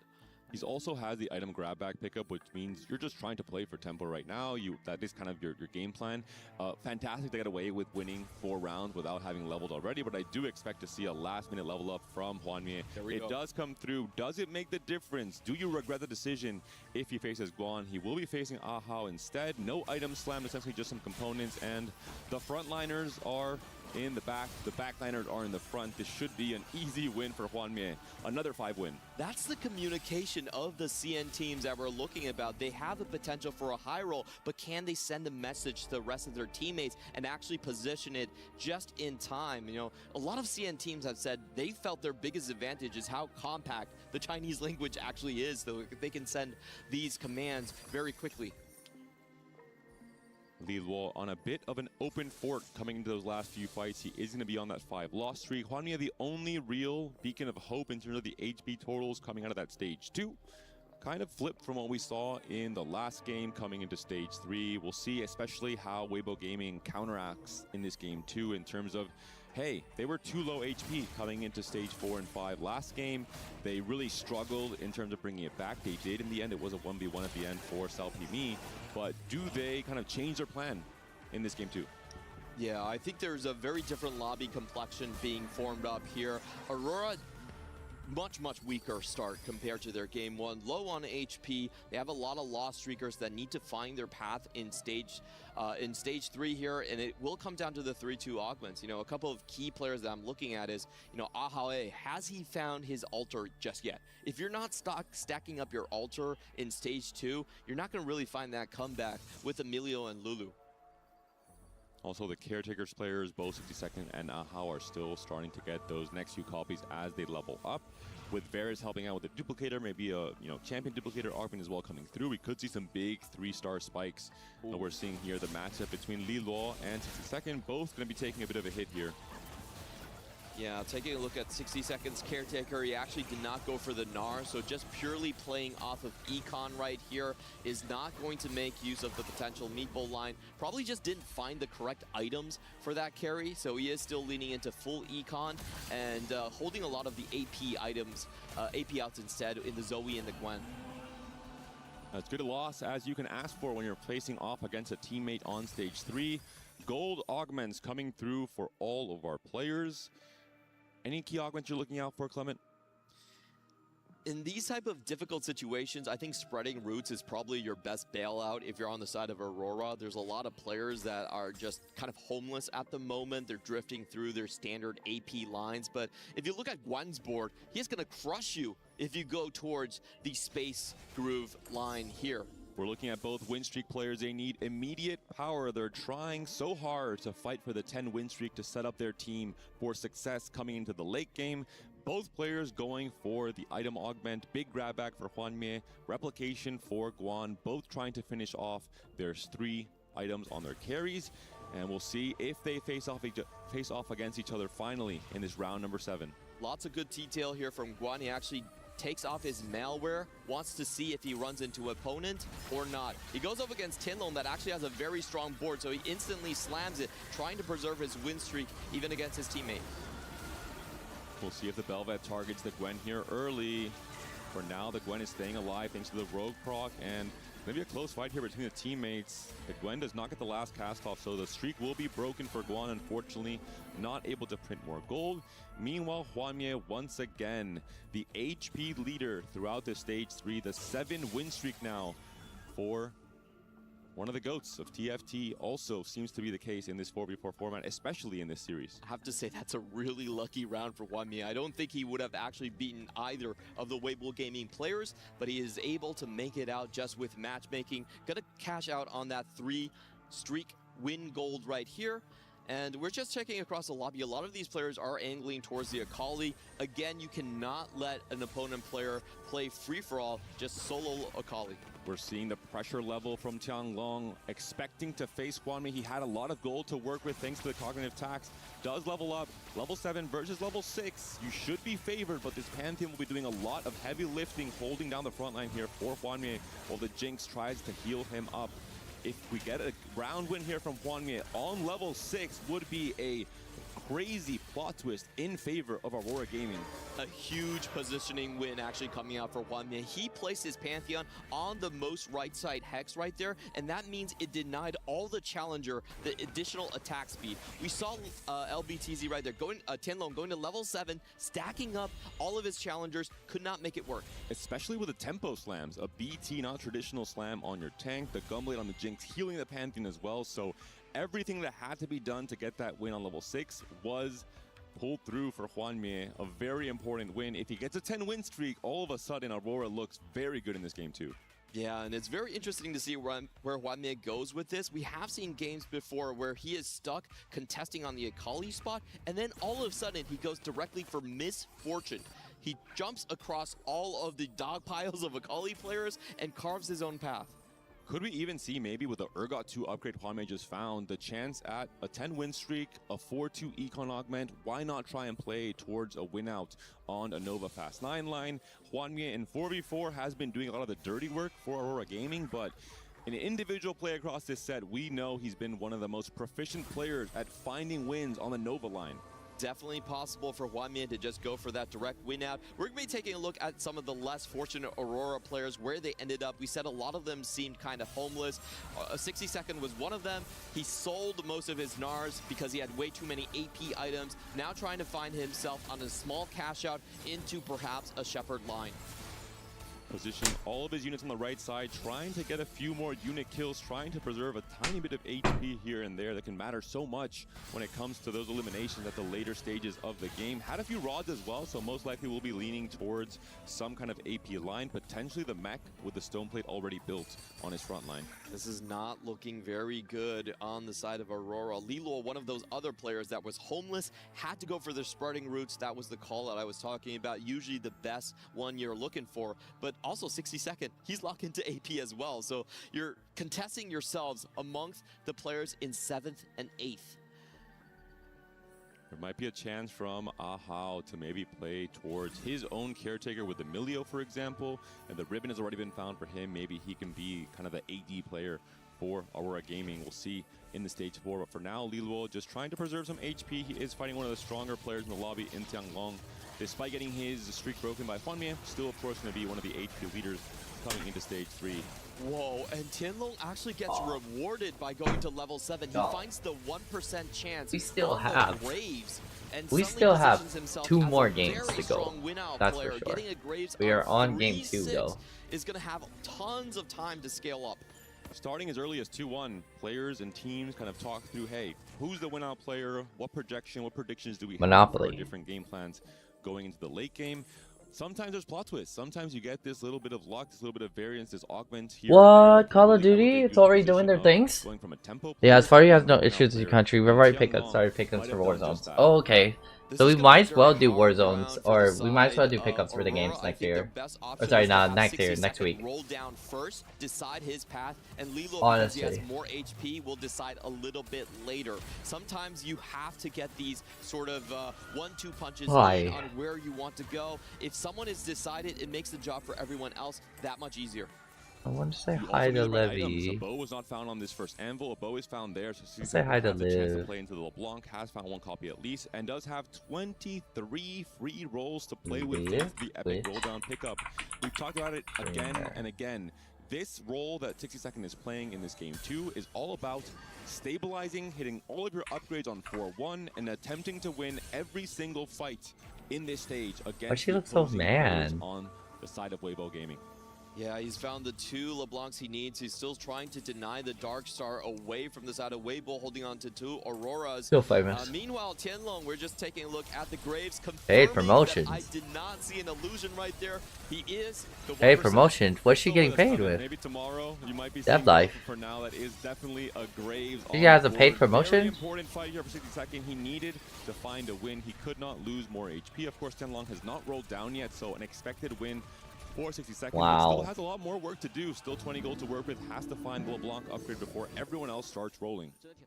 Yeah, and I think for here, Lilo's position is going to be one of the most pivotal. Low HP again. Stuck on her yacht, 24 hours. He needs to find the way he wants to go. We're getting a booster pack on the side of Tianlong. Unfortunately, not actually hitting the Jason goes sleeping, 24 hours, late night stream. Still going to be a decently strong position. He might consider playing around this Yi without Bird having Peanut's gold playing or Halo. not Oh, having it's Halo, gold. but Bird Peanut. That's so cool. Gold has the chance to play tempo around Master Yi for now. Not the best comp in the game, maybe good enough to win a few fights, and then he can move on to the level 9. Oh, he's doing like like campaigns. I mentioned. That's cool. Carry instead, and play the more traditional fast 9 AP flex. Why is everyone doing like 24-hour streams? Insane roll down, a great artifact pickup as well. The wits end on the LeBlanc.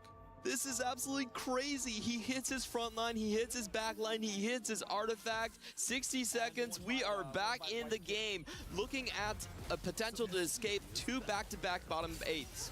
Doing his job, making a strong board, hoping to win these fights, but also griefing the opposing team thanks to all the gold he got from Epic Rolldown. 3 ace-rolls on the bench and the Mighty Mac as well for 60second. Meanwhile, LBTZ, the ASO looks big, but that's a 1-star ASO still on the side of the Dark Star carry. Yeah, LBTZ, he actually made all the correct gambits. The branching out with the Dark Star, huge find. Gets the advanced loan to not punish whatsoever, but in the same time, 60 seconds actually just outrolls him. What a huge change to the story right here. Might actually be the comeback for Aurora.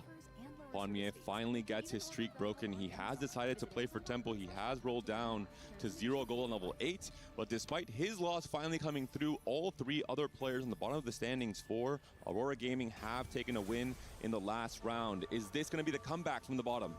It definitely could be here, but Ahao still needs to find that Corki 2. Currently only stuck on a single copy. Great job on the side of Weibo Gaming by denying everything. He's going to have to take another loss right here, and this is just a very suboptimal setup.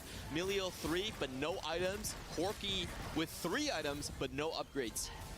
At least for this fight, suboptimal might not be too bad of a thing. You are trying to preserve some HP for 60second as well, who is currently still the lowest HP player on the totals there, and it is going to be a decent-ish loss, but as you mentioned, I do think Ahao has to try and find an upgrade. Maybe the gods will help him. Varus Save Me might be the answer right here. You could potentially get a Lover's Super Parting Gift, also very strong as well, as he's missing exactly 2 copies, and we do have it. Ahao going to find the Corki. Were we looking? Yes, it was Ahao. He found the Corki with the Super Parting. And this is where being low HP can be a bit of a blessing coming into stage 4 with the super parting gift coming out from Varus. That could be immediate stability, immediate strength for Aurora Gaming. Weibo Gaming were trying to strangle them out, maybe looking for a blowout win, ignoring Hwanmye altogether, but all of a sudden, 60second has found his upgrade. So has Ahau. Now it's Salpimi who did not get the luck of the draw here. He's still stuck on Corki 1, and those 2 copies suddenly going out of the pool. I have to say, Weibo Gaming was so dominant in stage 3, but the fortune really coming through on Aurora's side. Salpimi does find the Corki at the very end there. Most players have now hit their upgrades. I think it's only just LBTZ still missing that Dark Star across the rest of the board. Tianglong now has already made it to 9. He has 30 gold still to work with, so he's trying to mount a comeback. He's trying to build that 5-cost board that is so terrifying in stage 5. He will still need additional time. Not enough gold to find all of his carries. On the meantime, Guan low rolling a little bit on that Nami. He's the sole Space Groove player in the lobby, but hasn't been able to just find his copies. One more win for 60second, and his job will be done. 4 win streak now from the player who entered stage 4 in a precarious position. He has managed to stabilize. We're seeing the roll down here from Tianglong. He's trying to do his job. He's trying to pivot onto the 5-cost. He sells the Yi. Hey, thanks. You've done your job. The booster pack came in. But now it's all about finding the Graves to upgrade. He's paired on the Graves right now. He still has 24 gold to work with. The APM is there. All the roll's going to be there as well. Yeah, he's going to have a bit of a reprieve right here, looking to see if he needs to slam his items. It is going to be against LBTZ. He does need to slam some to keep this loss a little bit smaller. I still think LBTZ with his karma might have a greater chance. I love the adaptation from LBTZ. He said, hey, they're holding too many copies of Aurelian Soul. I have to get out of that 4-cost carry, try and play around a high roll Bard instead, and play around the karma from the Dark Star line.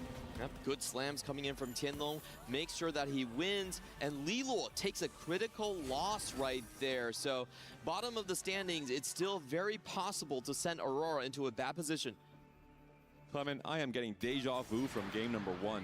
One player from Aurora Gaming leaps and bounds ahead in terms of the HP. Hwanmye in this case instead of Ahau. Everyone else pretty even. Stage 5 can spell disaster for either team depending on who is able to stabilize. We started from the bottom, now the whole team on top. That's the story of Aurora. Getting unlucky in stage 2 and stage 3, but the roll downs really favored them. Varus helps out 60second, helps out the rest of the team. Ahau especially getting to that Corki 2. And Lilo does look like he has a very strong board, much stronger than so Guan. compacted right now. No econ augments for Guan. I feel so compacted, y'all. 9 is sitting on a singular copy of Nami, not even paired. The Ari boon will also not be as effective. It is looking a little bit tragic for Guan on a 3-loss streak now on 30 HP. Needs to find some blessed shops if he wants to stay alive and not bot 4 in this game too. 60second, holding on to his command where he can get the stun, looking to see which one he wants to put it on. I really like the solo Meepsy for the instant stun if he goes down. He's going up against Hwanmye here. He does need to preserve his HP, should be slamming the commands. Actually, we're not sure if he gets it in time. Lilo, though, trying to stay out of 8th place against Tianlong with a very strong board. And Lilo is holding on to so many Namis. If he goes down, this opens the floodgates. It potentially allows Guan to get stronger. He will be taken out in 8th place. Tianglong, the hero for Weibo Gaming, but Salpimi now down to his last life as well. Hwanmye there, he's on his way to level 9. He's trying to become that win-out player on the Nova line, trading some HP to his teammate along the way. Tianlong has crossed the threshold, but the rest of his team is not there yet. 5 HP left on Salpimi, and both LBTZ and Guan looking in free fall positions here. Things are so dire. They just need one member to join the top 4. If you have one other player in the top 4, that means it's all about the first place, and Tianlong can get you there. But can Guan actually do it? The Nami's not there. Even with 6 extra copies in the pool, he cannot find the critical upgrade. He had already rolled most of his gold. He didn't have any gold saved up for when those floodgates did open. So it's going to be down to the Riven potentially moving into the backline to try and win the fight for Guan. He should still be on 2 lives, but Salpimi on his last life. He's facing up against a scary Vex. Some items have been removed here. and it is a ghost board. Is that going to be enough for Corki, a fairly low cap comp, to take the win here? The Fizz has been itemized over the Riven 1. Corki's dishing out damage. He's still half health. SaoPimi has to stay alive in this fight. The Karma just snipes out the Nami very early on. No. Oh my god. Not the Weibo taken down. This is crazy. Exactly 0 HP. He took a massive loss. We thought he would stay alive on maybe 1 or 2 HP. That hasn't been the case. SaoPimi down to 5 HP, 60-second. Also now on 12 HP. So 1 life for both of those players. Everyone else in this lobby should be very much alive. But, I mean, look yet again at Hwanmie. He's still sitting on 72 gold, 71 HP. A commanding driver's seat position, taking over this game too. Tianlong trying to keep his teammates alive right here. All items off of the Vex, all items removed down away from the Fiora, but he's gonna have to slam them back on. Unfortunate remover economy being dented right there. SaoPimi now facing a very strong Hwanmie, but Hwanmie, of course, is not at his optimal state just yet. SaoPimi has to win this round, should win this round. If he doesn't, it is a very bad sign, not just for the elimination, but for the potential power Hwanmie will reach once he does roll down. The Akali is taken down, the Kindred's still alive. The Corki is not being targeted. It is going to be a very close win, but an expected win for SaoPimi. Hwanmie still has a whole other level to get to. Too close for comfort, and we are staring at the possibility of a blowout. LBTZ loses that round, now down to just 7 HP. His Darkstar board doesn't have the strong front line it needs. Weibo Gaming, the current title defenders in TFT at EWC, potentially 1 round away from a 2-0 elimination in the quarterfinals against Aurora Gaming. LBTZ on the Darkstar line has finally found the upgrades all across the board. Every single unit is 2-starred. Will it be enough? SaoPimi trying to play for HP, trying to play for placements, playing a low cap comp on the Corki. What can he do? They're facing off against each other. 1 player goes down, but at the very least, we guarantee 1 player stays alive. They avoid the worst case scenario, so it will not be a blowout in this run. I believe LBTZ does have the higher cap in terms of the composition, so they would likely want to see him through. But the tank Rammus might be a little bit too much. Aurelion Sol finally gets the job done, and they get the correct matchup to move forward. Hwanmie had so much HP to trade away to his teammates. How perfect calculation, stays alive on 1 HP. There's still a chance that LBTZ is sent out in this 5th place position. Depending who he faces, it could still be a blowout win favoring Aurora Gaming. Yep, Ahau does get the lucky find. Final upgrade secured here, but he doesn't have anything to pull in with the Lantern. Kind of a very awkward spot for him. I think Ahau, looking across the board, probably is the weakest player. So unless someone can sack for him, it should be continued on into the top 4. Also as well, Ahau loading in with 1 HP, so if both players take a loss, most likely Ahau will be taking. I said I wanted Aurora to win. I kinda never wanted them to win. We're falling into Aurora somehow getting a win. I don't know what to do other than to say, damn. Damn, Weibo is on. Weibo had won last year's championship. LBTZ is taken down. Ahau does No stay alive. way. A triple elimination Bro. from Weibo Gaming. Aurora Gaming setting. Aurora beats Weibo. That's crazy. That is freaking crazy. Weibo Gaming won last year's tournament. Won last year's EWC. There's just gonna be a new championship. 60-second right there. This is He takes out crazy. his items, Crazy. sacks the round for his teammate, while then putting back the items onto LeBlanc when facing up against That is LBTZ. crazy. He did it all right there. The best AVP player on the team, Aye, and the aye, most aye. critical one in the final round. I don't know what to Handshakes say. coming through from both teams. Respect has to be given for the Oh my absolute gosh. fantastic play we've seen from both Oh these teams my from god, Weibo y'all know the what? entire tournament. We lost our Cup of Noodles sponsor team. We lost our other team. Not done. A Paris Open Championship. Set 17 TAC Round Championship. Now trying to also Crazy. elevate Aurora Gaming into the grand finals for TFT at EWC 2026. Oh my gosh. Was on point for them. I mean, at least they're friendly about it, right? That's what matters. But we had Ahau That they're friendly about it, at least. loss streak was there. We'll hear now from Aurora Gaming and Rob on the main stage. No. Okay. Wow, that's so crazy. This is a last year championship winning team, and they're gone. Our champions, our title defenders. That is crazy. From last season, from last year at EWC, have officially been eliminated from competition. And that just goes to show the level of play that we have this year for TFT, as the key is officially handed over.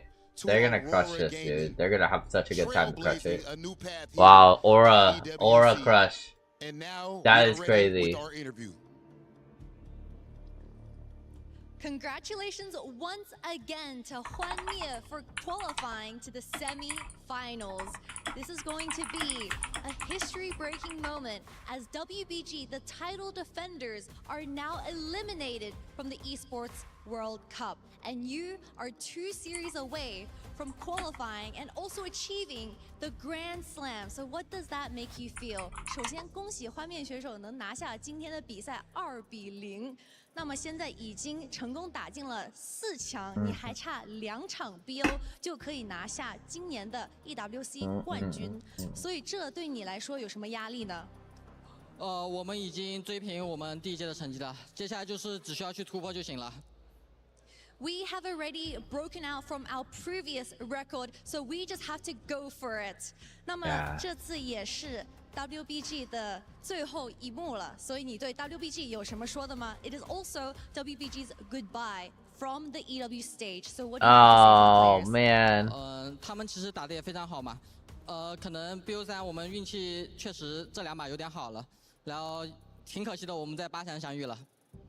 They played very well. However, it was quite unfortunate that we had to meet each other in the quarterfinals, and they played very well. So just a very unfortunate situation in this best of 3. So now it is time to destroy the title defender's key from 2025. Goodbye, WBG. Man, hearing Kitty say that just made it hurt. It just made it that much more real. WBG officially eliminated from competition, as Wamie and the rest of Aurora Gaming officially move on in our bracket. This is, of course, the current king of TFT, and he has brought that same energy right here to EWC, ladies and gentlemen. And of course, he would be the one to do the honors. No way! No! It's crazy.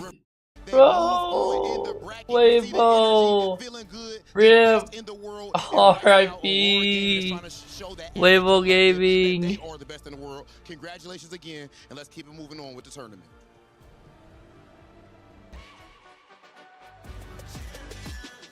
This ain't no regular thing. Came for the ring, you know what I mean. You see my name in the lights, better you right, I'm champion.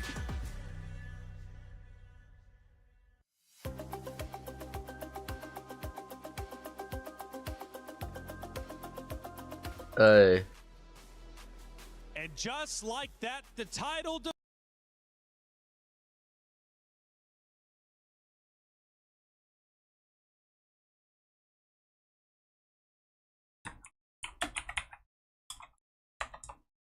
to think.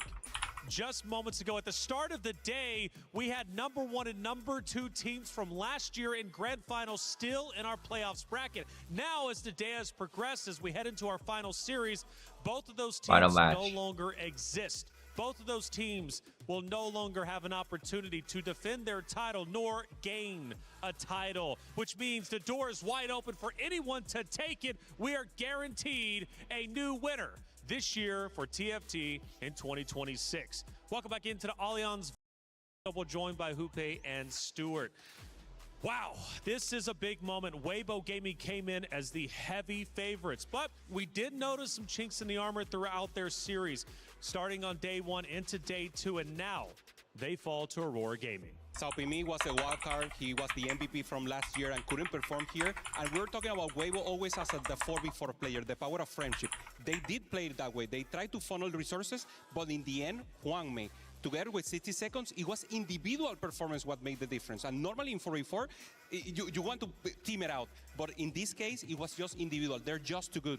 Yeah, so two veterans of Aurora Gaming, both Juanme and 60 Second, have been playing together since 2024, and it's them two that synergize together. Juanme with the win streak, 60 Second with the early game lose streak, transitioning his board so quickly, so well into that late game composition as well. They just know how to play off the 4 before team comp or TFT. Yeah, that's all they do. They just know how to play the 4 before team comp. Honestly, so we have respect. Crazy, man. He's up at the top, but unfortunately his team is not. It was Wame who ends up in second, but collectively Aurora Gaming dominating the series in such a great fashion. Yeah, we see there's Salpimi into L with LBTC. These are players that were supposed to pop off and have an additional possibility. They already have the winner player. It was time long, and he made it happen. He went fast 9, finds the Vex, finds the angle to play the AP flex or the AD flex, if you will, but it just wasn't enough. You need the team to keep performing, and it was a better performance from Juanme and 60. And both these games in this series was just Juanme taking that early tempo, taking the early lead as well. In this game, 11-game win streak in the early rounds, and even though it says Tianlong is first place there, that's because he got to level 9 earlier. He got the extra gold, he got the extra units online, but Juanme was just a few rounds away to go to level 9. He had 75 gold at some point, which was in stage 4, stage 5. Exactly, you never see that type of gold, and you know that Juanme is the type of player that loves to play tempo, loves to play on the front foot. He did so in this series, and he was the one that took Aurora Gaming to victory. You know, whether it's gold in game number 2 or health in game number 1, it was clear to see Aurora Gaming were just steps above that of I don't even know what's going to win for the next one. Final play of the game, and well, this is where Aurora Gaming sees a reality, sees an opportunity. Now, we also are watching the players at this point in time, Hupe, and the smiles across their face, they started gleaming because they realized what they were about to accomplish. Yeah, and also cooking something here. Milo, normally the player that you don't see here popping off. Honestly, I don't know how this one's going to act. This is going to be crazy. You don't have the resources to fight it out. So Aurora just in a dominant position against Aldeblanc and a different comp that just didn't have the juice here. It's just pure dominance, and in the end, Aurora takes it all. Yeah, the caretakers again early on in the open stages, you know, both for Hal and 60 Second taking the caretakers. 60 Second did get the Nora and just sell it off for extra econ, but in the end, Hal getting the Milio. W desktop setup. Let's go. It's so clean. Wait, where's the deathmat? Early Corky too, and having that tempo early on, but sometimes you need a little help from the gods, from the space gods, to be able to come out on top. We were not expecting to see a Milio duo carry together with the Corky and taking an additional win here. So that's exactly what they came to see. One, I mean, the dire decision here. He knew he had the spot to do it, and Juanme keeping composure every time. He did everything for the team. Weibo Gaming on your screen. This is from the game. The emotions running high. The energy starting to elevate for the side of Aurora Gaming as they realize they're winning. But for the side of Weibo Gaming, they start to realize, oh no, things are not going our way. We can't catch up from the early game deficit. Aurora Gaming might do it. We're doing it. We're doing the creator program, guys. Start to gleam onto the We're doing the creator program. They start to clap, and it's pure emotion for Weibo. They realize what just happened, but the friends go down together. They came in as friends. They leave as friends. But of course, the disappointment still there on their faces. For Aurora Gaming, there's something in the food in Paris. They're doing so great, and especially Juanme. Already won Paris Open, and now doing so great here at EWC. This is the perfect spot for him. And do you think it's the error or there's something so else crazy, dog? Specifically has been in this exact venue. He won in this exact venue, and it has been said by him that this place brings magic. Yeah, it brings magic. It's a special memory for him as well. Winning the TFT Paris Open in this very venue. He said it's a special place. He got an 11-game win streak as well, and he was the carry for Aurora Gaming in that series. Could this be his year, and could he do the Grand Slam and win it all? We want the king to succeed. He already won in TFT, all of official tournaments, if you will, and now with a chance to do it in 4v4, it's an amazing run. No one has done it in the past, and this is the chance to make history. Two-time world champion looking You just gotta believe. You just gotta believe. Anyone can be good in any game, guys. You just gotta believe. Sometimes you never know what you're gonna Alright, let's try to see how we look without the light. Spotlight. Is that cool? Oh, sweet. We're okay. So I like my room because I have a spotlight, which is super cool. Spotlight helps me out with like streaming I too. didn't expect a 2-0. I expected to be a close series. The Dude, first I thought Weibo has kind of really been dude, tested it's against so another crazy, Chinese honestly. team coming out from the qualifiers. We didn't really know how Weibo would perform, but it's absolutely crazy. 6 Namis, I mean, the unit you want to protect is the best default, if you will, for the units, and that's the reason we see so many in the bench. 6 Namis, AV9, and normally you don't have a reason. I think Nami and Nunu, those are the units that almost no one can ever do to start very quickly because everyone has them. Well, we thank you for your comments. Make sure you keep them coming because we love Oh my gosh, it's so crazy. How did we get to this situation? Every single team I've mentioned or wanted to win in TFT has been down, zero, no win, not even close.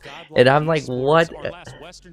Why? Our last true underdog story with Godlike Esports taking on AGAL, who is currently number 3 in the club championship standings. But I'm happy. I'm internally happy. I may not be happy externally, but I'm internally happy. At least we got to see some good TFT. And at their level, top 3 at the moment, I think they're looking at a couple $1 million. So for AGAL, this is a big matchup not only for themselves as players, but also for the organization as a whole. But as we say goodbye to Weibo Gaming, I gotta say, they have played so incredibly well. They have. I mean, I guess they scored them club points at least for even making it to quarters.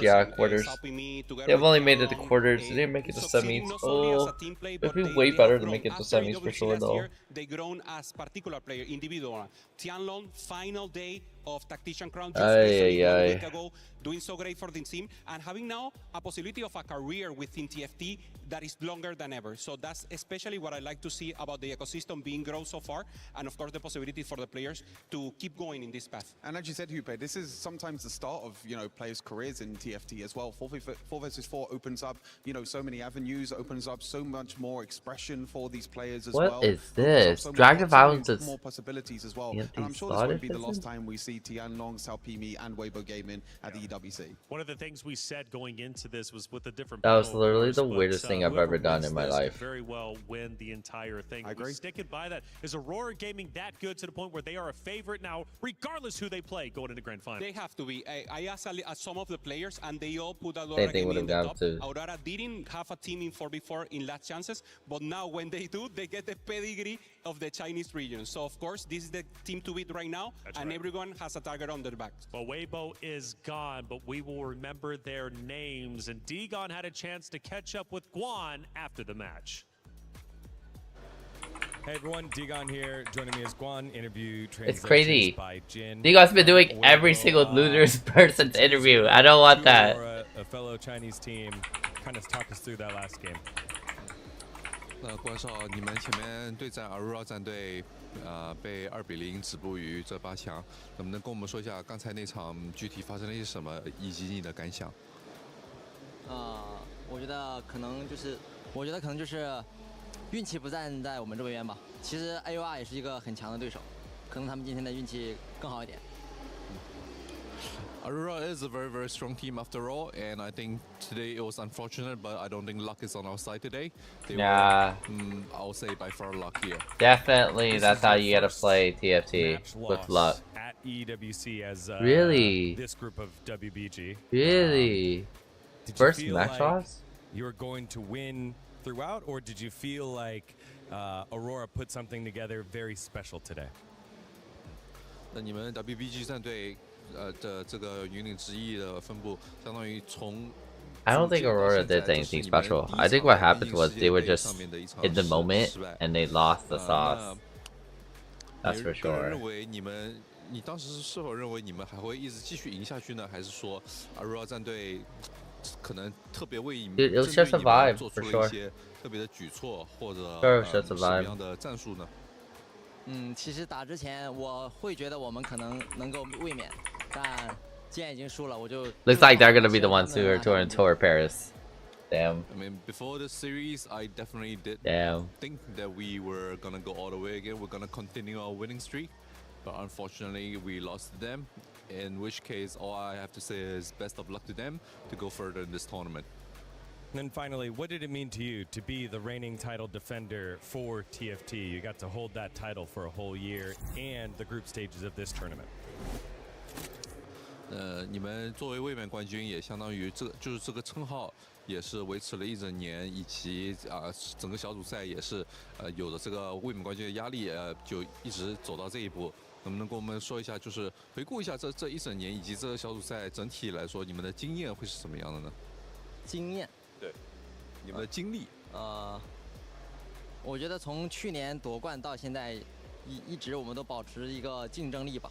然后其实打到这里，我觉得我们应该都算是尽力了。Even after winning the championship last year, we didn't let loose or anything. We kept our competitive form throughout the whole year, and I'll say that over here, even though we lost, we felt like we definitely put in our all, and we at least played to the level that we are capable of. And finally, Weibo Gaming exit the tournament, but again, we remember what they've accomplished. Champions from last year. This year, though, they finished top 8. But we have one more spot in semifinals. The question is, who's it going to be? Is it AGAL or Godlike Esports? They arrive to the venue, and they start setting up their stations to prepare for an epic battle. And Digon had a chance to catch up with some of them as they were walking into the venue. What's up, TFTers? We're back at the Esports World Cup TFT tournament. It is we got AGA.AL. AGAL versus Godlike and Godlike. Someone was saying that Godlike is actually a good team. That's what they were trying to say. Shared the bus. The tension must be high as we have some of the players coming through right now. You saw AGAL. They were super focused and super locked in as Godlike, who are the final Western team still here in the tournament. Exit the bus. I'm already in here. And I've been in here. We've been in here. My man. You were in the back when we had our Smack Talk segment yesterday, and I could see you. You were like, go, say more stuff. What did you want to say now to AGAL? I mean, it's just going to be another day in the office, you know? Third day in the office. Crazy. Okay. Here. You know, you're the last Western team remaining. Does that make you feel any sort of type of way? Western team. Good, you know, knowing you're the best from the I West, looked this right? last time too, but from India. Pressure, but that's all it is. For, right? All right, best of luck, brother. Good luck. That's all it is. That's all it is. That's all it is. That's a pro right there. Alright, Digon. Digon trying to interview winners now? Godlike Esports and Godlike are looking stacked. Would be way better, honestly, not gonna lie. From this roster, and they said it's going to be a 2-0. Yeah, we have Raiko here. 2-0? If it's a 2-0, dang, okay. I gotta get ready if it's a 2-0, you know what I mean? No, I don't think it's gonna be a 2-0. I think it's still gonna be probably a best out of 3, honestly. But every time I've called something out, it's been always wrong, so I don't know.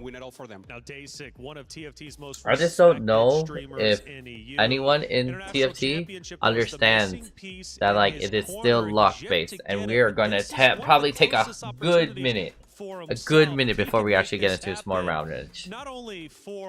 It's like you can't really call it out too, right? So yeah, I think for Godlike they have a great mix of players. You know, they have the winner. Does Spider-Man come out today? They have, as you said, 31st. Got it. In Gobo, and then you have the flexible player in Dazik as well. You know, he's been around the scene for so long, pretty much since the start of TFT. You know, he's been to multiple tacticians crowns. He's been to championships before, all the way back in set 3 as well. So this player has been around the scene for quite some time. Like you said, very respected amongst the scene as well. And the coach, Brosev, they're supporting the team so much, giving them knowledge, and also unifying the regions itself.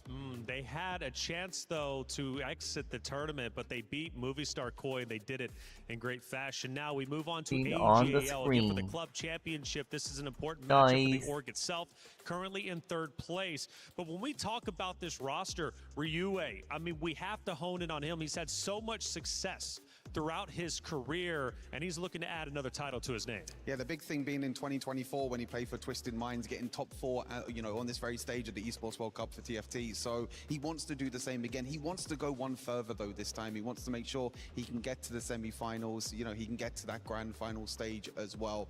Him as well as Lichuan, I think, is another player to call out as well. Individually, he's had great success this year, winning 2 TPC Cups. You know, when the CN and APEC mixed together. He also, like him him and HN also failed to make it out of groups in 2025. So this is the first time they've made it this far in this tournament. And then they also have a wildcard, Guemo Lucci, a player that is one of the OGs of TFT. He had present in international tournaments in the past, and now popping off once again, going with the team, trying to get a name for himself once again. And this player, this is the one that can make the difference also here. Well, when we look at the records anyways, for AGAL, undefeated currently. 2-0 against Mouse, 2-1 against Zeta Division.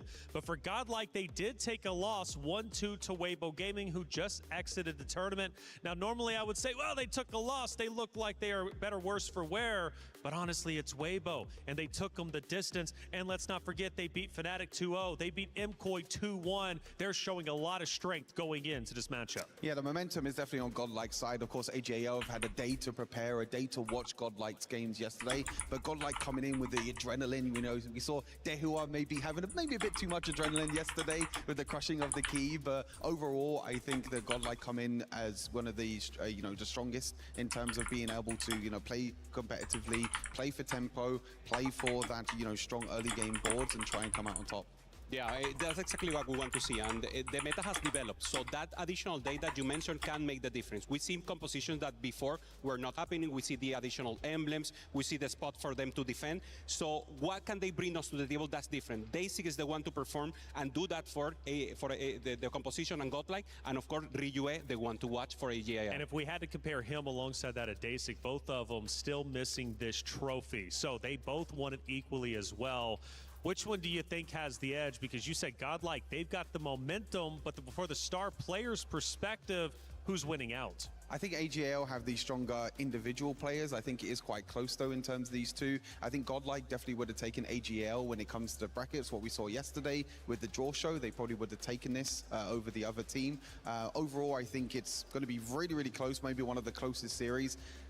2-1 maybe to Godlike. You know, I have to be on the western side this time around. If you play with your mind, I think AGL has the edge. Chinese region representatives, they're playing so good. You got to play for the heart. If you're going for the heart, what do you that's Godlike. Godlike with the heart, 2-1 also, we agree. Okay, Godlike, but if you're with your head, you're going AGAL. But if you're with the predictions, where you going with? Let's take a look at where you guys are leading. They said Godlike, right? With their head, not their heart. No, they say AGAL. Look, man, I don't have any decisions of who's gonna win this. That's what I'm saying out. I'm saying out of this. In terms of emotions flaring on the stage, the trash talk, it was very real. But AGL, let's face it, they are the stronger team going into this matchup. For Godlike, our last underdog, the previous one was Nox from Red Force. Well, they're now gone. Can Godlike carry the torch for the underdogs? We're going to have to wait and find out. Either way, this series will be underway very shortly. One more spot remaining in the semifinals. That puts you one series away from going to grand finals. So after they get into the semifinals, they're good. Points for the club championship race for your org if you get Where is at this point in time for PUBG AGAL. This is a big right now? They're knocking on the door. Is Potentially it done yet? First place, being currently Or are they in what does that mean? grand Well, it means you finals? jump up about 2 million up to 7 million.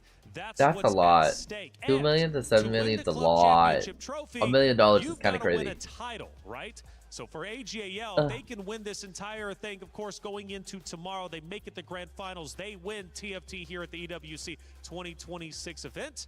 Well, guess what? Like every morning, I freaking am in the mood for like and chicken that is nuggets. Tremendous. I can remember going back I want last some year to nuggets. AGAL in the final week. They were knocking on the That's door, just me, though. going up a couple of spots if they were able to secure the win.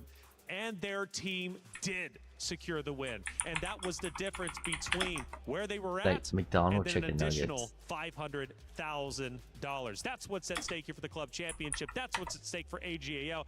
But for Godlike, they don't care about that narrative. They want to take them down. Now, Esports World Cup, Before it's a big event. 11 a.m. 24 different games, tons of money, but also things for Damn. you to do if you're in the venue.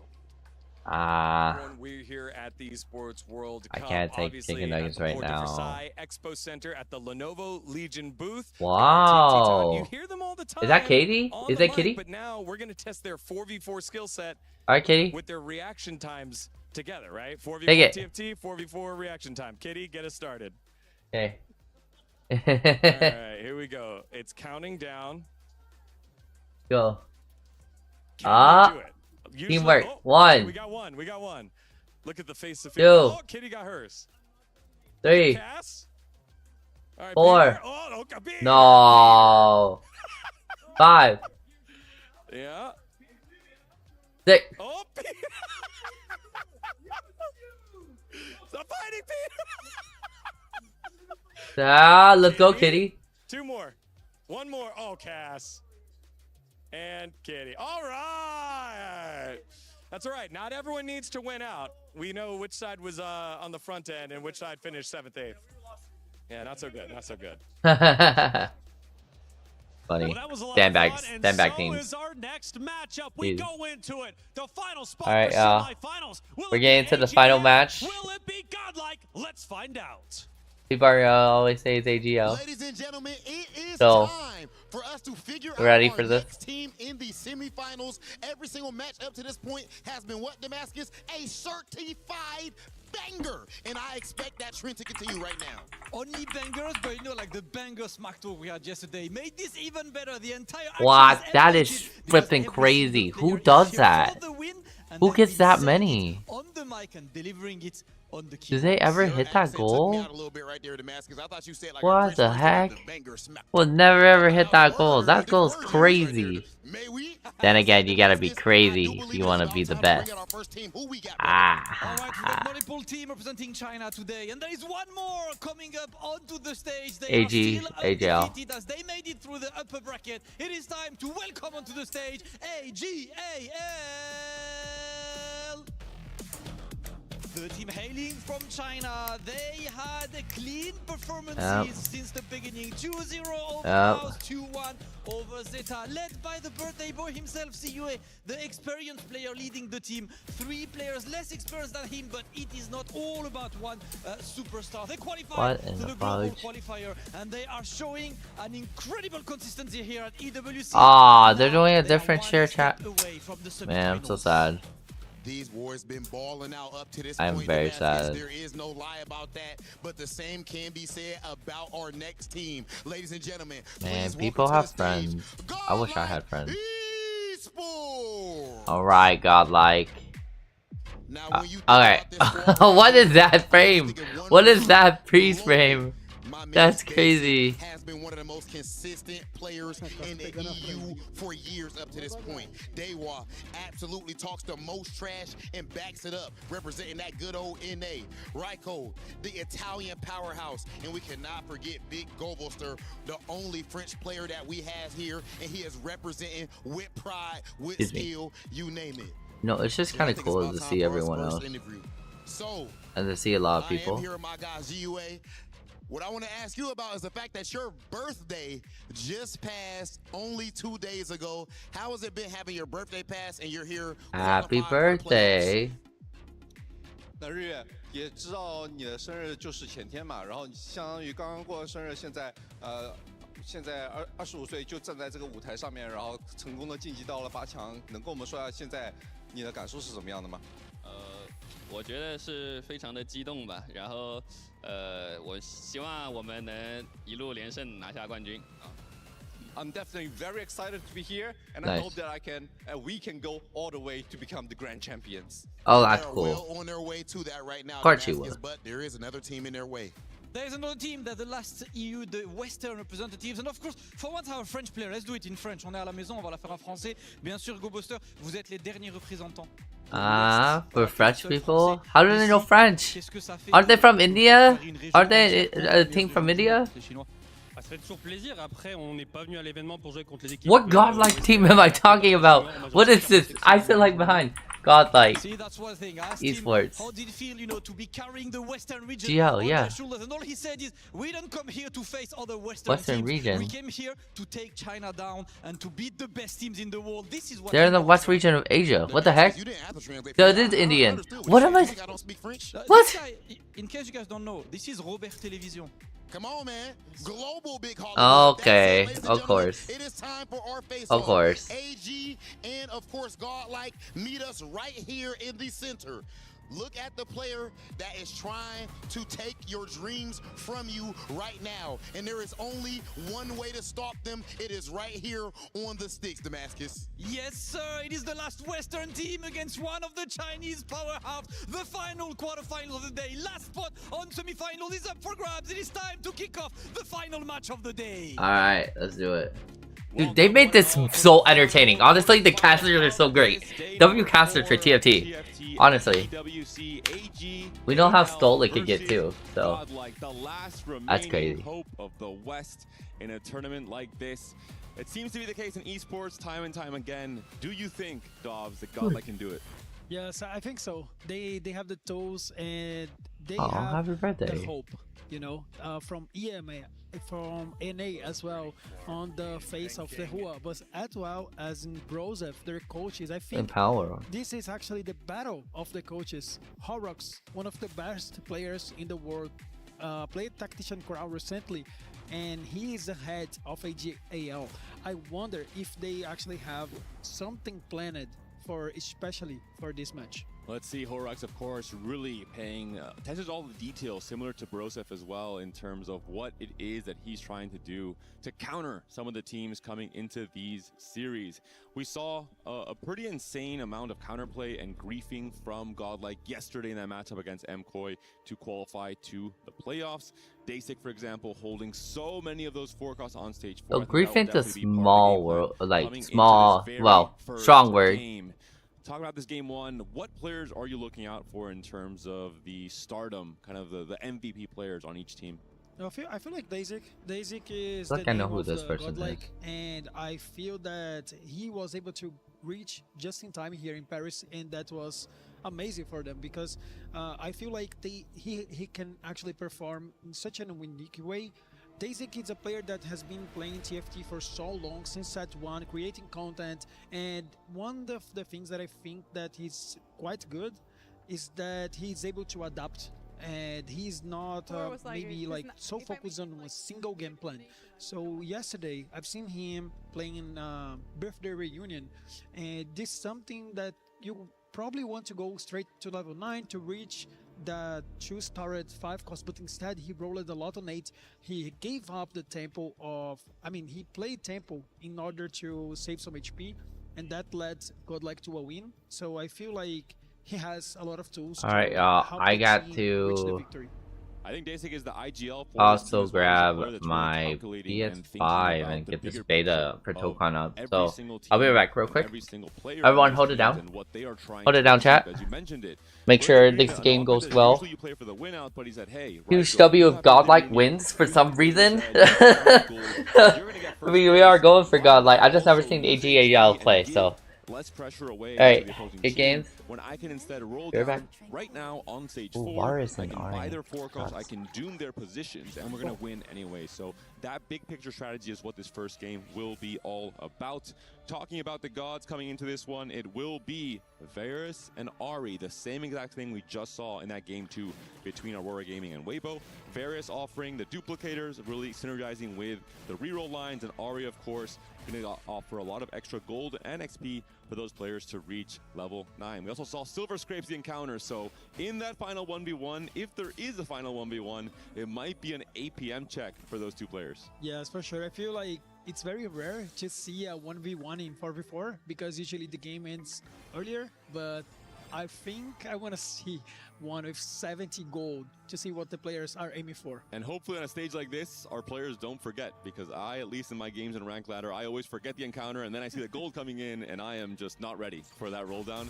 But I think in this stage, with players like this, with coaches like the ones they have, they'll definitely be locked in and loaded.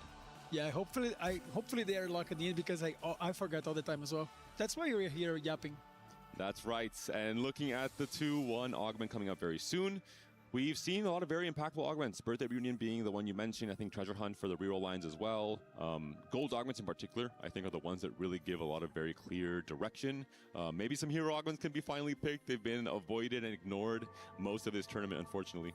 Yes, they're not quite strong right now, and I feel like it's very easy to deny some of them, and maybe the ones that are easy to play, like Aatrox and Poppy, they're not quite strong in the meta. Wow, what is strong is 3 different copies of Zoe before your augment is even selected. A Zoe 2 has been found for Gobuster. He's going to be the AP win streak player applying tempo to the lobby. Does he want to pick up Expedition considering he has a Zoe 2? I think he does want to play for tempo right away, but he is going to pick up the Expedition regardless. If he's able to win streak while having Expedition, it's only really a silver augment in terms of value that you're losing. It is possible. This could be one of the craziest games we've seen yet from Gobo. You're talking about a hero augment. He has a Zoe 2, but he's skipping the Leona hero augment. I'm so sad. I'm sad. It's a fun one to watch, but I think maybe not the most competitive right now. We saw the augments flashing there on the left-hand side, silver augments. Some of the more impactful ones are things like Expedition, but also the Laden Forge. It was picked up by Dasic. That's going to be a very strong option in terms of an artifact coming in. Randomness, you can't really decide a direction early. You have to stay adaptable, which is something that Dasic really excels at.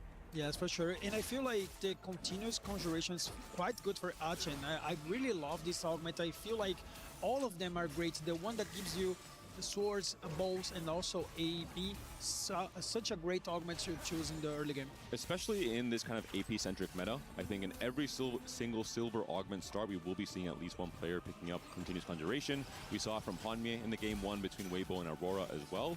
The chance to have especially 2 items built, a tank item and an AP backline item in stage 2, can really help you playing for the win streak, as we're seeing here from Dasic as well. Yeah, and not just that, I feel like item augments in general are quite strong in a 4v4 matchup because you can do a lot of damage during the mid game. Is when these augments shine the most. And Dasic does have the chance to print Leona's off of his Arbiter. We have seen, I don't have to mention it even, I think, how powerful and impactful this is in terms of executing an AP game. Oh my gosh, I hit my other monitor. This Damn. set really has been so strong.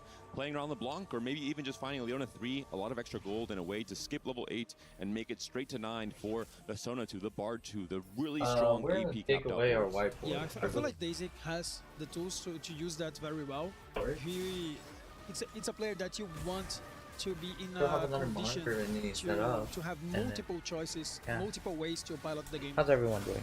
We haven't talked about the constellation yet for the Stargazer line. It will be the Serpent, so definitely a viable option for a few different variations of Stargazer, especially for the Xayah moving on later in the game. If players have the right setup in terms of their bows, for example, they can lean into this comp. You don't need to invest in it early like you have to with the Altar, the Mountain, so you can kind of pivot into it later on if you find bows. Yeah, speaking about setup, I want to highlight Ziyue. He got Caretaker Ally, and it was Spike. Some units that we are not seeing that much. We haven't seen a reroll line on a line in Pike yet in here, at least on Stream 8. And I don't think he's aiming for going to that, but let's see. The Pike is benched for now, unfortunately, but potentially when he moves to level 5, he finds the Pike 2. I think is playable in stage 2. He just does a lot of just straight up damage, and there's so many less units on the board that it's very easy for Pike to not get blocked and to immediately access any backliner and take them down even with no items. So we'll see if that'll be the case if Ziyue tries to become the win streak player. For now, it is Wei and Raiko instead who are playing for the win streak. Yes, I feel like this early game streak is quite important in every game of TFT, but especially in 4v4, because sometimes you either can have a win streak player and lose streak player on the same team. And one of the things that are quite important as well is align your choices with the gods. So let's see, the next round is going to be key for the next stage. That's right. Ari, a pretty generic option. Usually you just get gold or XP, which I think everyone needs and wants in TFT. So not too much to think about, but for Varus, for example, despite him being considered a reroll god, he does have a lot of other options that are just in units in general. With Super Parting Gift, we saw how impactful that was in the game 2 between Aurora and Weibo, for example. Here, Tiny Duplicators, really good for Cholisandra, not so much value for anything else. Yeah, I feel like, especially in this game, nobody had set up for playing for one cost. So I feel like everybody just got Ari straight away. The interesting thing, of course, is if you pick up 2 different Ahri God offerings, you can go for the Ahri boon at the end of stage 4. So you how do they already know some of the Ahri situations? That's crazy. I guess they've been seeing this the entire time. Maybe even making it to 10, get you that extra bit of gold. Remember, the silver scrapes is the encounter, so almost guaranteed if there is a final 1v1, players will be on level 10. They definitely want to have Ahri as their boon at the end of stage 4. Wow, look at Gobblester. He has such a great board. You have like Expedition that can cap very high his board, but one of the things that when you play Expedition, usually you're down on HP, so it kinda is a very risky augment. But instead, Gobble has such a great board. Even if he's not winning, he still will save a lot of HP. And if he wants, at the very end of the expedition, he can even sacrifice the Zoe to get the final proc off if he wants the 5 gold.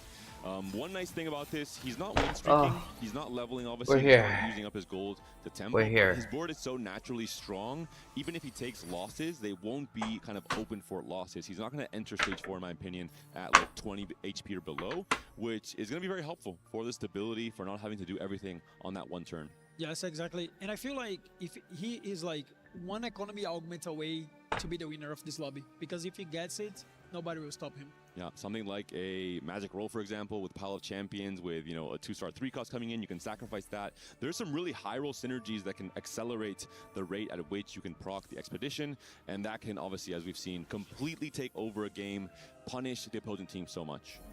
Yeah, and on the other side, we have Achan, maybe 5-win streak for the side of AGL. Very important to aim for that streak, because they have to work on Gobblester being the winner of this lobby.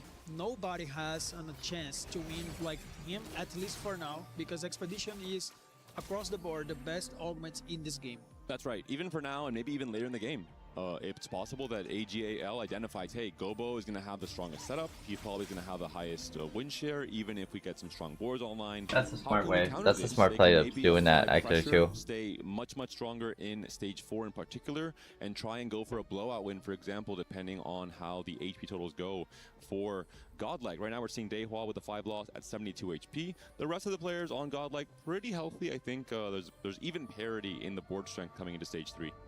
Yeah, so we've seen Lichuan on the other side playing some Nova. He might push the rolls on 3-2 to go for that Akali, a composition that is so common.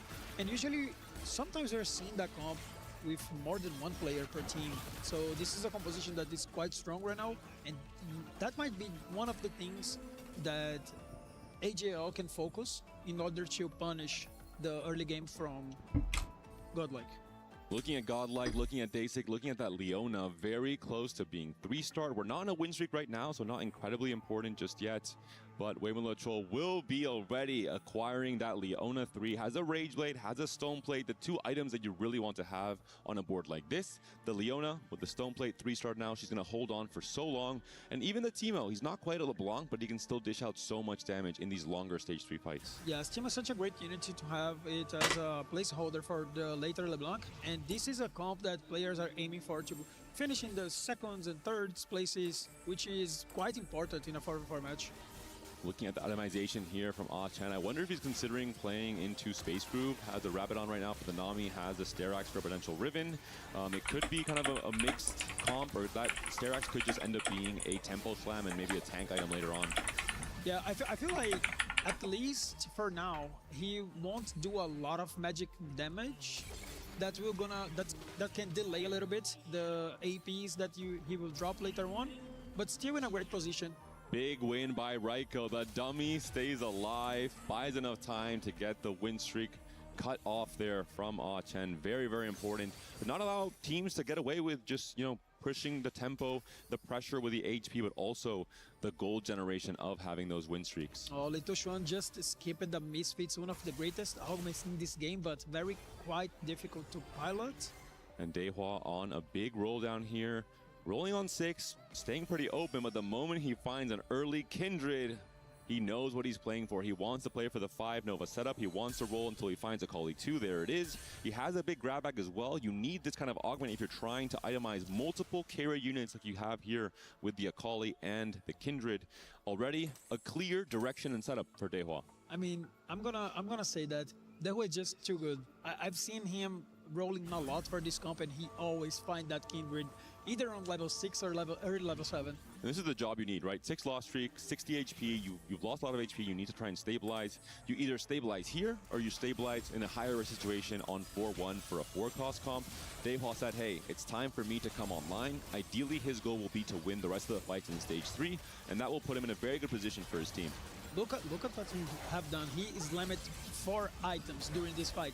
He was just looking if he was going to face one of his teammates, but instead he faced an opponent from AGAL, so he decided that it's time to create items and do a lot of damage on the opponent's team. Godlike is doing a fantastic job of taking over the tempo of the lobby in the stage 3. On 3-1, Ah-Chen's streak was broken. On 3-2, Weimula Cho's streak was broken. We're seeing all these different players from Godlike starting to come up in a big way. Leona 3 found for Daysik, Akali found for Dayhua. So all of a sudden, every player from Godlike is looking incredibly strong in the stage 3. I mean, speaking about being strong, look at Daysik's setup he has. Leona 3 is quite good for early game. It's very easy to reach, but it's always good. And then you have already a Nami as well as a Tankage to go later on, as well as a Space Groove Spatula. I feel like the game is going towards Godlike. You have the Morello, you have the Ionic Spark, the clear utility items for an AP comp. A really strong setup all of a sudden for all of our Godlike players. And why does HP preservation matter so much? You know Gobo could be the win-out player. You know he will rise up and potentially take over the game in the late game. Yeah, on the top of that, I feel like that's what we were talking about Daysik. Look at his items lamps, nothing crazy, but he knows the tempo, it's very important. So his lamp suboptimal items that are going to be good right now in order to save some HP. Weimula Cho does get a win here against his teammate. Not too impactful in the end, but starting to get a win again with that Leona 3. Let's check out the God offerings. It will be Varus with the star cost upgrade and Ahri, just giving a bit more of that takedown possibility with some gold generation on a key carry unit similar to Steamroll. If you think you're strong, if you think you have one unit that's going to be taking down a lot of other boards, you can try and bless that unit. Yeah, especially for Dehua and Daysik, they already have their final game boards. I mean, the final game carries. So I feel like the augment, I mean, the blessing from Ahri are great for both of them. One player we have to look out for right now is Ah-Chen. He did pick up a very spicy augment on the 3-2 round. Invader Zed will be found yet again.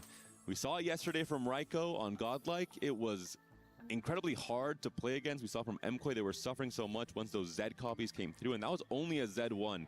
If Ah-Chen manages to make it to level 9, if he finds enough gold on stage 5 to find a Z2, it's an incredibly strong carry in the late game. Yeah, the thing is, Godlike had the best setups coming from the early game. Gobo, Daysik, they both can win out this game. So here is AGL trying to find a way to take that win out back. Yeah, they need to find at least one player that can at least posture for a win. They have to, you know, even if it's just pretending, they have to say, we need one guy that we can try and find a game plan that could get us there, as hard as it may be, depending on where your tempo and your gold generation is right now. Yeah, I feel like when one of the gods is Ahri, you can reach those level 9 a little bit easier. So then they would need to try to create a win out spot in here, and maybe if it's going into that second place, that 70 gold can help him as well. This Akali build putting in so much work. Pretty unusual with the Death Defiance and the Kraken there, but good enough to win this fight. So many Namis on either side of the Godlike players. The Lich Bane has now been found off of the Latent Forge from Daysik. It's scary when you're on a win streak already and you have this next bit of power coming in. All of a sudden Daysik is going to have an even easier time extending this win streak forward. If on stage 4 he rolls and finds a Nami 2, we might be seeing a 10 win streak. Yes, for sure, but I was talking about Daysik having the spot to get the blessing from Ahri, but instead he went from Varus. I feel like that he might not think that is a quite strong blessing. Strong boards on either side. Gobo, of course, is sacking a lot of his game plan for the Expedition cash out coming in at some point in stage 7. This should be a fairly easy win for Daysik. We're seeing a lot of the Godlike members on the board here, knowing how important this win streak going into stage 4 will be for Daysik. He was the hero in that. We're in game 1 of final games. In terms of applying pressure to Almost there, AGAL in this game. Almost there. Speak about being Streaming for 3 hours. He had the 5 hours now. economy augment on 3-2. 5 hour so streams. He's probably Oh, very we get a near very long to day on it. reaching the expedition and as well as spiking in the next phase of the game. Yep, should be the proc coming in very soon. Wanna get a cup of milk? Sacrificed here from Gobo. Most likely looking for a bow here. Going to try and be the LeBlanc player potentially with this final rod being open on the Zoe for now. Quite strong composition to play around when you have a Radiant. You can either play like Pincers or maybe a Giant Slayer as well. And I think the spot for Daisy is quite good for winning out the game as well. So he do not need to take so many risks in pushing to that level 9. Right, So be it's back going real quick, to guys. rollnate a lot. Unfortunately, no bow is found here for Gobo. We'll see if that probably should changes take his an roll down. allergy It pill. changes Maybe the not. kind of No, forecast no. AP carry you want to play for. It's called AP Flex for a reason. Depending on your item build, you can play around so many of the AP carries. Now, at this point, the later stages of this set, the balance is so good. You can play around Aesol, around Karma, around the Nami, and of course around the LeBlanc. Yeah, it comes down to the next augment. He can still look for item augments. Maybe he can still play Aurelion Sol. There's a lot of things that he can do. And the question will be, how does AGAL identify their own conditions that they need from this last augment to try and win this game? This Akali board looks kind of strong for now from Li Tron. I'm not sure it's going to be the final board. He is holding already some early copies of LeBlanc and of the Riven. No one has rolled on 4-1. Everyone is trying to greed for a tiny bit more gold. So this will be, I think, just in general, a higher cap lobby. 4-2, the floodgates will open. Everyone will start rolling for their own forecast to deny other players as well. Here comes the augment. I hope it's prismatic. Oh, it's not. Gold augment instead. Power level not being that crazy, but here comes Ilawi and Sona. Very important for him to stabilize. There's the Electro Charge for Gobo. He does have the Expedition proc as well, has a chance to make one of his items Radiant. He is buying the Karmas. He's holding the LeBlancs as well, but I think he's going to want to play around maybe more of the just caster AP, unless he has a bow here from this Anvil to find the Rage Blade for the LeBlanc, but still paired on everything, hasn't found those upgrades. Here comes the Karma. Quite important unit to find. No bow, unfortunately. Yeah, maybe you play around the Karma. I think that might be the consideration here for Gobo, considering he has missed the bow as well and just have only the LeBlanc pair. For ZUA, unfortunately, also has rolled down heavily, picked up Ascension, is only a Nami pair for now. And yep, we're seeing it here. It will be the Karma with the Giant Slayer, the Radiant Giant Slayer for now. The Ionic Spark is built, and you have Sona helping out with the final item for the Karma. Unfortunately, it's another Morello. Yeah, another Morello, but still an item that gives you some decent amount of damage. And I think having a Giant Slayer Radiant is quite stronger now. Facing off against another AP player, it is Weimoloto with the LeBlanc carry with the Rage Blade this time around. It's a close fight, but it looks like Gobo has, well, maybe not. The LeBlanc is still alive. She's dishing out damage. A very key win. Gobo, he might be in trouble. Despite the Expedition cash out, despite the Radiant item, he's lost a pivotal fight. Yeah, I feel like we were hyping Gobo all across the board, and we talked about that the whole game, but still 7 a.m. y'all. So I think the Rage Blade. We're almost hitting the 10 a.m. mark. 2 more hours. No, sorry, 3 more hours. And we'll hit 10 a.m. And I feel like yeah, 10 a.m.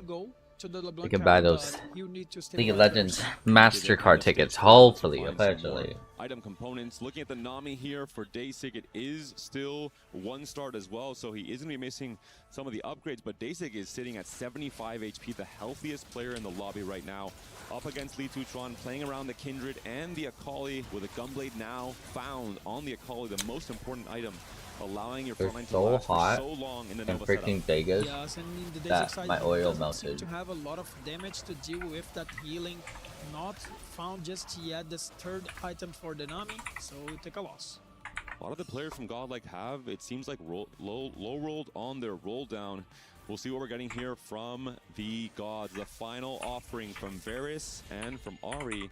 Gain a copy of a 4-cost champion you own might be pretty important, because we have seen so many 1-star 4-cost carries for most of our players in this stage 4. I mean, for sure. And if you also get a unit that your opponent has and you have on the bench, it's quite good as well. We'll see now the rest of the boards in stage 4. We'll see what players have hit, what players have stabilized, what players are maybe trying to go 9, start capping on their boards, looking for the win-out position. The HP totals have evened out quite a bit. I think there is kind of an even spread with players kind of mixed and match across all of the HP totals. There isn't a huge difference here. But looking at the board from A10, so interesting. It is going to be a mech Acel carry board with Zed splashed in as a duo AD carry. It's not quite working out for now. It's a 4-loss streak. Look at the DAZY bench. He has 3 mechs. And there's a Nami as well. So, okay, holy. He had to sell an Acel. So that's gonna be quite important good for AGOL to come back, but still no Acel pair. And A10, if he can't find the Mighty Mech upgrade, if he can't find the Acel upgrade, he can play for a high cap with a Zed. The Zed only 1-starred. Obviously, it's very hard to find Zed 2 on level 8. He's on 21 HP. I mean, his team has to sack for him, and he has to still find the gold to even buy the Acels if he does find them. He's so far away from his spikes. Look, in the other side of the board, another two Aurelion Souls on the bench on the side of Raiko Mastery. I feel like Godlike just identified the player that they need to play defense against. It's Achen. He's missing the Acel, he's missing the Mecha. So if he does not find these units, he will not reach the Z2. Achen, the weakest player potentially doesn't hit, but also the player who would be quite scary if he does hit because he has a chance to cap out with the Zed. So Godlike correctly identified this is the player to target. Everyone on your roll downs, you must hold Acels, you must hold the mechs. We saw the same thing against Mkoi with Dalisom in that game yesterday, and the Zayas being held. This is one of the premium strategies in 4v4. It's so hard to get your game going if you're constantly being denied. Yeah, Gobo finally got the ball, but now what's crazy, so there's also these things I've also heard about it, but I haven't confirmed it. But you share your carousel, your entire roulette wheel of all your entire people in the game of the round. So like whatever you see when you first get to look at your stuff, someone else usually has the champion you need. But you guys share it all. No, I can't confirm that though, but that's not crazy. Yeah, so I feel like, especially for Godlike, Gobo is the player that can reach a very high cap still. So it's important to find the AP here. 10 potentially needs to find gold, right? He needs maybe only just that one item, but will be going for just 3 item components. Doesn't have the gold to find the Acel 2, doesn't find the gold to find the Mighty Mech 2. I wonder, I guess he just couldn't even really maybe roll for a better spread, a better treasure dragon there. Yeah, I feel like he didn't have enough gold to try to find a better dragon treasure. Level 9 for Raiko, he does find the Fiora 2. Could this be the AD duo carry he needed to try and stabilize a 5-loss streak for Raiko? He has been the clutch factor, the X factor player for Godlike through the qualifiers and through this tournament as well. Is it his time to shine? Is it his time to stabilize as we enter stage 5? Well, quite risky play, I think, for Raiko, especially because Achen is actually going down. So I feel like going 9 here, it's such a high risk play, because if it misses, he can give Achen maybe one more life. So it's important to know that he's gonna be quite strong if he got the units, but still can miss it. Unfortunately, not able to find the upgrades on the Shen, not able to find the Shen at all. Looking at A10 now on his last life, 8 HP to work with. Z1, Acel 1, Mighty Mech 1. He is facing his teammate. Weimolo Choi, I believe, has not removed any items. I think they believe A10 is just too weak. It's going to be the first elimination. Worth saving. We have to send him 8th and just try. A10's done. AGL's done. That's going to be the first one to leave, honestly. Right behind him, sitting at 52. Yeah, Weimo will have a 5-win streak after this round, but look at Zed, so many copies. I mean, maybe the fight is too slow. The LeBlanc is still scaling, the Zeds are still there, they're multiplying, the Acel's still alive, the LeBlanc is trying her best, but looks like A10 will be staying alive regardless, despite no item removals there from Weimolo Cho. Yeah, Raiko Mastery just won a round, so he's not in contention to die in the next round. Zhuye still on the line as well, so he needs to come back right now because Achen might be the next one who's gonna be dead.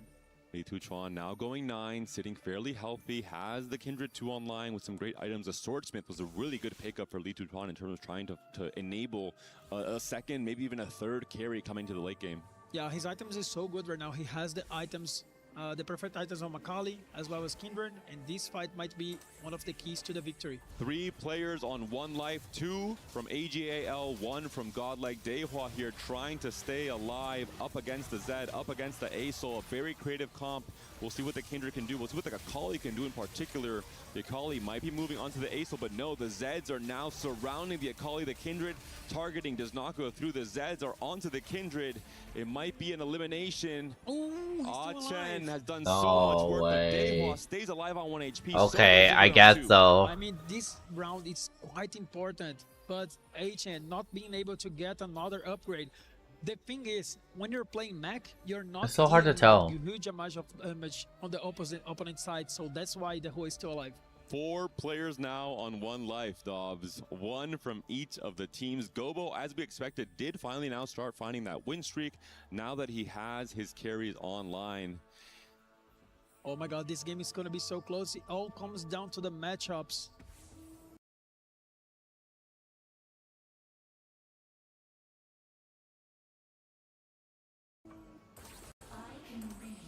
It's Gobo versus Chen, the LeBlanc trying to take down the Zeds. The Leona is perfectly positioned to take the Zed aggro right away, and the LeBlanc might target the Zeds early as well, while the Asol free fires from the backline. Dehua is up against Li Tuchuan. The Kindred mirror match on the right-hand side. Both of those AD carries scaling the back, but Dehua only 2 items on his Kindred. Li Tuchuan will be winning on the right-hand side, and Chen will be taken down as well to 1 HP. 14 No way. HP loss for both. Yeah, jeez. Because Dehua started this fight on 1 HP. It's okay. It's a 1-on-1 out of 1. And Pretty good though. Ziwei will be going out in 7th. Chen will be joining his Strong. He found the item that he needed on that LeBlanc, so they can still win the game. No chance for a blowout win, because there's just too much HP on the side of the players from AGAL. Li Tuchuan has done a great job of finding the Shen 2, of potentially becoming that win-out player for the Chinese team alongside Wei Mulocho. For Dasik and Raiko, they are very close to being eliminated. We'll see it. Raiko has been able to stay alive. He's been using that Fiora as a star of his board, alongside now the Vex that has been found as well. Yeah, I think that he can still cap the board pretty high, and depending on which item he can complete on as a 3rd item for Vex, and if it survives enough, he can even find the Vex through. He's trying to scale into the game. Day6 stays alive. No team kill here. Some great augments for Raiko as well. Side effects into healing orbs. A lot of combat power coming through for this board. If you're able to find the upgrades, some risk in not picking up an econ augment, but if you get to the board regardless, you might be one of the strongest players in this lobby. Talking about strongest players, Li Tuchuan, he might be making it to level 10. Ari's boon would be so massive.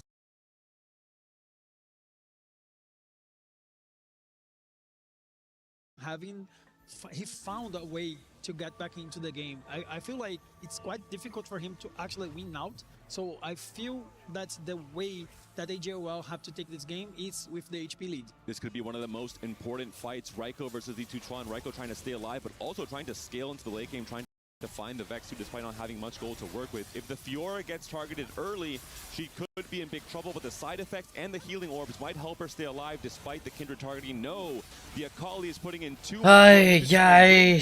Dude, no way. Also being they're taking each other out. They shouldn't be doing that. Godlike Esports will be enough. Raiko Come on, Godlike. in the top 2 here, up against Li Tuchuan and Wei Mulocho. No, Raiko gets taken down as well in that 4th place position. Yeah, it all comes down to Kobo. He had the best augment in the game. Expedition. We've been talking about that the whole game. It all comes down if he is gonna be able to take the win and get the game 1 for JD. Jiggle. Li Tuchuan knows this as well, though. He is sitting at 58 HP. He knows he has to play for the highest cap possible. Do we see him on his way to level 10? Do we see Wei Mulocho, for example, sacrificing himself if he thinks he's not going to be strong enough, proccing the silver scrapes, and allowing Li Tuchuan to play for the highest cap board possible? Both players, Gobo and Lichuan, have to remember, it is quite likely that they get into that silver scrape situation. Who can make the best use of that 70 gold injection? I can't believe we're hitting that point, which silver scrapes can actually decide who is going to take the win. Maybe we see a player try and go for a crazy 3-star 5 cost. Maybe we see a 3-star 4 cost. So you can level, you can roll. We'll see what players decide for, and if that situation even comes up. Troll's trying to stay alive here, trying to stay strong. Both LeBlanc carry players are alive here. They will be facing off against each other. Gobo has a bit of an advantage. Radiant Giant Slayer on his LeBlanc thanks to that Expedition game plan. He prepared all the way back in stage 2. The scaling carries on both sides. The Nunu stuns are so important here as well. One stun did come through on Gobo's LeBlanc. The second comes through. The Karma's not doing that much work. The front lines are starting to crumble. They're wrapping into each other. The carries are still alive. The last cast does come through from the Karma. That might be the most impactful thing. Both the LeBlanc still left alive. Gobo does end up taking the win. It comes down to the last few. Damn, dude. The positioning was perfect. Weymouth just okay, it is 2-1 now. 2-1 now. Lechon's on its own now. The scaling from the LeBlanc was just too high. Look at the board from Lichuan. He's already level 10. He doesn't even need the gold injection from the silver scrapes. And I think we might even be. I think he might win too. I think he's good. I think he takes it. Spike for Gobo as well. There goes Sakai GOL. He took away the items from LeBlanc, so we know that's gonna be Lichuan against Gobo's third. Whoever takes the win, take down game 1. And both players have to be on the ready. The moment Weymouth Troll will be going down, the green light will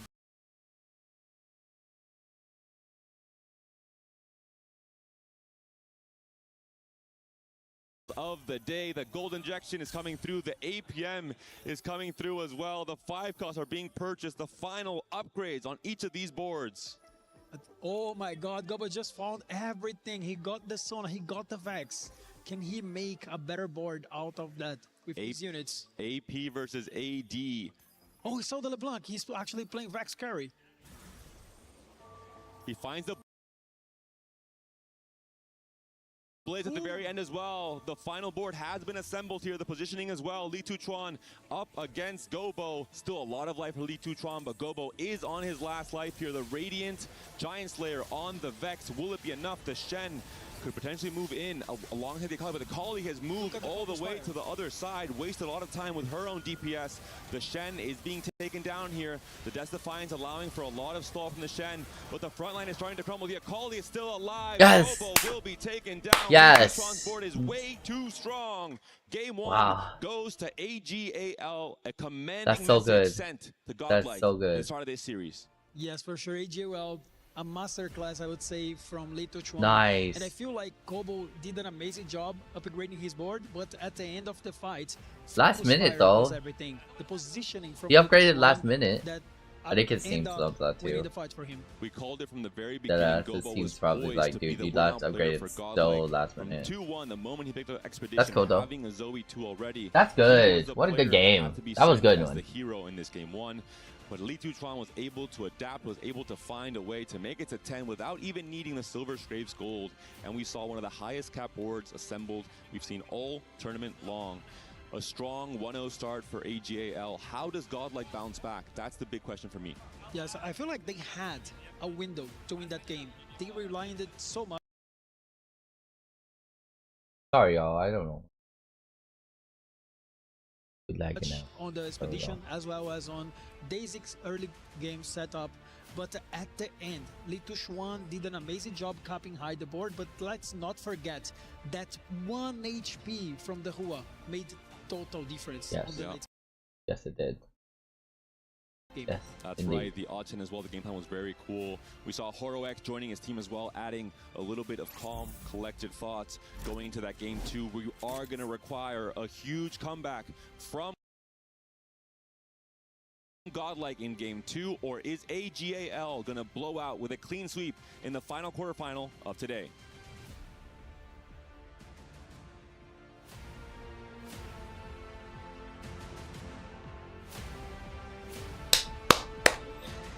Really good games, really good matches. AGAL wants to take this for sure. I don't know if they're gonna get a best out too though. If they did, that would be cool. Huh? Who knocked? Who knocking? Huh?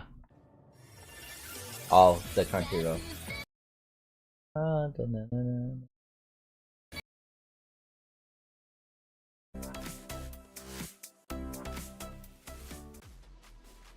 The final hope for the West, the final hopes for the underdogs is now down 0. Hell yeah. Hell yeah. Now officially the underdog in this series against AGAL.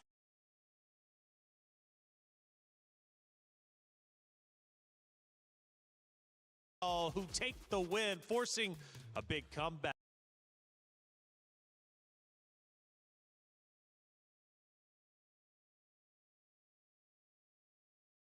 From that perspective, though, he also lost a lot of health, and in the end,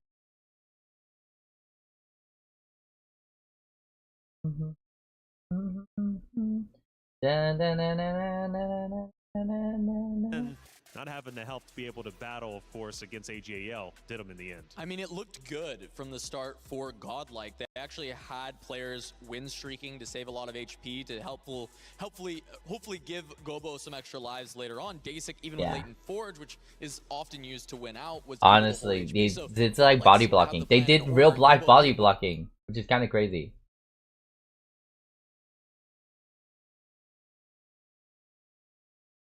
Be needed, and it looked like he was on track to win out, but it all came down to Lechon in the end. That's right. I agree with you a lot. Lechon. This game was actually Godlike's to lose. They had the win out player, and Dasic was full streaking. I think the big problem is they actually contested each other on this side between Dehua and Raiko, both of them going for Nova Akali. Yeah, I feel like, man, it's been hard to watch some of these team kills, but they do happen nonetheless. We take a look at one of the actions from that game number 1. Territory and have better focus fire. So only Maokai in the front, everyone in the back, and because of the Shen differences, he's able to actually buff the other 2 AD carries on the right side as Akali moves over. Yeah, it's perfect. He's able to set this up beautifully, gets all the damage onto the Blitzcrank and into the front onto the Leona, and then from there you're able to get the push onto the back line and make it just happen. But even at this point, Gobo's on 7 health. I mean, does he even have the health remaining to beat Li Tuxuan? There is an old proverb within TFT. One life is infinite lives. And it doesn't matter what your HP total is. If your board is stronger, you'll never lose. Well, fair enough. I felt like Gobo played that so incredibly well. And I think at one point I was rooting for him to get that win, but he doesn't. And you got to admit, for Godlike Esports, they were really banking on the fact Gobo was going to be able to pull it off. You can see the stress. And actually, there was a couple of people in the green room even saying, going into this series, I mean, it was a good series because then it still was like a one-on-one, honestly. A little bit too relaxed against AGAL as they were walking onto the stage. Well, they're certainly very familiar with their opponents. They have played each other a lot. Horo, of course, plays for EMEA, now the coach for a CN team. That's kind of the connection between them. So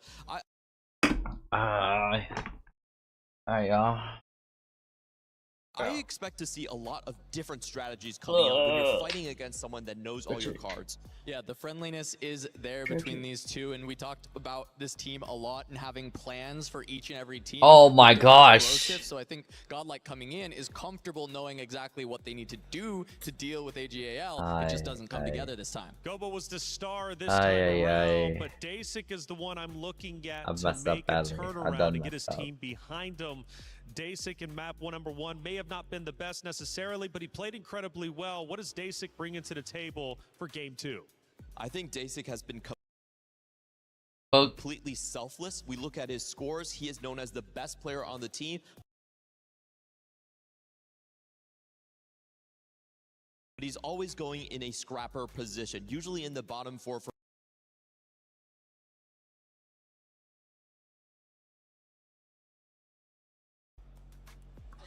Over here at the Kadir City Grid, I'm joined with Lauren, who's ready to give us an update on everything Club Championship when it comes to PUBG. Honestly, good timing as well, because we're now officially halfway through the first day of our 3-day-long finals.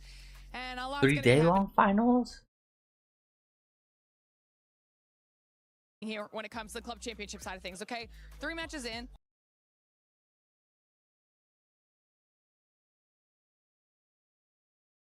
Lobby that are going to be playing over the next 3 days, so it's going to be busy. Yeah, absolutely. Stack clubs in the club championship, so definitely got to keep an eye on those things. Stay tuned, we'll keep you updated. Is in our DNA. Whenever we let it out, it becomes our superpower. Whatever, ad. Now imagine an entire city being What able to DVR ad? supercharge it. Kadir City, powered by Play. Thank you, Trav. Glitter Explosion for the update. It seems like Stage 2 is popping off and the orgs are battling it out. Of course, we still have plenty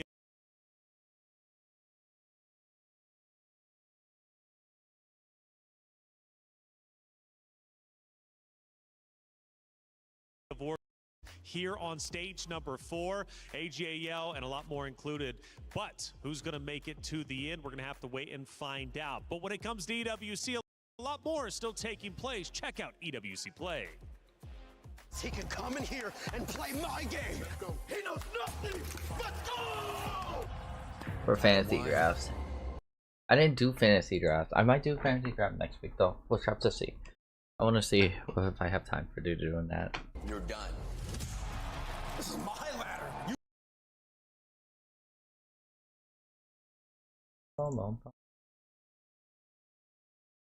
GAL, they want to close it out, but can they do it? Let's find out as we head to the stage. Play God. And I will know by one.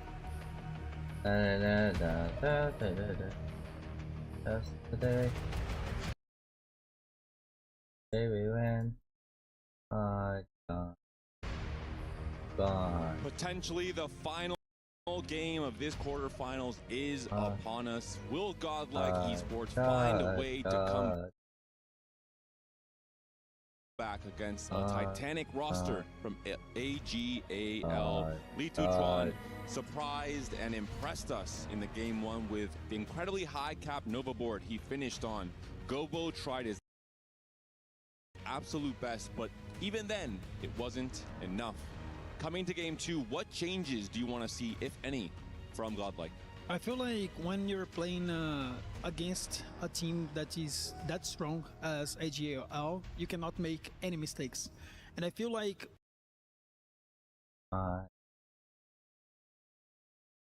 then suddenly AGAL took the heads of the game. Didn't apply enough pressure. That could be the case as well. Moving into this game 2, though, we do have our gods, we do have our encounter, and we do have our Stargazer constellation. And if you believe in coincidences, I have some good news for you, because pretty much everything is exactly the same as game 1. Silver Scrapes yet again, the Serpent yet again for the Stargazer, and we have Varus yet again. The only thing that changed from Ari to Thresh, so some extra randomness coming in. But players and teams have to think about that final 1v1 yet again, and how they'll be using the gold 3 days. Damn, if the I didn't Silver know Scrapes does become relevant.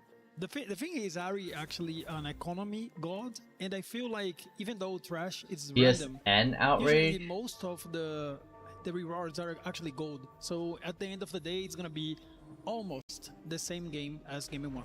Yeah, either straight gold units, you know, some amount of different options to have there.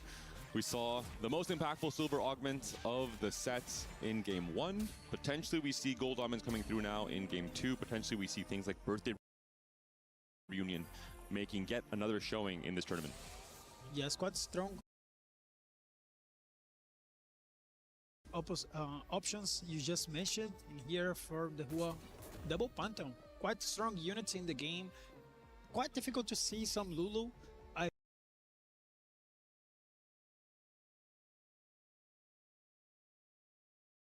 think we have seen just a couple times with Medallion, so Serpent might be angling towards Zaya, I would say. And either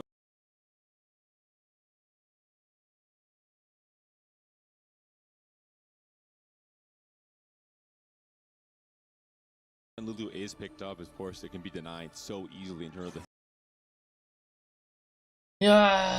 Or farming an augment that's slow pace, but later on you get a legendary 2-star unit at stage 4. Quite good. Early learnings, you can go to that reroll.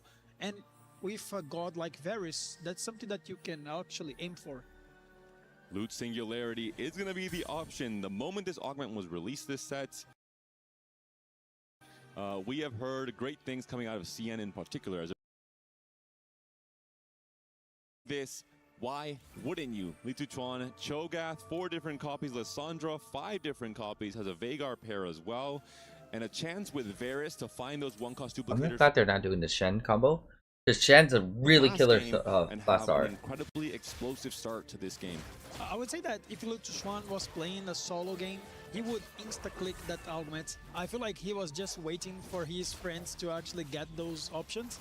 Because like, when you have such an amount of Shoguns as well as Lissandras, I mean, there is nothing that you need else. I mean, it's a perfect setup to this Singularity. We saw Gobo on the upper side there. He might be countering that same strategy, had the frontline foundation and had a lot of Shoguns for himself. Patience starting from Ziwe. He will be playing for more of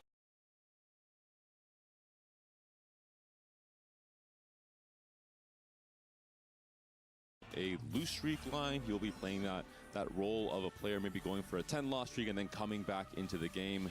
We're looking at Gobo's spot here also on a ton of copies of Cho'Gath. Has a Brawler +1, not quite the Darkstar +1, that would be ideal, but still able to make 10 here, able to hold Cho'Gath, able to make life more difficult for Li Tuchuan.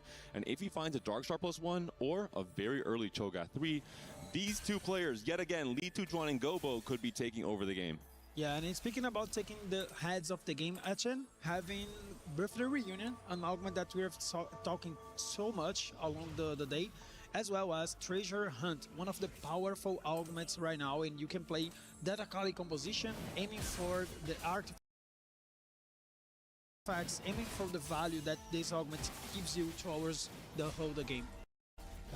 That Treasure Hunt will be for Daehwa. Looking at Raiko's board here, solo plate has already 2 stone plays built onto this Aatrox here, trying to, you know, not really play for a win streak right now. He hasn't leveled to 4, but just trying to set up for a huge solo tank coming into the later stages of this game. Yeah, I feel like this is such a great augment to take the game early into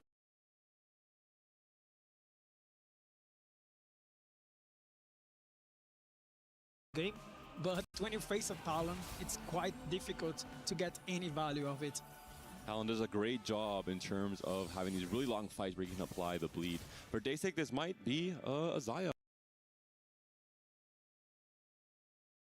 game. For sure. You have the Kraken built already, you have the Talon 2 as an item carrier, you have the Serpent, which is definitely a playable constellation for the Stargazer, as we mentioned earlier. You don't have to have Stargazer right now. It's okay. You don't need to, you know, index into 3 Stargazer for emblem printing with the mountain or for sacrifices with the altar. You can just play this straight up. Yes, of course. And I feel like for Daisy, especially, he had 2 items that are gonna be quite offensive.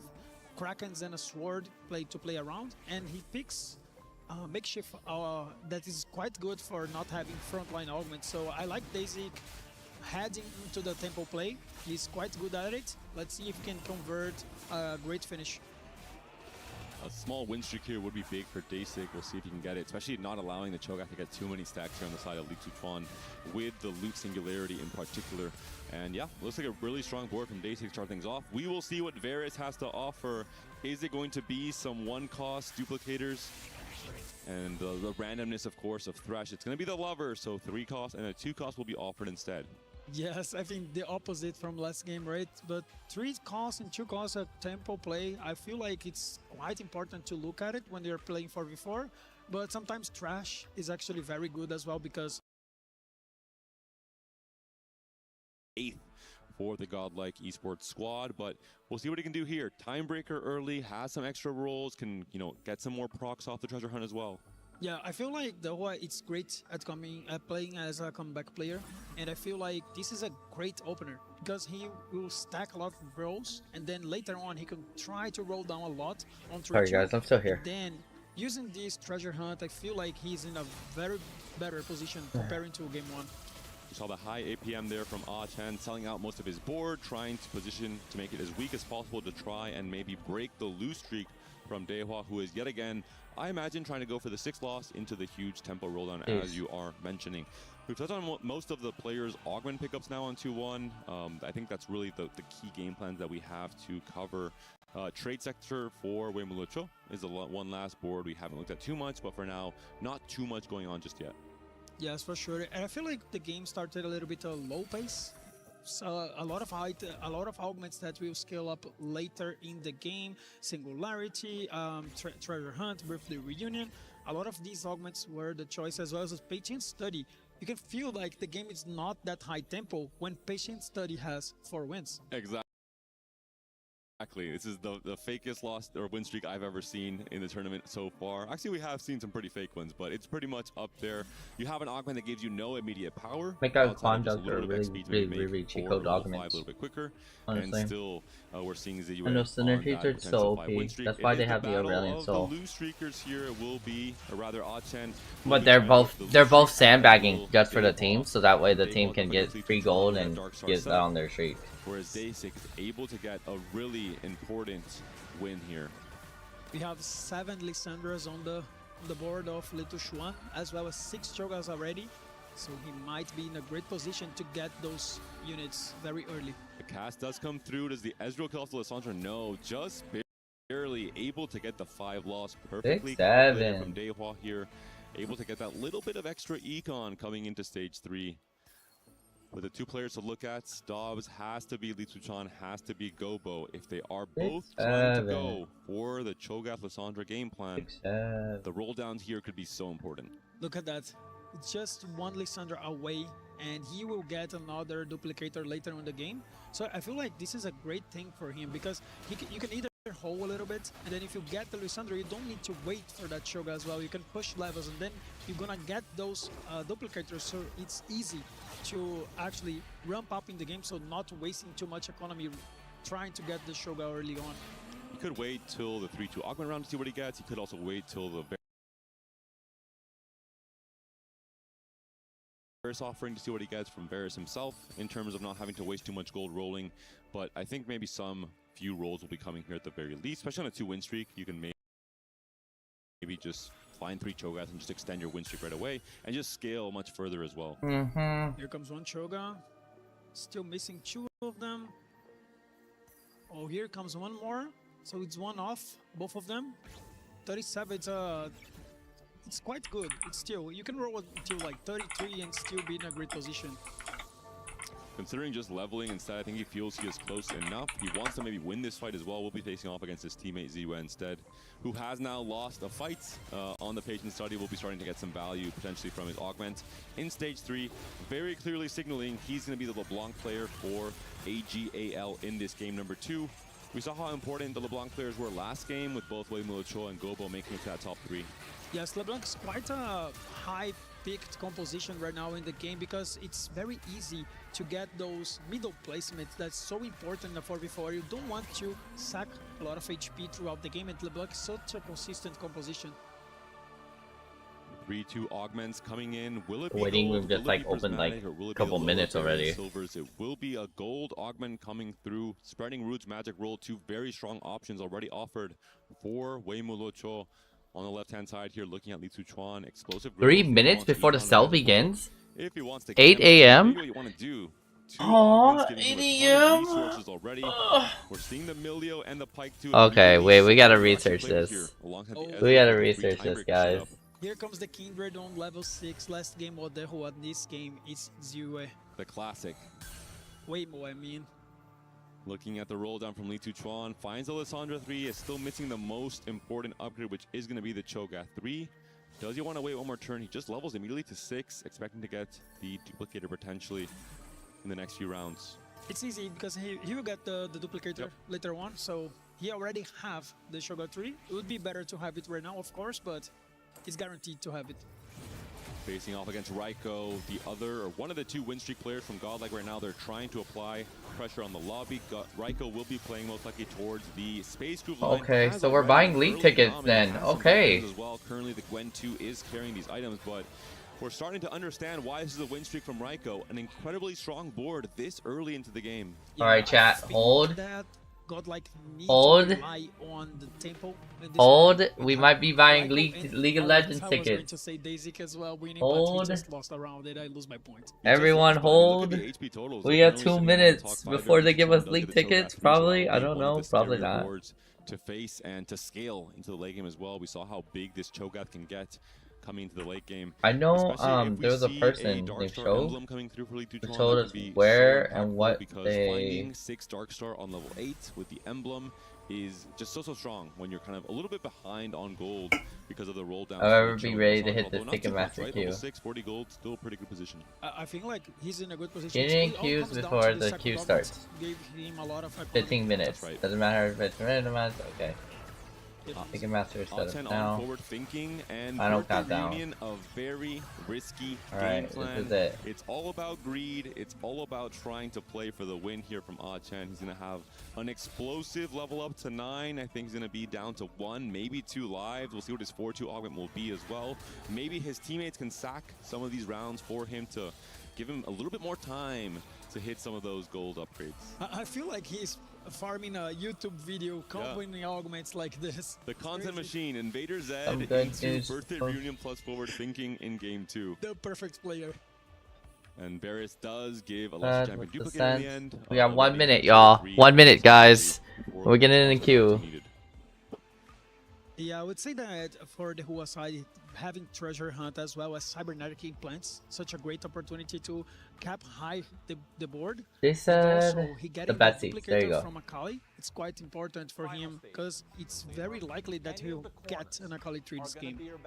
I think we're seeing again Godlike trying to play for immediate power, trying to play for maybe not a blowout win, but applying a lot of pressure on players like Ah-Chen. We saw Goboster pick up advanced loan, leveling 23 to 25 in section 7 through 9. So we're doing 7 through 9, 23 to 25. I have lost all of my hope for buying league tickets.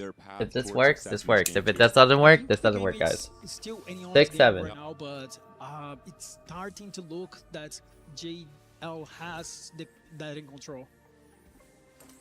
7,000 people. Okay, well, rip. So strong with the solo plate in particular, the Gwen 2 as well. The Varus Obsession of just a pretty good generic artifact to pair with the Nami, but holding onto the Gwen for now. It will be Gobo versus Raiko. Both of these players on the most HP for Godlike.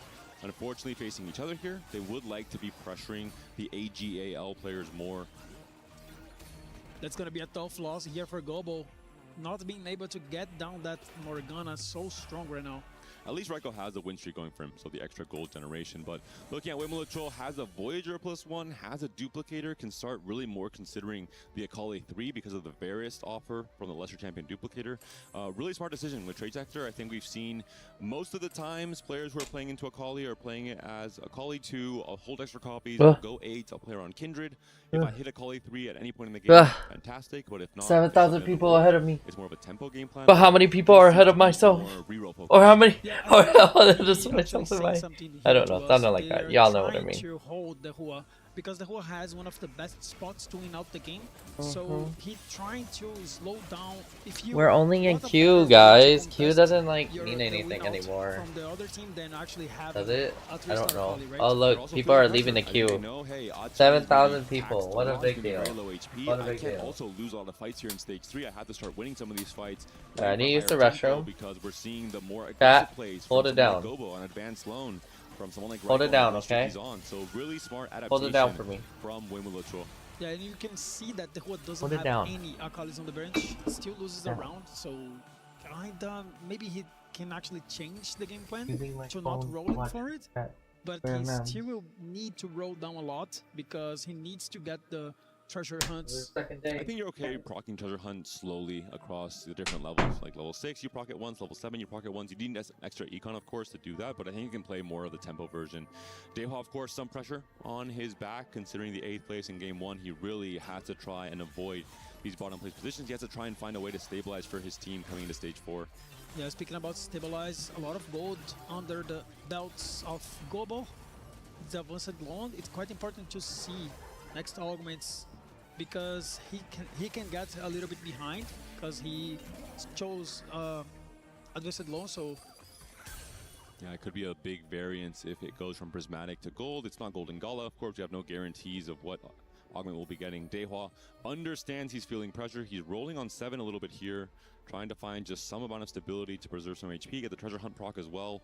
With the cybernetic implants, you're going to have a lot of extra resources in terms of items, so a really good second augment pickup for him. And for Govo, taking it slow. I think we're not seeing really, only Ziyue has rolled down on level 8 already on 4-1.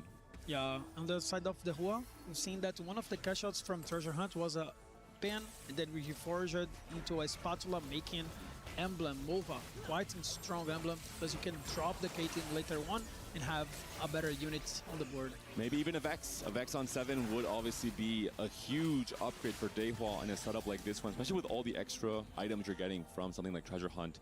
The 4-2 round is coming up. Ziyue has already rolled down. He's already hit his LeBlanc 2. Gobo's taking a bit of a hit here, but he is trying to pre-level to 8 and roll down all this gold. Can he hit his key upgrades? Only a silver augment. This might be pretty bad news for Ah Chen, who was hoping for a big gold injection for his forward-thinking birthday reunion game plan. We're going to see the roll down here from Gobo. He's on a single copy of Nami, but has already found a Blitzcrank. If he finds a Nami 2, could be a great position for the French player. Yeah, I think on the side of JL, it was way better to have a silver augment on Gobo, because it means all across the board they're getting prismatic, not getting a prismatic, but HN is gonna be very strong later on. With the reunion, he got dual kill. And Raiko is rolling for the mech ASO board we saw there. Li Tuchuan has already hit 6 Darkstar with May the 4th be with you. Ah Chen has found a Fiora 2 and has a very strong board. The gamble seems to have paid off. Has the Vex, has the Rage Blade. The duo Q was a great pickup, as you mentioned. Could this be Ah Chen turning his luck around, going from last in HP to potentially a win-out player? Yes, as well as a Blitzcrank too, so it's quite strong right now. Blitzcrank is gonna do a lot of trouble for GL side. The highest HP player from Godlike facing off against Ah Chen here, not able to punish him. The roll down has not quite been there for Raiko just yet. He picked up second win, but he still has a lot of gold to burn. He hasn't found the upgrade on any of his forecasts. It will be a stabilizing win for Ah Chen. Oh my god, that Blitzcrank just did a lot of work, disabling the mech on the side of GL. Here comes a Kali 3 for Waymo. He just denied so much power from Dehua that needed actually to push levels, and I think that actually can lower the average pretty much. And that's a big spike as well, as you mentioned, with the Bastion +1, the Voyager +1, the amount of upgrades here. The Swordsmith really allowing you to carry 2 different units at this point in the game despite being on level 7. And the 6 win streak, we talked about a player from AGAL having to step up in terms of, hey, we're losing too much HP, they're playing too aggressive, how do we stabilize our overall HP pool? Hey, a 6 win streak from stage 3 is just the way to do it. Yeah, I think Waymo is such in a great position right now. A lot of HP, he has great items. He still has some emblems to work with, so that's quite good, of course. It got also on a Trox 3. A really strong pickup. Dehua is getting taxed, 18 HP, still 2 lives, but again, this is the mirror match. He has not been able to stabilize in the way that Wei Mulacho has. Ah Chen has taken a loss, I'm not sure to who. He has a Fiora 2 and a Blitz 2 on the board, although, let's be honest, it's only the new upgrade that has come through for Ah Chen for now. 12 HP is 1 life. Fiora can heal you back into 2 life territory, but for now, he could be in the danger zone. Do we see Godlike react to this? If they see that he's in their matchmaking pool, we could be seeing everyone from Godlike trying to spike right now and eliminate a player from AGAL in 8th. Yes, HN has 2 star 5 cost. So, but the problem is, none of them are too consistent. Fiora sometimes gets stuck in the front line. Blitzcrank sometimes do great job, but sometimes don't. So I feel like this is the window that Godlike needs to explore to win the game. You have a Shen 2 now, you have the Jin 2 offer. He doesn't want the Jin, he's just holding it for now.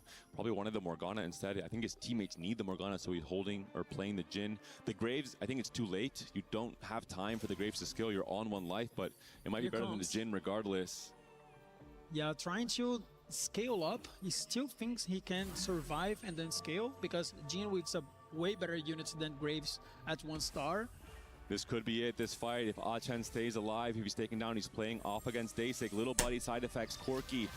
Front or third row. How are those numbers high? I'm in 5,000. The Riven is being surrounded. If this Riven from Dasik can move onto the Vex, that could be the way that Dasik wins this fight. Potentially can eliminate Ah-Chen in the process. It could be a 7 placement swing from 8th to 1st. This is one of the expected win out players. The Riven is trying her best.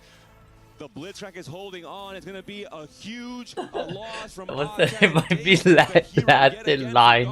That's crazy. A huge elimination in 8th place. This completely changes the outcome of this game too. Well done by Dasik. I've seen his positioning. He was focusing fire, the right fight from HN. So he was not able to prevail in that fight. And I mean, HN was one of the keys to the victory on the side of AJL.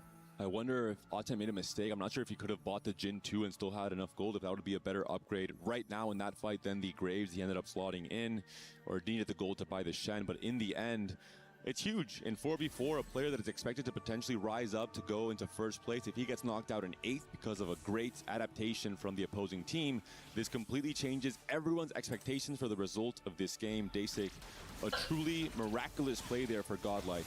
Yeah, but instead Dehua is going down. They're sacking him in here. Yeah, actually won the 1v1 against HN. He did the job, but they will need a little bit more to take down the victory. One player down from either team, a small advantage towards Godlike because of that 7th place position from Dehua. Now it's all about the cap. The HP totals are very even for the remaining 6 players. There was a big gap between Goboster and everyone else at the bottom. But it's now Ziyue who's climbing up with a 5 win streak. Weimolocho falling off a little bit. He's obviously holding on to a ton of gold, trying to find his next big spike on level 8. Raiko has some gold as well, but Li Tzuchuan is really the player to look out for, right? Level 8. It's sold out. What the flip, dude? Like not even 10 minutes. It's sold out again. On everybody's board here, but what the flip? It's gonna be not even 10 minutes. That is so crazy. Was top 8. I think none of them has a great spot to win out, so I feel like they have to try to put somebody else into 6th and 5th place. It could also be that a player like Ah-Chen was a bit of a bait for Godlike in terms of, hey, if we pressure now, we can take him out in 8th, but by pressuring now, you lower your cap overall coming to the late game. So we'll see if that ends up coming back to bite them in the stage 5. Right? Bro, are you kidding me? Not even 10 minutes into the queue. It's sold out supposedly? What? Damn, dude, what the flip, man? At the very least. You're starting to go 9. You can maybe think about finding a cap out with a Blitz. I'm never getting these tickets. Carry as well. I think just Li Tzuchuan has so much on the line. Look at that Shoga. He kills so much throughout the game. This is going to be one of the most important fights. Not right now because both players are still very healthy, but just for the potential outcome of who can win out this game. The Cho'Gath onto the Mighty Mech, the Blitzcrank trying to add some additional damage, but the Acel, the carrier, is doing a lot of the work. The Mighty Mech has held on for so long thanks to the second win proc. Bro, it's a not even win for 10 Raiko, minutes, who still has and gold to hold. supposedly these tickets are was already sold out. Because I what the flip, AJL man? I'm never getting have these tickets. Much better spot to win out the game. So they're across the board. They might have like 2 players that can win out this game. So I feel like Raiko just did an amazing job with the Acel, but it's very unlikely that he can cap the board very high unless he finds a great 2-star upgrade on a 5 cost. If he can make it to 9, I think he might still have contention. Someone who I think is maybe it's time for me to be a Dota fan. Here. He did his job. He had to get strong for the fight with Ah-Chen and eliminate him. He succeeded. Dasik versus Gobo, both players could still be on 2 lives. Gobo has to make certain to not take too big of a loss here against Dasik. The Blitzcrank is trying to do his thing. The Nami takes on the Riven. That should be enough units killed. I think it might be even Gobo being strong enough, to win the fight here against Dasik. I think the cap is low for the Corki board. Maybe I spoke too soon. The Corki almost killed off the Nami there. 500th place, but it was for semifinals. Gotta take it. What day for finals? Damn. Damn. There's 1,000 people ahead of me, guys. I don't think we're gonna grab this. 600 people. They're sold out. These things are sold out. Yes, I'm at 600. His augments are quite good, right? He has a great economy augment, give him a lot of potential throughout the game, and still the next combat augments very strong right now, and on the side, has to be bug. They were not able to get such strong items, strong augments as well. Yep. So that's why it's gonna be very hard today to come back. We're seeing this battle between two players now from AGAL. The matchmaking didn't favor Godlike these last few rounds. Now it is going to be the teammates facing off. Wei Mulucho and Ziyue there. GoBuster fighting for his life, sitting at 17 HP now. Up against Raiko, another teammate he's facing back to back. And Raiko's the player who Shop for tickets. this fight. I think They said it was sold out. Has a lot of gold to spend. He has a lot of HP to save as well, kind of a buffer to take these trades against his teammate. But I need 2 Raiko, tickets. I think, is the player poised to be the win-out player for. They're sold out. Like, it's gonna be It's tough. done. I think he's gonna need some. This luck shit's to sold find out. Some kind of 2-star 5 cost to help the Ace dish out the damage. It's sold out. Oh my gosh. Overlapping on the win condition. Yeah. I feel like Raiko is trying to go 9 and trying to upgrade the Blitzcrank, but if he does, Gobo as well. he will miss the Blitzcrank as well. And I think they might need to change something and try to not overlap each other. And I think Ziyue and Lee Chuan are just too strong for Daisy to try and outplace. It's He did a great empty. job outplacing A10, but I think this is It's almost a empty. guaranteed 6th place from Daisy. He does not have much more to do. This fight will be so important. Corki in. It's empty. You know what we could do, guys? Win towards Dasik. It could We be could a just pivotal wait. fight, and it looks like it might be a win regardless of LeBlanc. The Pike stun comes through as well. Buy some time. The Corki last left alive, and Zuya now down to Do we potentially just still wait? 2 lives, but an important win for Dasik, an important win for Gobo. Raiko on Developer a 2 loss pre-sale. despite, or no, Raiko won this fight. Now has used up all his gold. Zuyue on the second loss streak, not so much, but he has lost some HP, and that's why Daisy is such an important player for Godlike. He found a win in such an important round, and I feel like he can keep doing that. That they can still come back. The positioning has been so good from Dasik in these late game fights. Potentially 1 life for 4 of the players remaining in this game. Raiko.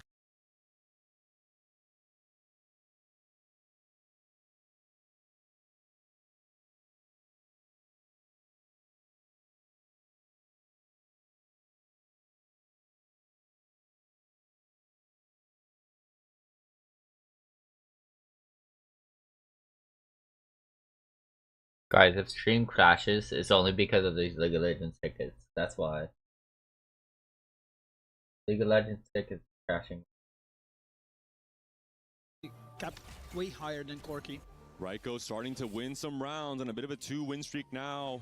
5 players remain, 2 of them on 1 life. If Gobo goes out in 5th place, that will be it. It will be a blowout win for AGAL in this game 2. A blowout win in the series will be a 2-0 win for AGAL, and they will be advancing to the final day, to the semifinals tomorrow. That's such a difficult job for Godlike right now because look at Waymo. He has so much gold to work with. He still have room to improve the board. He's going level 9 probably next round. Tickets are gone for me. We lost it. Much, and he's already very strong. Rip. Key upgrades coming through. It's going to be the Jin 2 potential for Lee Chuan, the Blitz 2 for Gobo and for Raiko. But we're seeing the board here from Wemilo Cho, the strongest player, but we're not concerned about him. He's on 30 HP. He'll be staying alive for this next fight no matter what. He does find the Shen on the roll down though. It may be the win-out player that AGAL needs to close out this series. Oh my god, still find another upgrade. He's looking very strong right now. They all sold out. Shen Chu to help some damage. Little Xuan still scaling with that Shoga. Look at that positioning. The last minute swap, but it will be Lee Chuan up against his teammate. It will be Gobo up against Raiko. Raiko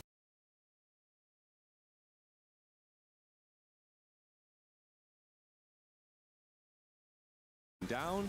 Wei Mulucho will be alive and very healthy, maybe the strongest player in the lobby, but it will not be a blowout win. Oh my god, look at that Shen. I feel like AGAL didn't try to give some HP for the players. It's a very close fight. Raiko takes a hit. Lee Chuan, the Cho'Gath was on the Kindred, I think. Lee Chuan will be winning that Did fight. not The reach Kindred it. bites Everything was do over. come I was through. in It is a 6,000th place too. perfect win on their last life. We're in stage 6. I mean, Godlike is praying for the miracle. I feel like looks like we all gotta be Dota 2 fans now. That's a massive upgrade for the Dark. Now look at all these different carries. Just change our game. He's a carry. We have the Lysandra, we have the Karma, we have the Jin as well. So many different ways for this board to win these fights. Cho'Gath staying in the middle. It's Gobo versus Lee Tutron. If Gobo goes out, it might be an elimination. It's gonna be probably the last fight of the game. Look at the Blitzcrank's such a great unit on this fight. The Blitzcrank is at a queue of 151, could he get any seats within 17,000? He might get an ult off on the Lysandra. Will that be enough? The Nami's already being targeted. There are so many units left alive. Gobo has been taken down. It's a massive hit as well. Gobo's gone, so their top God King. AGAL is probably going to be the next. Gobo, Sir, Dasik, and Dehua unfortunately taken out early. A10 went out in 8th, but it did not matter. So AGAL wins this. Alright, so AGAL doesn't win this, and yeah, okay. The AGAL just dominated the series with a clean sweep. I want everyone to remember that Varsity has a sinker value 7,000. Thinks that Riot fucked up so bad that someone who entered at a queue of 151 could get any seats within 1,700. Selling out the first number 100 is retarded. So well played by AGAL, recognizing their spots and winning out. Especially in this last game, AGAL was able to create 4 different threats that could all have become win-out players. We saw Waymo Troll, we saw the Dark Star board there as well. The coach, Horo X, joining the team, congratulating everyone on their play, on their success across the series. Godlike has had a fantastic run, a top 8 from an org like this. You have to be proud of these players. They fought so hard to make it here, but this is the end of the road for Godlike Esports, the end of the road for any RIP Godlike. So it looks like there's going to be 3 China teams for finals. China is saying to us why they're so dominant. Semifinals is also sold out. Playoffs, quarterfinals, EWC, TFT, and they just swept the best team on the West. So it was not even close this last game. I feel like AGAL just did an amazing job, and I look forward to see what they are being able to do. We're going to hear from Damascus and AGAL on the main stage.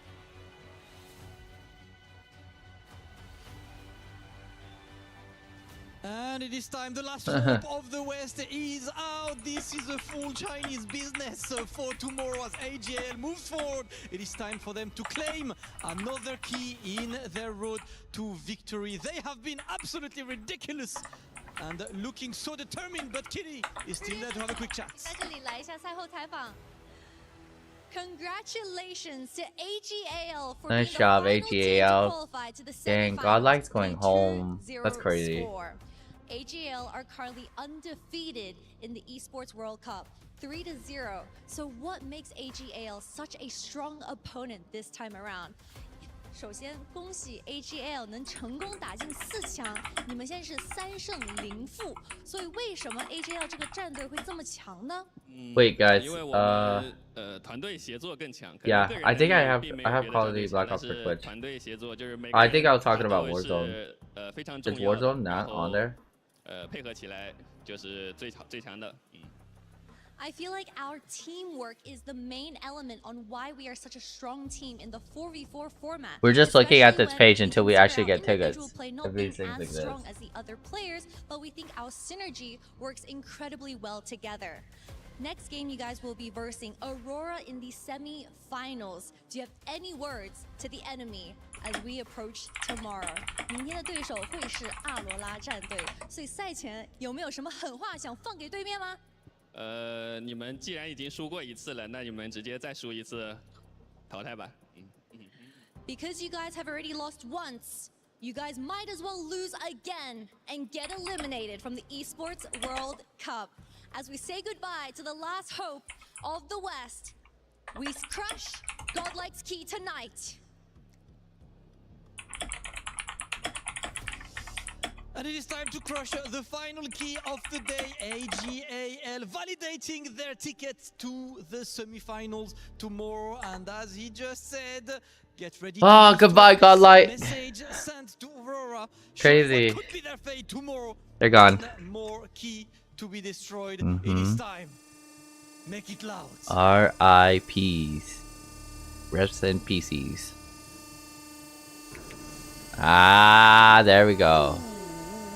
I love the jump scares every single time. Once again, another kick crushed, another dream dies, but another dream stays alive. This is the dream for AGAL, still undefeated in this tournament, and that's all they want. Continue that entire tournament without a single defeat. AGAL, congratulations, you will be back tomorrow. Gonna get ready for Aurora Gaming. We're gonna have absolute banger semi-finals. Can't wait for these matches.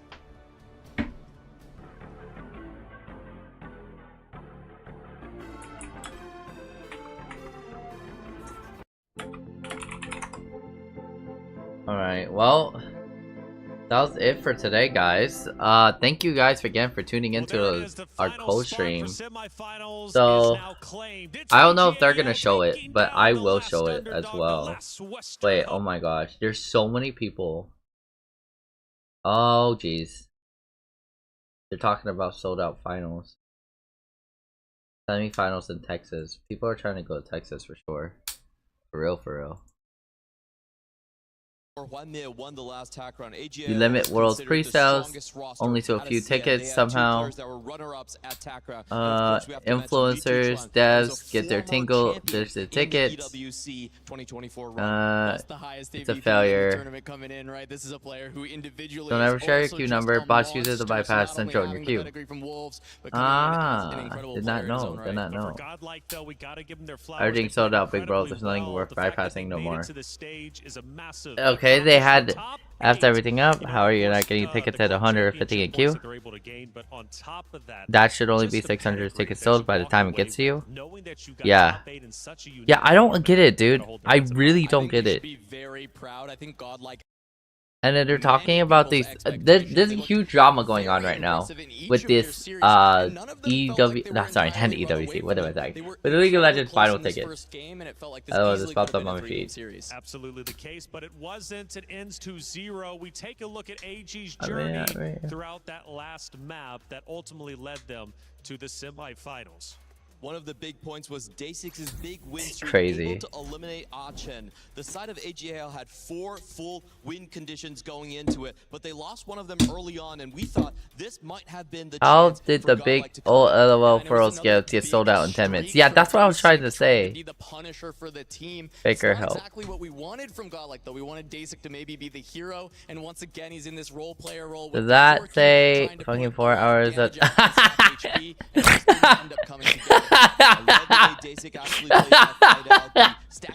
at this. Look at, I'm sorry. I don't want to laugh at your defeat, but this is hilarious. Oh, he's at 473,000. Dude, I didn't know there was 500,000 people trying to get fucking League of Legends tickets. What he needs to capture as high as possible, and now he just into this very strong Dark Star board with Li Tuchuan's hit of the Jin 2. I didn't read that. They stacked the entire lineup with carries that could win out, and I want to give way more because they're not right. They're a right partner. They're not, or they are. I don't know. He hit the Akali 3 way before and sent him into the 7th place. Well, we crushed mini. When's the second round? August, late August. That's what they said. I don't think I'm gonna even make it to the second round. I am sorry. They were loud for sure, and some of them put up a tremendous fight. We so sorry, but I thought this was some make big waves in our tournament. Flash Wolves, no problem, beat them 2-0. Yeah, this was, you know, the APAC bout, Nongshim coming in as the first seed, but they had not had to face Flash Wolves in the qualifier. So this was a little bit of a mystery on how it would go, and Flash Wolves got the better. And VP, our runner-ups in 2025, also getting defeated here by Team Vision, a new organization to join the brawl when it comes to TFT. I'm so sorry. I thought this was the most funniest thing I saw on my feed. I'm so dead. 500,000. Championship race, they continue to gain points and separate themselves from the pack. They were top 5 going into it. Trying to join the queue. But that's crazy. previous title holders. Almost half a million. That's almost half a million people trying to join the queue. Continuing on that road to undisputed GOAT status, a win at EWC is kind of the last win he needs in his trophy case to have won just about everything there is to win. I'm dead. That was the key that did not want to snap. It held on for the longest time. It says, no, we want to go back to back, but the reality is that is just not a possibility anymore. And then just moments ago, alright, so we got three final key in quarterfinals. You have to wonder, Godlike was the best the West. Oh, that's gonna freeze up. That's gonna freeze up a little bit. Against other teams from the West, so it kind of feels like the gap is widening. I just can't. Just imagine you're just like, oh, let me join the queue, and then you're 400,000. That's crazy. Competition is stacked. Quarterfinals was just today, but tomorrow is a very long one. So much to get through. Kitty, what's happening tomorrow? It's okay, guys. We always have Dota 2. I'm trolling. I'm just like, I'm doing trolling though. I should chill. I should chill. Crazy best of threes coming up between Flash Wolves and Team Vision, and with the next one being Aurora Gaming versus AGAL. But that's not it. We also have the third and fourth match place decider, and finally the grand finals. Damascus, how much do you get for the grand finals? A big money, of course, $150,000. 150 big ones, guys. Beautiful trophy, the key and the trophy in the totem wall as well, and a bag of points for your team, and especially we think especially of AGAL right now because they are third on the club championship. Okay, sweet. But the two teams ahead of them, Vitality and Navi, are not here on Teamfight Tactics. So golden opportunity for the team to bag a ton of points. Did you just say 150,000? Okay. I don't think I heard you right. How much money? 150,000. Yes. Yes. $150,000 for first Yes. place. Alright, so the teams that we have making it on that are legitimately good competition teams, we have Team Vision, we have Aurora, and we have AGAL. All three of those come from China's team, or an Asia team. The one thing I don't know is winning Flash Wolves. I have no clue who these people are. I think this is another Asian specific team that's going through here. But whatever we get, when I don't know if Flash Wolves are able to beat Vision, because honestly, dude, they know how to play their 4v4s. Aurora also knows how to play their 4v4s. AGAL has been also playing their 4v4s pretty well too. So basically, they know the tactic. Someone needs to stand back and lose, while another person's supposed to win the entire time. The people in the middle are supposed to dictate and mess with the carousels and the luck. So, yeah. Tomorrow we going 11, 12, you name it. We about to blow the roof off this place tomorrow. Okay. You do not want to so, miss it as we crown our brand yeah, new tomorrow's gonna be the entire match. Here at TFT. Tomorrow, finals day. You do not want to miss it. See you there.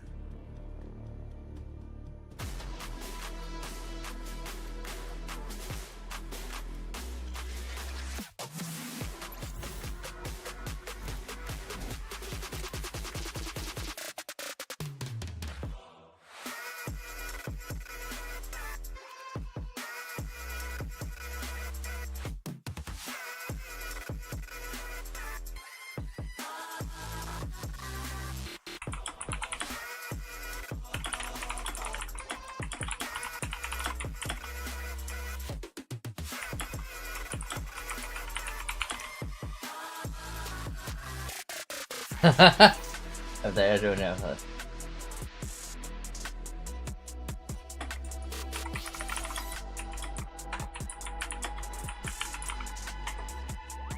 Getting for legal reasons. Good matches today, though. Definitely good matches. We had a way better co-streaming time today, guys. Thank you for being here with me.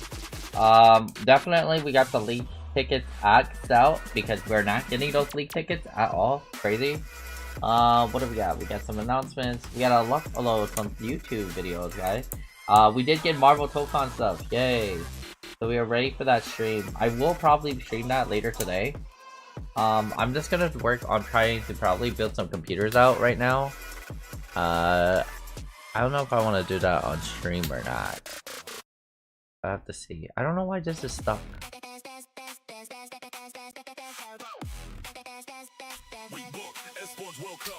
Dang. Signed. 2 signed, 1 box. Crazy. I only pull the side over number Kennen. Oh, signed. Nice.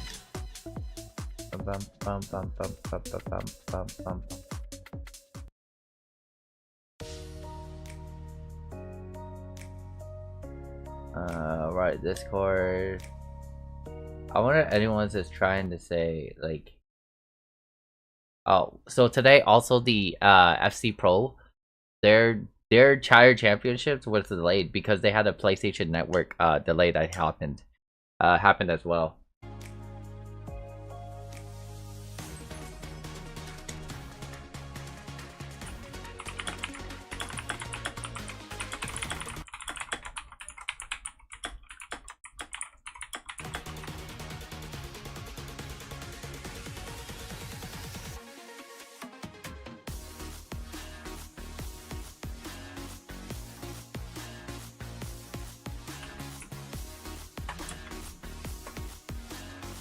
My balcony hosts 20 people, bet.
A watch party moving into big TV.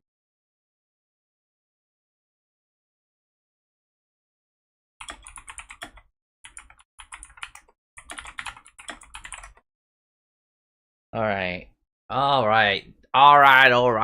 chat. So we had a good day today. We could just do a little bit of the scrollings if you like. Oh, and Tony Stark is playing Tokon, Marvel Tokon. He's up early in the morning. Hello. Wanna play? I definitely do need to. Hi, Hugh. Let's knock on. Let's knock on his. Let's do some knocking. Yeah, we can all meet in the lobby in a little bit. The lobby. Mm-hmm. Wait, the lobby. Wait, there's multiple people? There's multiple people playing? Blah blah blah. Wait, cause I haven't even started yet. Alright, I think he's gonna end his stuff. Oh, as he ends his stuff. Let's talk, chat. Let's talk. Let's have some talks. Wait.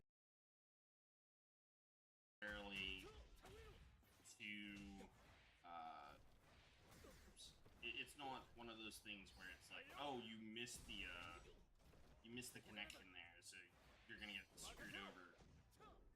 Alright. Do fire up. Alright, guys. Oh! No, we don't have a class session. Let me hide this over. Alright, y'all. So, thank you guys again for coming to the code stream today. Today we did a lot, actually. There's a couple of things I want to actually do. I want to kind of set up my new screens and desktop with the new Tokon stuff. And I'm going to try out some Tokon things, too. So, I think that's something we can get listed off of our list. Today, I actually wanted to have chicken nuggets. Crazy. But what we went over a couple things. Let me show you guys what happened today. So today we had the most crazy TFT matches ever. How crazy? So you may ask. Oh no, that's a leak. I'm leaking. Ha ha ha ha ha. Boom. Browser. There you go. Browser. That's all wrong. Are you kidding me? Are you kidding me? Here, we'll do it from the X. Okay, so for team fight tactics today, we kind of missed the first beginning half, which is fine. Honestly, I think it was just cool that if we had like these ones showing off, that was cool. So we had Win and Flash Wolves win on their match already against Nong Shim. We found out that Nong Shim is this Nong Shim. It's this Nong Shim, which is the actual Korean noodles. Like, bro, I wanted them to stay in the round. If they would have stayed, if they could have won a couple mil, you bet your butt we get a free noodle somehow. Damn. So we actually saw them get eliminated by Win and Flash Wolves. On top of that, we saw our team Virtus Pros lose and cry. And I cried because guess what? That's how it was. Every single team we've depended on, or any team that I said specifically that I wanted to make it past to win, had lost. Mouse lost. Zeta Division, they won their first one, right? But I wasn't watching the first one because they had a B stream and I wasn't able to do Group B for some reason. I don't know why. But when they got back to Group A, I wanted them to win. They won only one, and then they lost. What else? Virtus Pro did win, but I did not see them in Group A. I only saw them around in Group B when I'll have to zoom in, but I wasn't there the entire time. Alright, but I wanted Nong Shim to win back down in Group A against Aurora Gaming. They lost. And then when we got to lower bracket, I wanted JD Gaming to win because I saw JD's club points. And the club points are literally built up to win millions of dollars as a team. And guess what? They lost! They lost against Mouse! I was like, what the hell? Okay, whatever, they're cool. And then I saw Team Nemesis. I'm like, Team Nemesis should win because Team Nemesis actually has a good chance of winning the entire tournament. They lost as well. And I'm like, what the flip? So when it came to that, I was really sad. And then other teams that we had that also let me down.